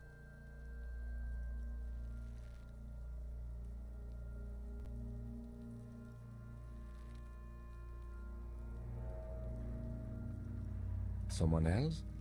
You mean like the police?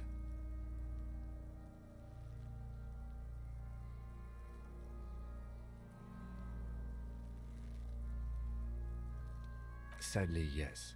The whole RCM is out there right now, doing the exact same thing we are. Are we in a rush to help them? Not with this on our hands.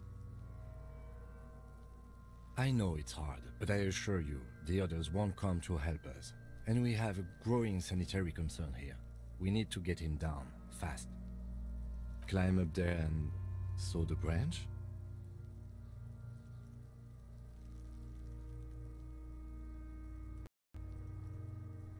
I don't trust that ladder. The assailants didn't use it. It's rotten and less sturdy than it looks. And I don't see another good way up there. Honestly, I prefer a non-acrobatic solution to this. There has to be a less risky way, with less falling down of trees. Yeah! Bang bang time, pig! Shoot his head off! How?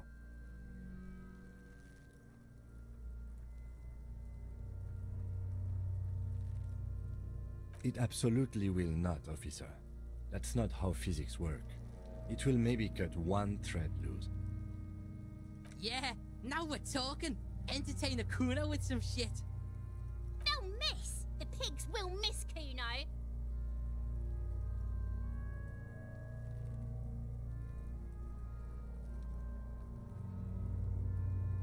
But what else can we do?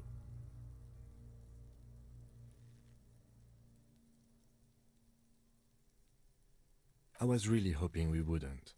The Union appeared to be suspect in this case. It seems like a dangerous route to go down. Confirmed. It's unsafe. But what other options? The corpse twists on the belt, like chicken on a skewer.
That sugary black rum stain on the counter makes you teary-eyed with joy. It's almost touching how syrupy and sticky it is. How long have you been up already? Oh, excuse me. Do you have something better to do than lust for sweet syrupy rum and lemonade? With a twist of lemon? Maybe lime. Maybe who cares? Just rum. A colorful piece of plastic is dangling from his carabiner. Makes your fingers itch. On the counter, rolled out of his open hand, you see a blister pack of headache medicine.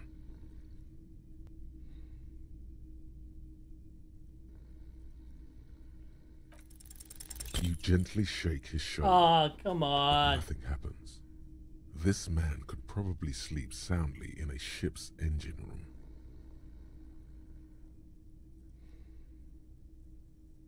It's a dock worker's ID, doubling as a shift card and a job permit. A young, able-bodied man stares back at you from the photo. Santiago S. John. The man does not mind. You probably need them more than he does. You've just picked up some magnesium.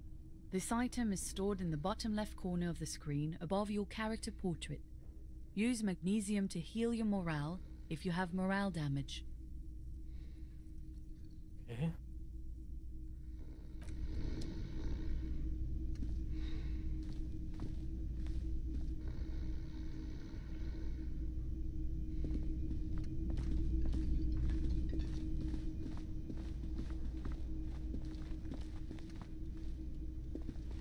Hello, sweetie. Wait, who's Sweetie? You're a handsome man, officer, with your mustache and your chiseled jaw and that silly dimple on your chin. But dear, you're not for me. I'm too old and too married besides. You must forgive me. I'm getting so scatterbrained. I completely forgot to introduce myself.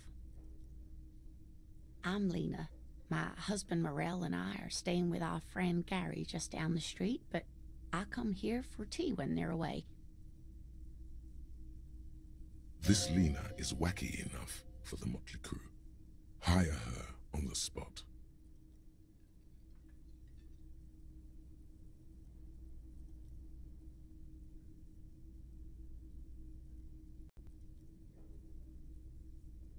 Yes, dear. I'm a paraplegic. A paraplegic is someone with limited or no ability to use the lower half of their body. Paraplegia is caused by spinal cord injuries, like falling from a great height, or a grenade explosion. That's quite all right. I'm used to people asking questions. I know they're thinking about it anyway.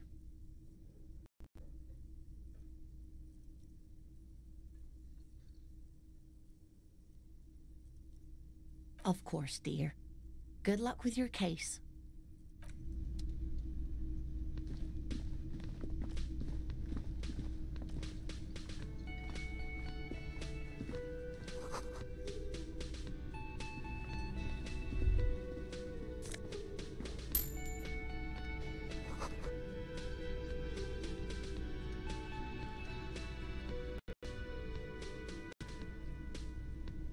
A thin man is smoking below an exhaust hood, occasionally sipping from his mug. This must be the Whirling's cook. As you step in, he nods toward the table and says something in a completely foreign language. The only words you can make out are Garancy and Kubek. It must be his name. Garancy. Garancy Kubek. Sounds representative. The man puts his cup down and replies something, his left hand drawing arcs in the air. He smiles and bangs his ladle against each of his pots in turn.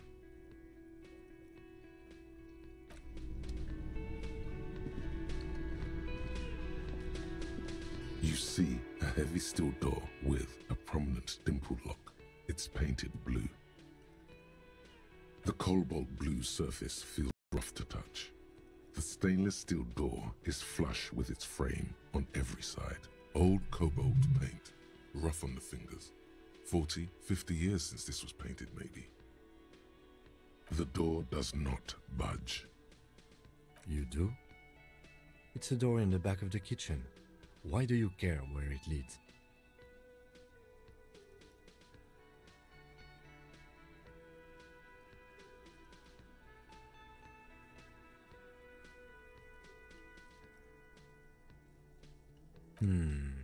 Yes, I suppose it's worth seeing if we can get in. Just to be thorough, as a side investigation.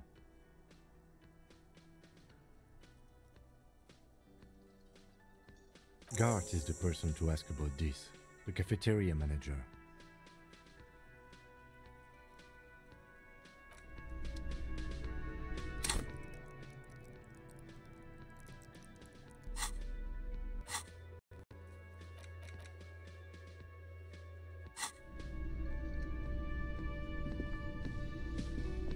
The man ponders his cooking utensils and gives you a little nod. He looks up at you, then looks away quickly, shrugging and muttering something to himself. Shrugging is an international sign for, no, I don't know what's behind that door.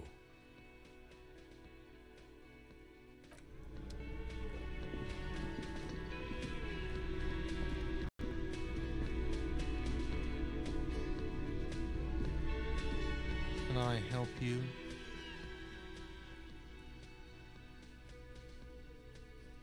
Mine? No, it belongs to the Whirling in Rags. Thank you for clearing that up. Why do you keep the container locked? Why? To keep the hobos and drunks out. That's why. And the neighbors too. They put their trash there and they don't pay for the garbage company. I thought as much. And are you the only party with access to the trash container? Well, yes. Us and the garbage disposal company. It seems a little callous, doesn't it? Something stirs in you.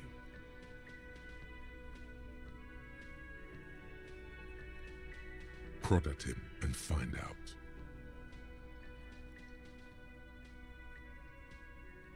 what do you need them for? It concerns the case. Please cooperate. Just bring them back once you're done, please.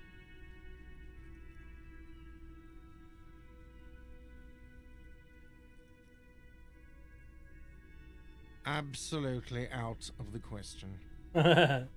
Absolutely in the question. First we find a sad banger. Then we sing this place to shit.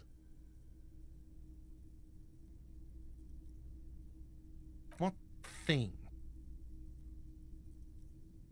Oh yes, that door, sure. There's nothing mysterious about it. It's just a door. No, I don't have a key. I don't know how to get there. And I don't care either. It's not like I've been wondering about it for 10 years. It's just a frit warehouse, probably. Or some boring storage space with a bunch of old junk and dust. Junk. He's attempting to maintain an air of indifference. It's absolutely not convincing. Fine, okay, a little. But my job doesn't leave me time for wondering about one locked door in one of the cafeterias I manage. So I haven't opened it. I have cleaned the whole place 100 times over, though, after the animals. And I haven't found a key, so good luck with that. Yes, not the whole damn union, thank God. Just the nastiest and loudest faction. They come here in the evenings. Dumb, unruly types. Think they're big shit. But they're good customers. They place big orders and always pay on time. We should find out who this Lord faction is, occupying the booth. Loudness means talkative, and we need info. We don't. We have to wait. They'll show up sooner or later. Men get hungry, even striking men. If not today, then they'll be here tomorrow. What? By the way, you should come back to this thing-based questionnaire if you see anything interesting in the whirling later.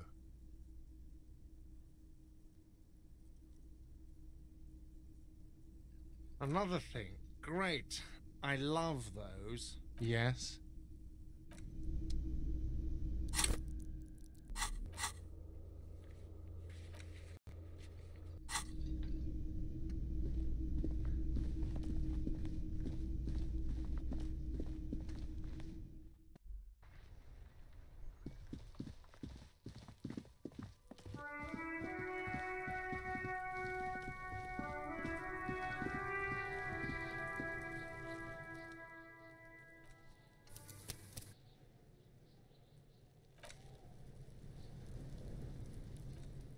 Alright, boys and girls. Join us next time when we find out what's inside the bin. To be continued. I'm really enjoying this. It's a nice change of pace. I'm really getting into the story. And we will definitely continue this. Alright, guys and girls, join me next time and we'll find out what's in the bin. Until then, peace, adios, and have a good one.